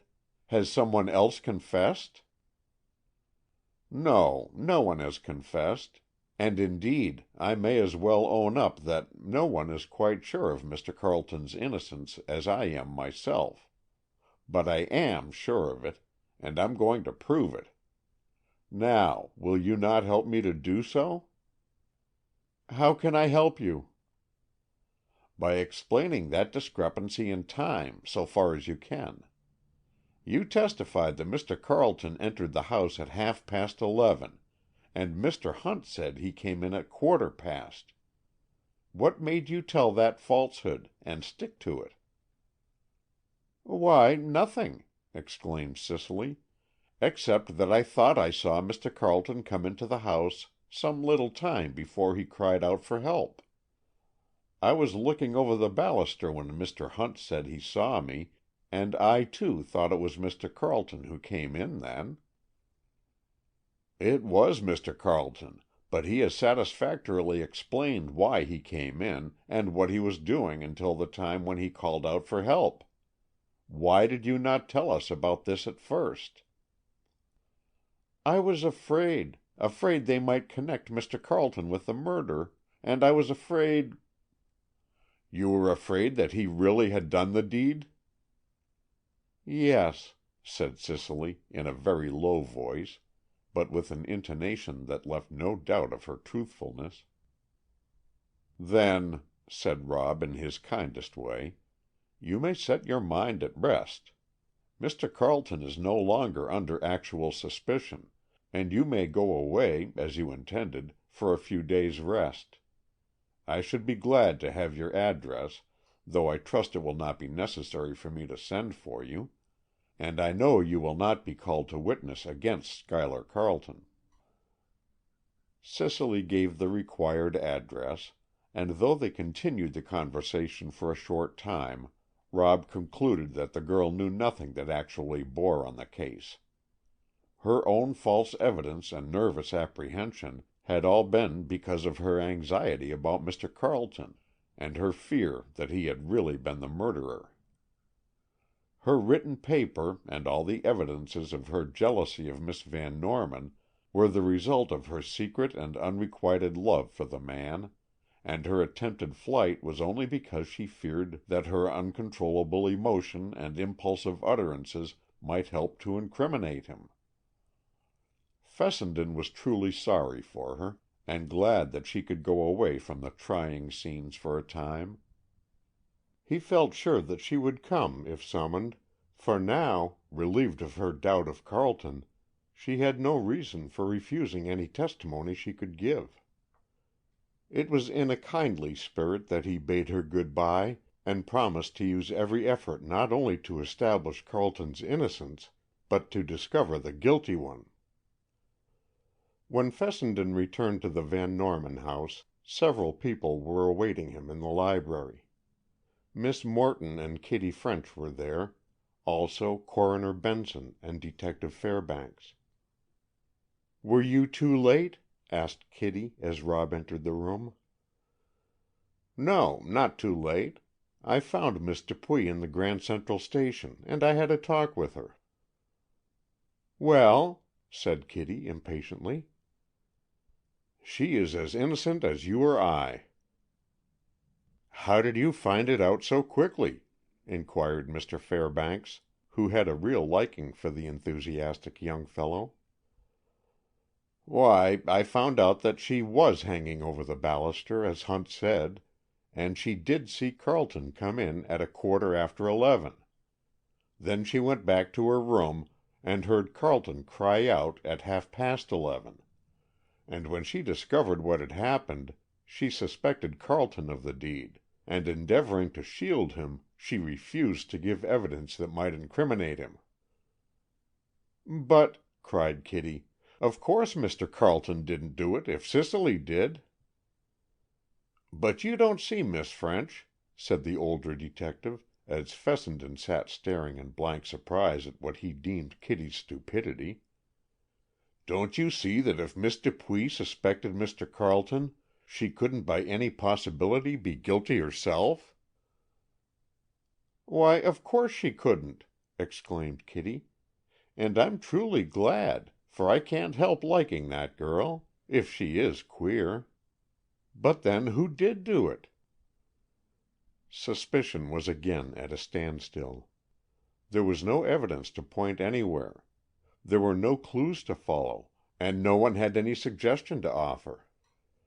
It was at this juncture that Tom Willard and Schuyler Carleton came in together. They were told of Fessenden's interview with Miss Dupuy at the station, and Carleton expressed himself as thoroughly glad that the girl was exonerated. He said little, however, for it was a delicate subject, since it all hinged on Miss Dupuy's affection for himself. Tom Willard listened to Fessenden's recital, but he only said that nothing would ever have induced him to suspect Miss Dupuy anyway, for it could not have been the deed of a fragile young girl. "The blow that killed Maddy was powerfully dealt," said Tom, "and I can't help thinking it was some tramp or professional burglar who was clever enough to elude Harris's fastenings. Or some window may have been overlooked that night. At any rate, we have no more plausible theory." "We have not," said Mr. Fairbanks, "but I, for one, am not content to let the matter rest here. I should like to suggest that we call in some celebrated detective, whose experience and skill would discover what is beyond the powers of Mr. Fessenden and myself." Rob felt flattered that Mr. Fairbanks classed him with himself, and felt anxious, too, that the suggestion of employing a more skillful detective should be carried out. "But," objected Coroner Benson, "to engage a detective of high standing would entail considerable expense, and I am not sure that I'm authorized to sanction this." There was a silence, but nearly every one in the room was thinking that surely this was the time for Tom Willard to make use of his lately inherited Van Norman money. Nor was Willard delinquent. Though showing no overwillingness in the matter, he said plainly that he would be glad if Coroner Benson or Mr. Fairbanks would engage the services of the best detective they could find, and allow him to defray all expenses attendant thereon. At this, a murmur of approval went around the room. All his hearers were at their wits' end what to do next, and the opportunity of putting a really great detective on the case was welcome indeed. "But I don't believe," said Willard, "that he will find out anything more than our own men have discovered." The appreciative glance Tom gave Mr. Fairbanks and Rob quite soothed whatever touch of jealousy they may have felt of the new detective. It was Carleton who suggested Fleming Stone. He did not know the man personally, but he had read and heard of the wonderful work he had done in celebrated cases all over the country. Of course they had all heard of Fleming Stone, and each felt a thrill of gratitude to Willard, whose wealth made it possible to employ the great detective. Mr. Fairbanks wasted no time, but wrote at once to Fleming Stone, and received a reply stating that he would arrive in Mapleton in a few days. But in the meantime Rob Fessenden could not be idle. In truth, he had a secret ambition to solve the mystery himself before the great detective came, and to this end he stayed on in Mapleton, and racked his brain for ideas on the subject. Mr. Fairbanks was more easily discouraged, and, frankly, confessed the case was beyond his powers. Privately, he still suspected Mr. Carleton, but in the face of Rob's faith in his friend, and also because of the demeanor of Carleton himself, he couldn't avow his suspicion. For since Fessenden's assertion of confidence, Carleton had changed in his attitude toward the world at large. Still broken and saddened by the tragedy, he did not show that abject and self-condemnatory air which had hung round him during the inquest week. Kitty French had almost recovered faith in him, and had there been anyone else at all to suspect, she would have asserted her belief in his innocence. Carleton himself seemed baffled. His suspicions had been directed toward Cicely, because he could see no other possibility, but the proof of her suspicions of himself, of course, showed he was wrong in the matter. He could suggest nothing. He could think of nobody who might have done the deed, and he was thoroughly content to place the whole affair unreservedly in the hands of Fleming Stone. Indeed, every one seemed to be glad of the expected help, if we except Fessenden. He was restlessly eager to do something himself, and saw no reason why he shouldn't keep on trying until Stone came. End of chapter 21.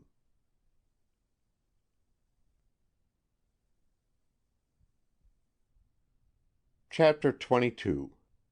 A Talk with Miss Morton. Of course Fessenden confided his wishes to Kitty French. Equally, of course, that obliging young woman was desirous of helping him attain them. But neither of them could think of new lines of investigation to pursue. "We've no clue but that little cachou," said Miss French, by way of summing up. "And as that's no good at all, we have really nothing that can be called a clue." "No," agreed Rob, "and we have no suspect. Now that Carleton and Miss Dupuy are both out of it, I don't see who could have done it." "I never felt fully satisfied about Miss Morton and her burned paper," said Kitty thoughtfully. They were walking along a village road while carrying on this conversation, so there was no danger of Miss Morton's overhearing them. "I've never felt satisfied about that woman anyway," said Rob. "The oftener I see her, the less I like her. She's too smug and complacent, and yet when she was questioned she went all to pieces." "Well, as she flatly contradicted what Marie had said, of course they couldn't keep on questioning her. You can't take a servant's word against a lady's." "You ought to, in a serious case like this. I say, Kitty, let's go there now and have a heart-to-heart talk with her." Kitty laughed at the idea of a heart-to-heart talk between those two people, but she said she was willing to go. "It mayn't amount to anything," went on Rob, "and yet it may. I've asked Mr. Fairbanks to chase up that burned paper matter, but he said there was nothing in it. He didn't hear Marie's story, you see. He only heard it retold, and he doesn't know how sincere that girl seemed to be when she told about it." "Yes, and I saw Miss Morton in Mattie's room, too. I think she ought to tell what she was up to." So to the Van Norman house went the two inquisitors, and had Miss Morton known of their fell designs, she might not have greeted them as cordially as she did. Miss Morton had grown fond of Kitty French during the girl's stay with her, and she looked with approval on the fast-growing friendship between her and young Fessenden. As the hostess of the Van Norman house, too, Miss Morton showed a kindly hospitality, and though she was without doubt eccentric, and sometimes curt of speech, she conducted the household and directed the servants with very little friction or awkwardness. She was most friendly toward Tom Willard and Schuyler Carleton, and the latter often dropped in at the tea hour. Fessenden dropped in at any hour of the day, and of course Mr. Fairbanks came and went as he chose. Fessenden and Kitty found Miss Morton in the library, and, as they had decided beforehand, went straight to the root of the matter. "Miss Morton," Fessenden began, "I want to do a little more questioning on my own account, before Mr. Fleming Stone arrives. I'm sure you won't object to helping me out a bit by answering a few queries." "Go ahead," said Miss Morton grimly, but not unkindly. "They are a bit personal," went on Rob, who was at a loss how to begin, now that he was really told to do so. "Well?" This time Miss Morton's tone was more crisp, and Kitty began to see that Rob was on the wrong tack. So she took the helm herself, and said with a winning smile, "We want you to tell us frankly what was the paper you burned." Something in Miss Morton's expression went to the girl's heart, and she added impulsively, "I know it wasn't anything that affects the case at all, and if you want to refuse us, you may." "I'd rather not tell you," said Miss Morton, and a far-away look came into her strange eyes. "But since you have shown confidence in me, I prefer to return it." She took Kitty's hands in hers, and from the gentle touch the girl was sure that whatever the nature of the coming confidence, it was not that of a guilty conscience. "As you know, Kitty," she began, addressing the girl, though she glanced at Rob occasionally, "many years ago I was betrothed to Richard Van Norman. We foolishly allowed a trifling quarrel to separate us for life. I will not tell you the story of that now, although I will some time, if you care to hear it. But we were both quick-tempered, and the letters that passed between us at that time were full of hot, angry, unconsidered words. They were letters such as no human beings ought to have written to each other. Perhaps it was because of their exceeding bitterness, which we read and reread, that we never made up that quarrel, though neither of us ever loved anyone else, or ceased to love the other. At the death of Richard Van Norman, 2 years or more ago, I burned his letters which I had kept so long, and I wrote to Madeleine, asking her to return mine to me if they should be found among her uncle's papers." "Dear Miss Morton," said Kitty, "don't tell us any more if it pains you. We withdraw our request, don't we, Rob?" "Yes, indeed," said Fessenden heartily. "Forgive us, Miss Morton, for what is really an intrusion, and an unwarrantable one." "I want to tell you a little more," Miss Morton resumed, "and afterward I'll tell you why I've told it. Madeleine replied with a most kind letter, saying she had not found the letters, but should she ever do so, she would send them to me. About a year ago, she wrote and asked me to come here to see her. I came, thinking she had found those letters. She had not, but she had found her uncle's diary, which disclosed his feelings toward me, both before and after our quarrel, and she told me then she intended to leave this place to me in her will, because she thought it ought to be mine. Truth to tell, I didn't take much interest in this bequest, for I supposed the girl would long outlive me. But I had really no desire for the house without its master, and though I didn't tell her so, I would rather have had the letters which I hoped she had found, than the news of her bequest." "Why did you want the letters so much, Miss Morton?" asked Kitty. "Because, my dear, they were a disgrace to me. They would be a disgrace to any woman alive. You, my child, with your gentle disposition, can't understand what dreadful cruelty an angry woman can be guilty of on paper. Well, again Madeleine told me she would give me the letters if they ever appeared, and I went home.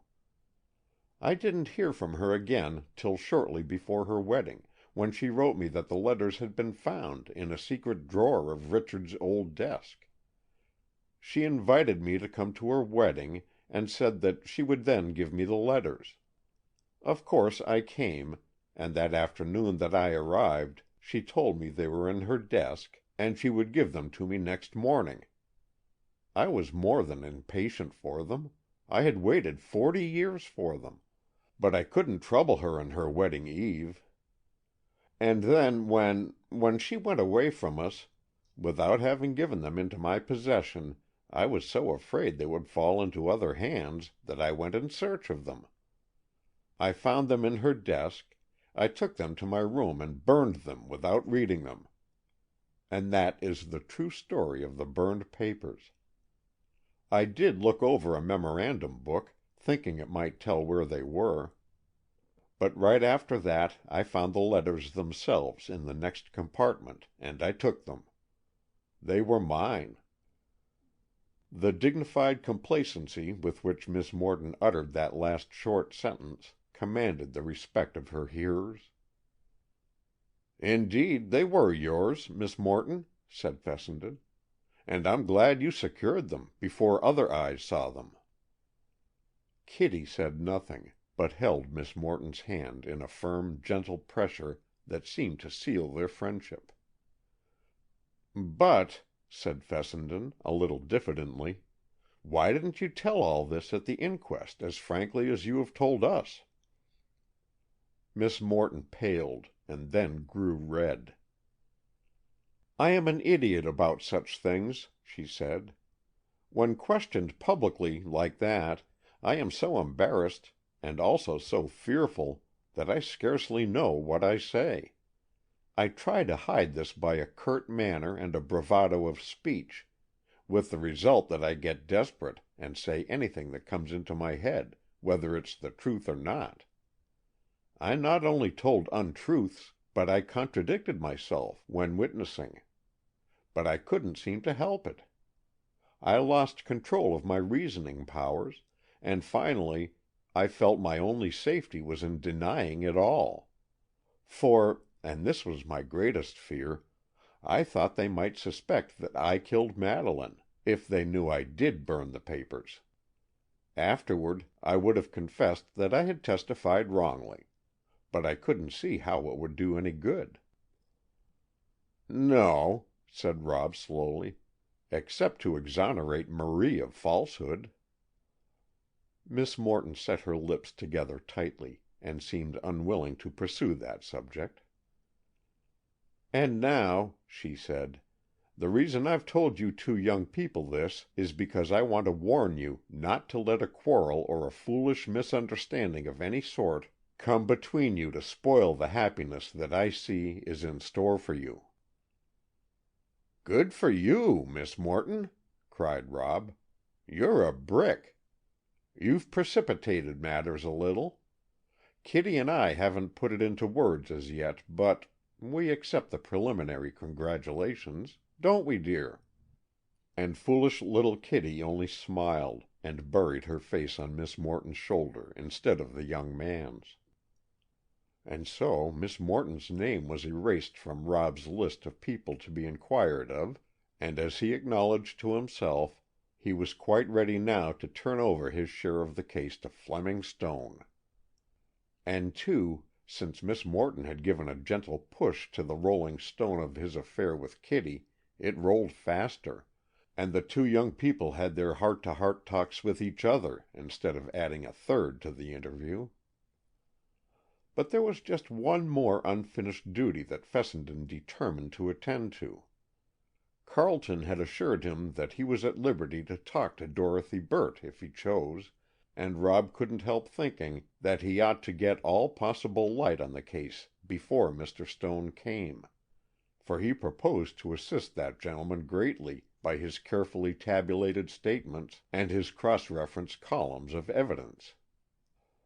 So, unaccompanied by Kitty, who was apt to prove a disturbing influence on his concentration of mind, he interviewed Miss Burt. It was not difficult to get an opportunity, as she rarely left the house, and Mrs. Carleton was not exigent in her demands on her companion's time.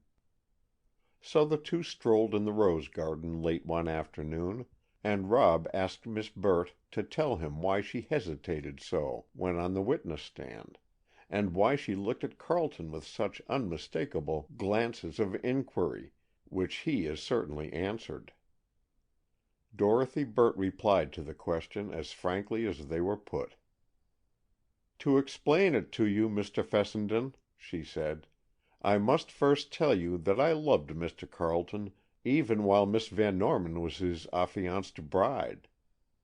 I tell you this simply, both because it is the simple truth, and because Mr. Carleton advised me to tell you, if you should ask me. And knowing this, you may be surprised to learn that when I heard of Miss Van Norman's death, I—" She raised her wonderful eyes and looked straight at Rob. "I thought she died by Schuyler's hand. Yes, you may well look at me in surprise. I know it was dreadful of me to think he could have done it, but I did think so.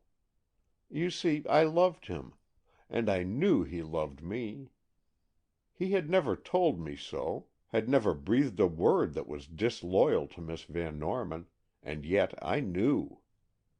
And that last evening in this very rose garden, on the night before his wedding, we walked here together, and I knew from what he didn't say, not from what he did say, that it was I whom he loved, and not she. He left me with a few cold, curt words that I knew only too well masked his real feelings, and I saw him no more that night. He had told me he was going over to Miss Van Norman's, and so when I heard of the tragedy, I couldn't help thinking he had yielded to a sudden terrible impulse. Oh, I'm not defending myself for my wrong thought of him. I'm only confessing that I did think that." "And how did you learn that you were mistaken?" said Rob gently, "and that Schuyler didn't do it?" "Why, the very next night he told me he loved me," said the girl, her face alight with a tender glory. "And then I knew." "And your embarrassment at the question on the witness stand?" "Was only because I knew suspicion was directed toward him, and I feared I might say something to strengthen it, even while trying to do the opposite." "And you didn't care whether you told the truth or not?" "If the truth would help to incriminate Schuyler, I would prefer not to tell it." The gentle sadness in Dorothy's tone robbed this speech of the jarring note it would otherwise have held. "You are right, Miss Burt," said Rob, "and I thank you for the frank confidence you have shown in talking to me as freely as you have done." "Schuyler told me to," said the girl simply. Chapter 22.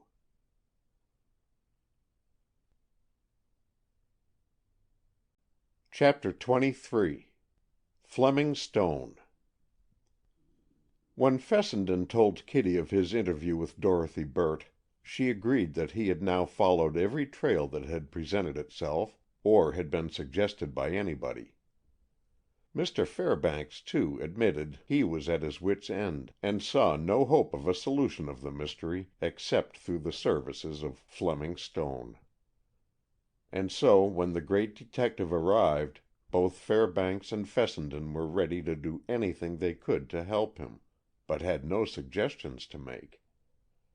With her ever-ready hospitality, Miss Morton invited Mr. Stone to make his home at the Van Norman house, and as this quite coincided with his own wishes, Stone took up his quarters there. The first evening of his arrival, he listened to the details of the case. Fleming Stone was of a most attractive personality. He was nearly 50 years old, with graying hair, and a kindly, responsive face. At dinner he had won the admiration of all by his tact and interesting conversation. At the table the business upon which he had come had not been mentioned, but now the group assembled in the library felt that the time had come to talk of the matter. It was a strangely assorted household. Tom Willard, though the only relative of the Van Normans present, was in no way the head of the house. That position was held by Miss Morton, who, though kind-hearted and hospitable, never let it be forgotten that she was owner and mistress of the mansion. Kitty French was an honored guest, and as Miss Morton had invited her to stay as long as she would, she had determined now to stay through Mr. Stone's sojourn there, after which, whatever the results of his work, she would go back to her home in New York. Fessenden and Schuyler Carleton had been with them at dinner, and Mr. Benson and Mr. Fairbanks had come later, and now the group waited only on Mr. Stone's pleasure to begin the recital of the case. When Fleming Stone then asked Coroner Benson to give him the main facts, it seemed as if the great detective's work was really about to begin. "Would you rather see Mr. Benson alone?" asked Schuyler Carleton, actuated, doubtless, by his own shrinking from any publicity. "Not at all," said Stone briefly. "I prefer that you should all feel free to speak whenever you wish." Then Mr. Benson set forth in a concise way, and in chronological order, the facts as far as they were known, the suspicions that had been entertained and given up, and deplored the entire lack of clue or evidence that might lead to investigation in any definite direction. The others, as Mr. Stone had suggested, made remarks when they chose, and the whole conversation was of an informal and colloquial nature. It seemed dominated by Fleming Stone's mind. He drew opinions from one or another until before they realized it, every one present had taken part in the recital, and to each Fleming Stone listened with deference and courtesy. The coroner's legal phrases, Fessenden's impetuous suggestions, Tom's blunt remarks, Carleton's half-timid utterances, Kitty's volatile sallies, and even Miss Morton's futile observations, all were listened to and responded to by Fleming Stone with an air of deep interest and consideration. As the hour grew late, Mr. Stone said that he felt thoroughly acquainted with the facts of the case, so far as they could be told to him. He said he could express no opinion nor offer any suggestions that night, but that he hoped to come to some conclusions on the following day, and if they would all meet him in the same place the next evening, he would willingly disclose whatever he might have learned or discovered in the meantime. This put an end to the conversation, and Mr. Benson and Mr. Fairbanks went home. The ladies went to their rooms, and Carleton, Fessenden, and Willard sat up for an hour's smoke with Fleming Stone, who entertained them with talk on subjects far removed from murder or sudden death. The next morning Fleming Stone expressed a desire to be shown all the rooms in the house. "In a case like this," he said, "with no definite clues to follow, the only thing to do is to examine the premises in hope of happening upon something suggestive." Kitty was eager to be Mr. Stone's guide, and easily obtained Miss Morton's permission to go into all of the rooms of the old mansion. Fessenden went with them, and though the tour of the sleeping rooms was quickly made, it was evident that the quick eye of the detective took in every detail that was visible. He stayed longer in Madeleine's sitting room, but though he picked up a few papers from her desk and glanced at them, he showed no special interest in the room. Downstairs they went then, and found Mr. Fairbanks in the library, awaiting them. He brought no news or fresh evidence, and had merely called in hope of seeing Mr. Stone.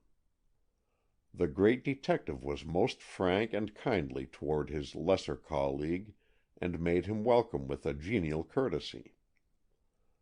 "I'm going to make a thorough examination of these lower rooms," said Fleming Stone, "and I should be glad of the assistance of you two younger men.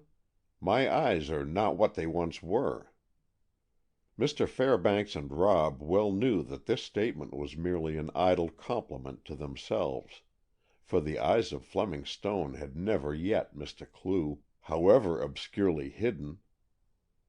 But Kitty, ignorant of the principles of professional etiquette, really thought that Fleming Stone was depending on his two companions for assistance. Tom Willard had gone out, and Miss Morton was looking after her all-important housekeeping, so the three men and Kitty French were alone in the library. In his quick, quiet way, Fleming Stone went rapidly round the room. He examined the window fixtures and curtains, the mantel and fireplace, the furniture and carpet, and came to a standstill by the library table. The dagger, which was kept in a drawer of the table, was shown to him, but though he examined it a moment, it seemed to have little interest for him. "There's not a clue in this room," he said, almost indignantly. "There probably were several the morning after the murder, but the thorough sweepings and dustings since have obliterated every trace." Somewhat abruptly he went into the large hall. Here his proceedings in the library were duplicated. "Nothing at all," he said, "but what could be expected in a room which is a general thoroughfare?" Then he went into the drawing-room. The other three followed, feeling rather depressed at the hopeless outlook, and a little disappointed in the great detective. Stone glanced around the large apartment. "Swept, scrubbed, and polished," he declared, as he glanced with disfavor at the immaculate room. "And indeed it was quite necessary," said Miss Morton, who entered just then.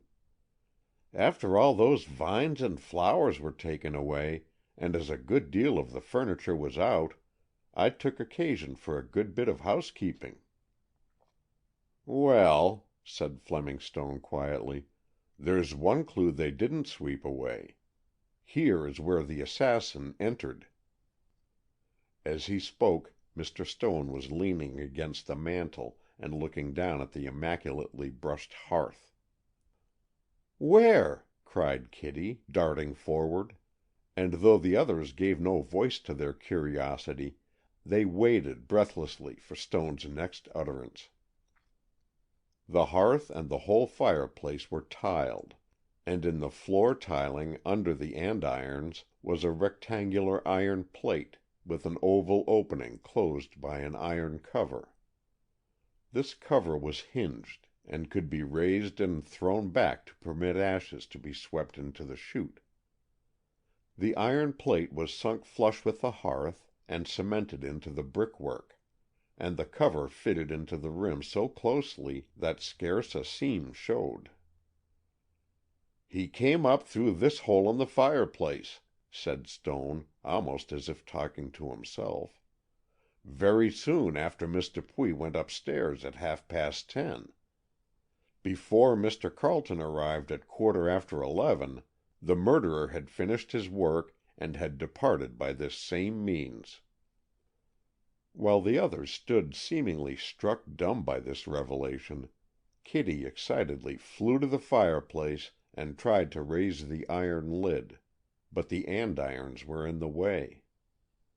Rob set them aside for her, while Stone said quietly, "Those andirons were probably not there that night?" "No," exclaimed Kitty. "They had been taken away, because we expected to fill the fireplace with flowers the next day." "But how could anybody get in the cellar?" asked Miss Morton, looking bewildered. "The cellar is never carefully locked," said Fleming Stone. "I came downstairs early this morning, and before breakfast Harris had shown me all through the cellar. He admits that several windows are always left open for the sake of ventilation, and claims that the carefully locked door in the hall at the head of the cellar stairs precludes all danger from that direction." "But I don't understand," said Mr. Fairbanks perplexedly. "If that opening is an ash chute, such as I have in my own house, it's all bricked up down below, with the exception of a small opening for the removal of the ashes, and it would be quite impossible for anyone to climb up through it." "But this one isn't bricked up," said Fleming Stone. "It was originally intended to be enclosed, but it seems this fireplace is rarely used. Harris tells me that the late Mr. Van Norman used to talk about having the chute completed and having a fire here more often. But the library wood fire was more attractive as a family gathering place, and this formal room was used only on state occasions. However, as you see," and Mr. Stone raised the iron lid again, "this opens directly into the cellar, and, I repeat, formed the means of entrance for the murderer of Madeleine Van Norman." Fleming Stone's voice and manner were far from triumphant or jubilant at his discovery. He seemed rather to state the fact with regret, but as if it must be told. Mr. Fairbanks looked amazed and thoughtful, but Rob Fessenden was frankly incredulous. "Mr. Stone," he said respectfully, "I am sure you know what you're talking about, but will you tell me how a man could get up through that hole? It doesn't seem to me that a small-sized boy could squeeze through." Fleming Stone took a silver-cased tape measure from his pocket and handed it to Rob without a word. Eagerly stooping on the hearth, Rob measured the oval opening in the iron plate. Although the rectangular plate was several inches larger each way, the oval opening measured exactly 9½ inches by 13½ inches. "Who could get through that?" he inquired, as he announced the figures. "I'm sure I couldn't." "And Schuyler Carleton is a larger man than you are," observed Mr. Fairbanks. "That lets Tom Willard out, too," said Rob with a slight smile, "for he's nearly 6 feet tall and weighs more than 200 pounds. "The only man I know of," said Mr. Fairbanks thoughtfully, "who could come up through that hole is Slim Jim." "Who is Slim Jim?" cried Rob quickly. "Go for him! He is the man!" "Not so fast," said Mr. Fairbanks. "Slim Jim is a noted burglar and a suspected murderer, but he is safely in prison at present, and has been for some months." "But he may have escaped!" exclaimed Rob. "Are you sure he hasn't?" "I haven't heard anything about him of late, but if he is or has been away from the prison, it can be easily found out." "Isn't it unlikely," said Fleming Stone quietly, "that a noted burglar should enter a house and commit murder without making any attempt to steal?" "He may have been frightened away by the sound of Schuyler's latchkey," suggested Rob, and Kitty looked at him with pride in his ingenuity, and thought how much cleverer he was, after all, than the celebrated Fleming Stone. Fessenden urged Mr. Fairbanks to go at once and look up the whereabouts of Slim Jim, and the detective was strongly inclined to go. "Go, by all means, if you choose," said Fleming Stone pleasantly. "There's really nothing further to do here in the way of examination of the premises. I do not mind saying that my own suspicions are not directed toward Slim Jim, but my own suspicions are by no means an infallible guide. I will ask you, though, gentlemen, not to say anything about this ash chute matter to-day. I consider it is my right to request this. Of course, you can find out all about Slim Jim without stating how he entered the house." The two men promised not to say anything about the ash chute to anybody, and hot upon the trail of the suspected burglar, they went away.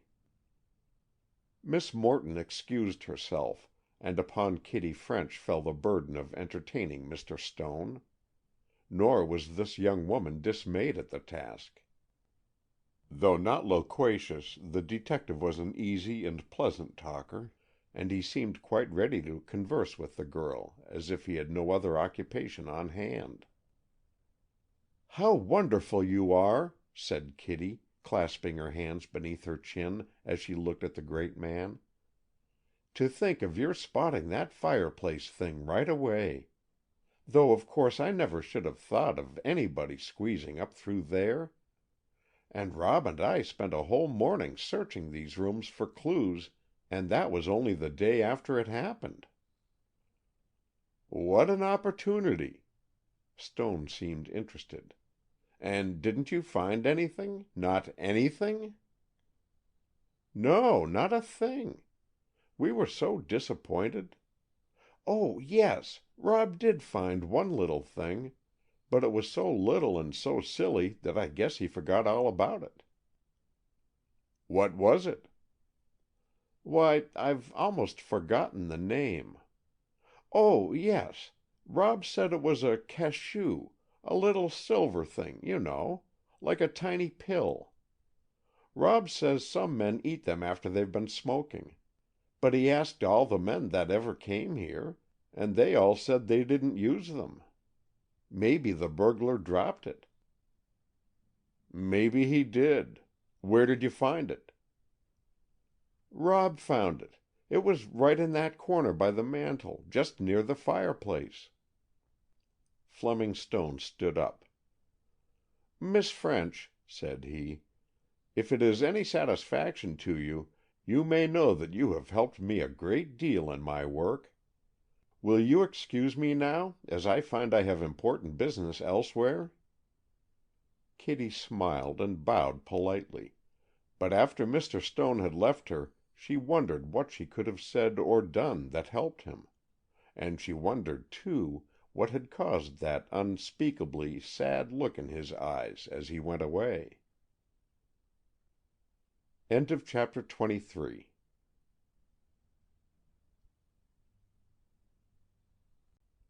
Chapter 24. A Confession. Mr. Taylor, the landlord of the Mapleton Inn, showed a pleased surprise when Fleming Stone walked into his hotel and approached the desk. The men had never met, but everybody in Mapleton knew that Fleming Stone was in town, and had heard repeated and accurate descriptions of his appearance. "Perhaps you can spare half an hour for a smoke and a chat," said Stone affably, and though Mr. Taylor heartily agreed, he did not confess that he could easily have spared half a day or more had the great detective asked him.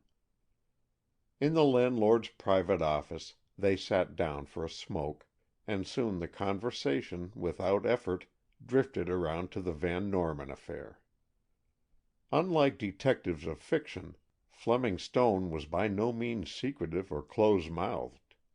Indeed, he was discursive, and Mr. Taylor marveled that such a great man should indulge in such trivial gossip. They talked of old Richard Van Norman and the earlier days of the Van Norman family. "You've lived here a long time, then?" inquired Mr. Stone. "Yes, sir. Boy and man, I've lived here nigh onto 60 years." "But this fine modern hotel of yours is not as old as that." The landlord's face glowed with pride. "Right you are, sir. Some few years ago wife had some money left her, and we built the old place over. Pretty near made a whole new house of it." "You have many guests?" "Well, not as many as I'd like, but as many as I can expect in a little town like this. Mostly transients, of course, drummers and men of that sort. Young Willard stayed here when the Van Norman house was full of company, but after the trouble, he went back there to stay." "Affable sort of man, Willard, isn't he?" observed Stone. "Yes, he's all of that, but he's a scapegrace. He used to lead this town a dance when he lived here." "How long since he lived here?" "Oh, he's only been away a matter of 3 years, or that.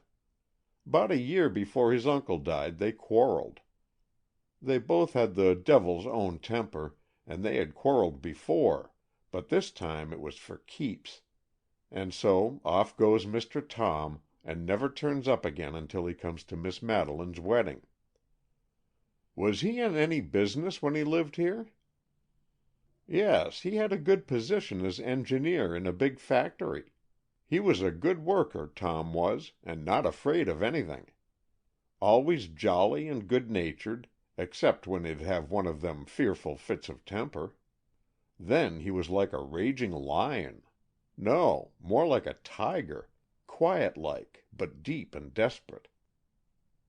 Soon after, Fleming Stone rose to go. "Thank you very much," he said politely, "for your half hour. And, by the way, have you any cachous? I find I haven't any with me, and after smoking, you know, before going back to the ladies—" "Yes, yes, I know. But I don't happen to have any. But wait a minute, I believe Tripp has some." He threw open the door and gave a quick whistle. A boy appeared so suddenly that he could not have been far away, and, moreover, his sharp black eyes and alert manner betokened the type of boy who would be apt to be listening about. His hand was already in his pocket when Mr. Taylor said to him, "Tripp, didn't I see you have a small bottle of cachous? Those little silver pellets, you know." "Yes, sir," and Tripp drew forth a half-filled bottle. "That's right. Give them to the gentleman." "Oh, I only want a couple," said Fleming Stone, taking the vial which Tripp thrust toward him. "Where did you get these, my boy?" The boy blushed and looked down, twisting his fingers in embarrassment. "Speak up, Tripp," said the landlord, sternly. "Answer the gentleman, and see that you tell the truth." "I ain't going to tell no lie," said Tripp doggedly. "I found this here bottle in the bureau drawer of No. 14 a few days ago." 14? That's the room Mr. Willard had," said Mr. Taylor reflectively. "Yes, sir, but he didn't leave them there. They were there before. I seen 'em. And I know that hatchet-faced hardware man left 'em. Then Mr. Willard, he come, but he didn't swipe 'em, so I did. That ain't no harm, is it?" "Not a bit," said Fleming Stone, "since you've told the truth about it. And here's $1 for your honesty, and I'm going to ask you not to say anything more about the matter, for a few days at least. Also, I'm going to ask to be allowed to take a look at room No. 14. "Certainly, sir. Tripp, show the gentleman up." And Mr. Taylor fairly rubbed his hands with satisfaction to think that he and his premises were being made use by the great detective. "Yes, sir. It's at the back of the house, sir. This way, sir." Mr. Stone's survey of the room was exceedingly brief. He gave one glance around, looked out of the only window it contained, tried the key in the lock, and then expressed himself satisfied. Tripp, disappointed at the quickly finished performance, elaborately pointed out the exact spot where he had found the cachou bottle. But Mr. Stone did not seem greatly interested. However, the interview was financially successful to Tripp, and after Mr. Stone's departure he turned several handsprings by way of expressing his satisfaction with the detective gentleman. After dinner that evening, the group of the night before reassembled in the library. A strange feeling of oppression seemed to hang over all.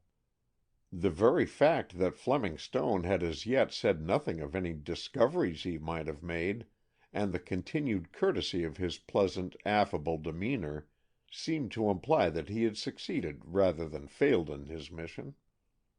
Although genial and quickly responsive, he was, after all, an inscrutable man, and Mr. Fairbanks, for one, had learned that his gentle cordiality often hid deep thoughts in a quickly working mind. Without preamble, as soon as they were seated, Mr. Stone began: "Employed by Coroner Benson, I was asked to come here to discover, if might be, the murderer of Madeleine Van Norman. By some unmistakable evidence which I have found, by some reliable witnesses with whom I have talked, and by some proofs which I have discovered, I have learned beyond all doubt who is the criminal, and how the deed was done. Is it the wish of all present that I should now make known what I have discovered, or is it preferred that I should tell Coroner Benson alone?"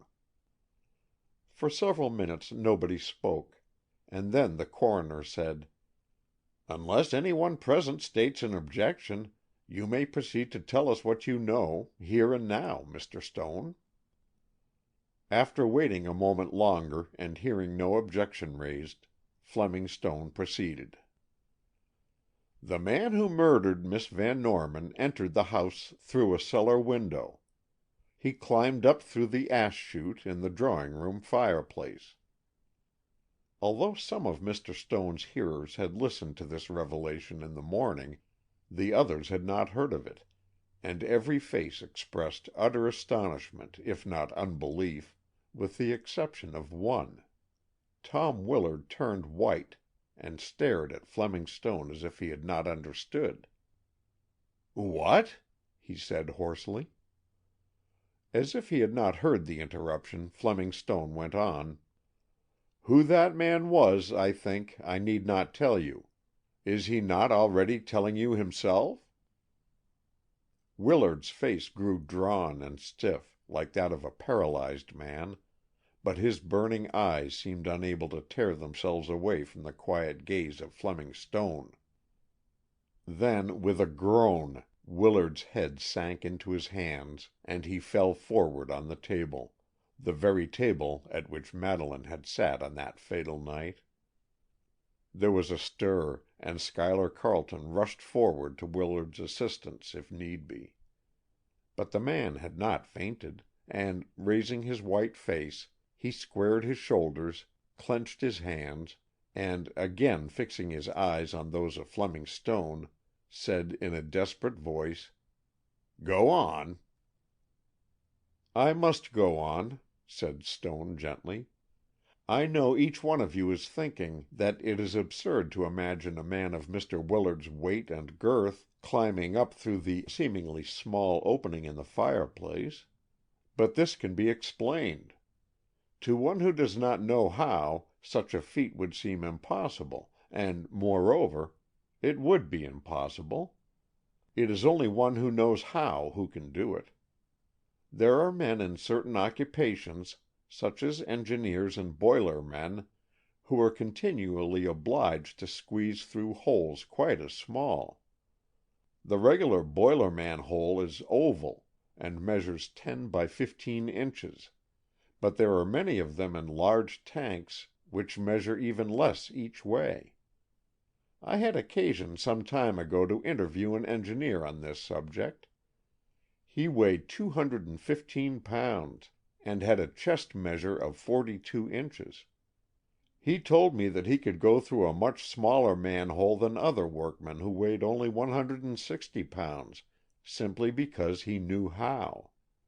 It is done by certain manipulations of the great muscles and by following a certain routine of procedure.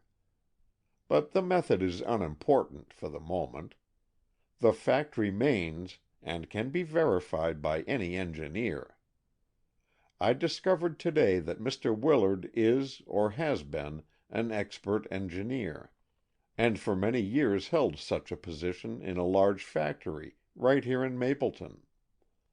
As to Mr. Willard's presence in this house upon that fatal night, a tiny clue discovered by Mr. Fessenden gives us indubitable proof. Mr. Fessenden found next morning on the drawing-room floor a cachou. I have learned that these are by no means in common use in Mapleton, and, moreover, that it is not the custom of any one of the men now present to use them. I further learned that after Mr. Willard left here that night to go to the hotel, he found by chance a small bottle of these in the room which was assigned to him. I am assuming that he carelessly put a few in his pocket, and that in his struggle through the ash chute one fell upon the carpet. The room which Mr. Willard occupied at Mapleton Inn is in the second story, and its window opens upon a veranda roof which has a gentle slope almost to the ground. This provides an easy means of exit and entrance. and as Mr. Willard has no alibi later than 10:30 on that evening, the time would permit him to come here and go away again before the hour when Mr. Carleton is known to have arrived." Then, turning and meeting Tom's intent gaze, Fleming Stone addressed himself directly to him and said, "Why you chose to kill your cousin, I don't know, but you did." "I did," said Tom in a hollow voice, "and I will tell you why." He rose as he spoke, and standing by the table, he steadied himself by placing one hand upon it. "It was entirely unpremeditated," he said, "and I'm going to tell you about it, because I owe a confession to Madeleine's memory, though I am responsible for my deed to no one here present." Though Willard spoke with no attempt at pride or defiance, his tone and look were those of a man hopeless and utterly crushed. He addressed himself principally to Fleming Stone, looking now and then at Carleton, but not so much as glancing at anyone else. "It is no secret, I think, that I loved my cousin Madeleine. Many, many times I have pleaded with her to marry me. But never mind about that. When I came here to attend her wedding, I couldn't help seeing that the man she was about to marry did not love and worship her as I did. I besought her to give him up and to marry me, but she would not listen to that for a moment. That day before the wedding they had a little tiff, and Carleton did not return for dinner, though Madeleine expected him. She was all broken up about this, and was not herself during the evening. When I left her, at about 10 o'clock, to go to the hotel, her sad face haunted me, and I could not dispel the idea that I must have one more talk with her and beg her not to marry a man who did not love her." Without seeming to do so, Fleming Stone stole a glance at Carleton. The man sat quietly, with bowed head, as one who hears himself denounced, but recognizes the truth. "I was in my room at the hotel," went on Tom, "and was preparing for bed, when the irresistible impulse came to me to go and see Maddy once more before her wedding day. I had no thought of wrongdoing. I came out through the window instead of in the ordinary way, only because I knew the inn was about to be closed for the night, and I knew I could get back the same way. A trellis, that was simply a ladder, reached up to the low roof, and it was quite as easy an exit as through the front door. As to the cachous, I had found the stray vial there, and had slipped a couple in my pocket, without really thinking anything about it. I don't usually carry them, but they are by no means unfamiliar to me. I came directly over here, and found the house partially darkened, as if for the night. There was a low light in the library and hall, but the blinds were drawn, and I could see only a glimpse of Maddy's yellow dress on the floor. I was about to ring the bell, when I suddenly thought that I didn't care to rouse the household, or even the servants, and, remembering the way I often used to get in when I came home at night, later than my uncle approved, I went around and entered by a cellar window. I came up through the fireplace, exactly as Mr. Stone has described to you. It is astonishingly easy to anyone who knows how, and quite impossible for one who does not. I crossed the drawing-room at once, and entered the library. Naturally, I made very little noise, but still I am surprised that Hunt did not hear me. I did not try to be entirely silent, for I had no thought of evil in my heart. Madeleine looked up at me as I came into this room, and smiled.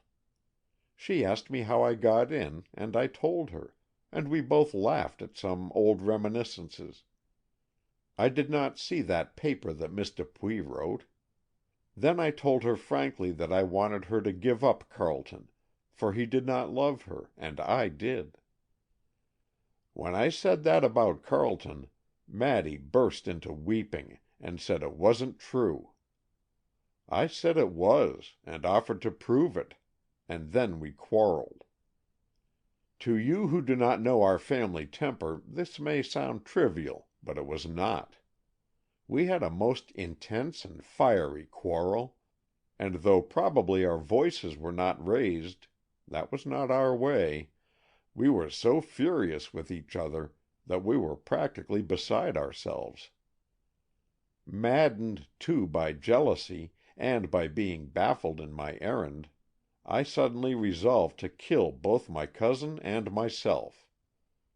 I picked up the dagger and told her what I was about to do, being fully determined to stab her and then myself. She did not scream, she simply sat there, in her superb beauty, her arm resting on the table, and said quietly, "You dare not do it." This threw me into a frenzy, and with one thrust I drove the dagger home to her heart. She died without a sound, and I pulled out the dagger to turn it upon myself. But the sight of Madeleine's blood brought me to my senses. I dropped the dagger, and new thoughts came rushing to my mind thick and fast. Madeleine was dead. I could not bring her again to life. The fortune was now mine. Would I not be a fool then to kill myself? I'm not excusing these thoughts. I'm simply telling the thing as it occurred. I turned and softly recrossed the hall, let myself down through the drawing-room fireplace, and was back in my room at the hotel without having met any one going or coming. At 2:00 I was summoned over here by telephone, and I came. Miss Morton met me in the parlor, and as there was a bright light there then, I chanced to see one of those miserable cachous on the carpet. I picked it up and concealed it, but it warned me. And when Mr. Fessenden asked me the next day if I had any, I said no. Now I have told you all. Wait, do not speak. I know you would say that I was a coward not to take my own life when I intended to. I admit it. I was a coward, but it is not yet too late for the deed." Before anyone could move to prevent it, Tom had grasped the dagger from the drawer where it was hidden and plunged it into his own breast. He sank down into the chair, the very chair where Madeleine had died, and, dreadful as the occasion was, those who saw him could not but feel that it was just retribution. It was Schuyler Carleton who again started forward and put his arm around the wounded man. "Tom!" he cried. "Oh, Tom, why did you do that?" Carleton then involuntarily started to pull the dagger away, but Tom stopped him. "Don't!" he said thickly. "To pull that out will finish me. Leave it, and I have a few moments more." "That is true," said Fleming Stone. "Some one telephone for a doctor, but do not disturb the weapon. Mr. Willard, if you have anything to say, say it quickly."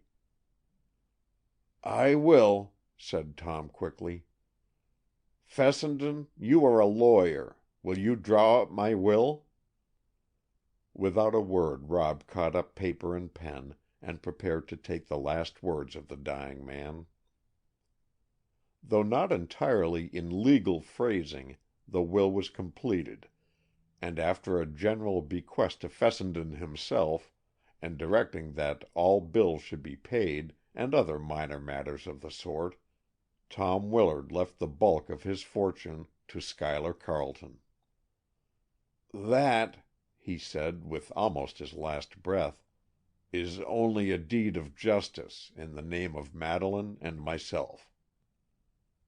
Before the arrival of Dr. Hills, Tom Willard was dead. Self-confessed, self-convicted, self-punished. But his crime was discovered by Fleming Stone, and proved by means of a tiny clue. End of chapter 24. End of The Clue by Carolyn Wells. Recording by Roger Melin.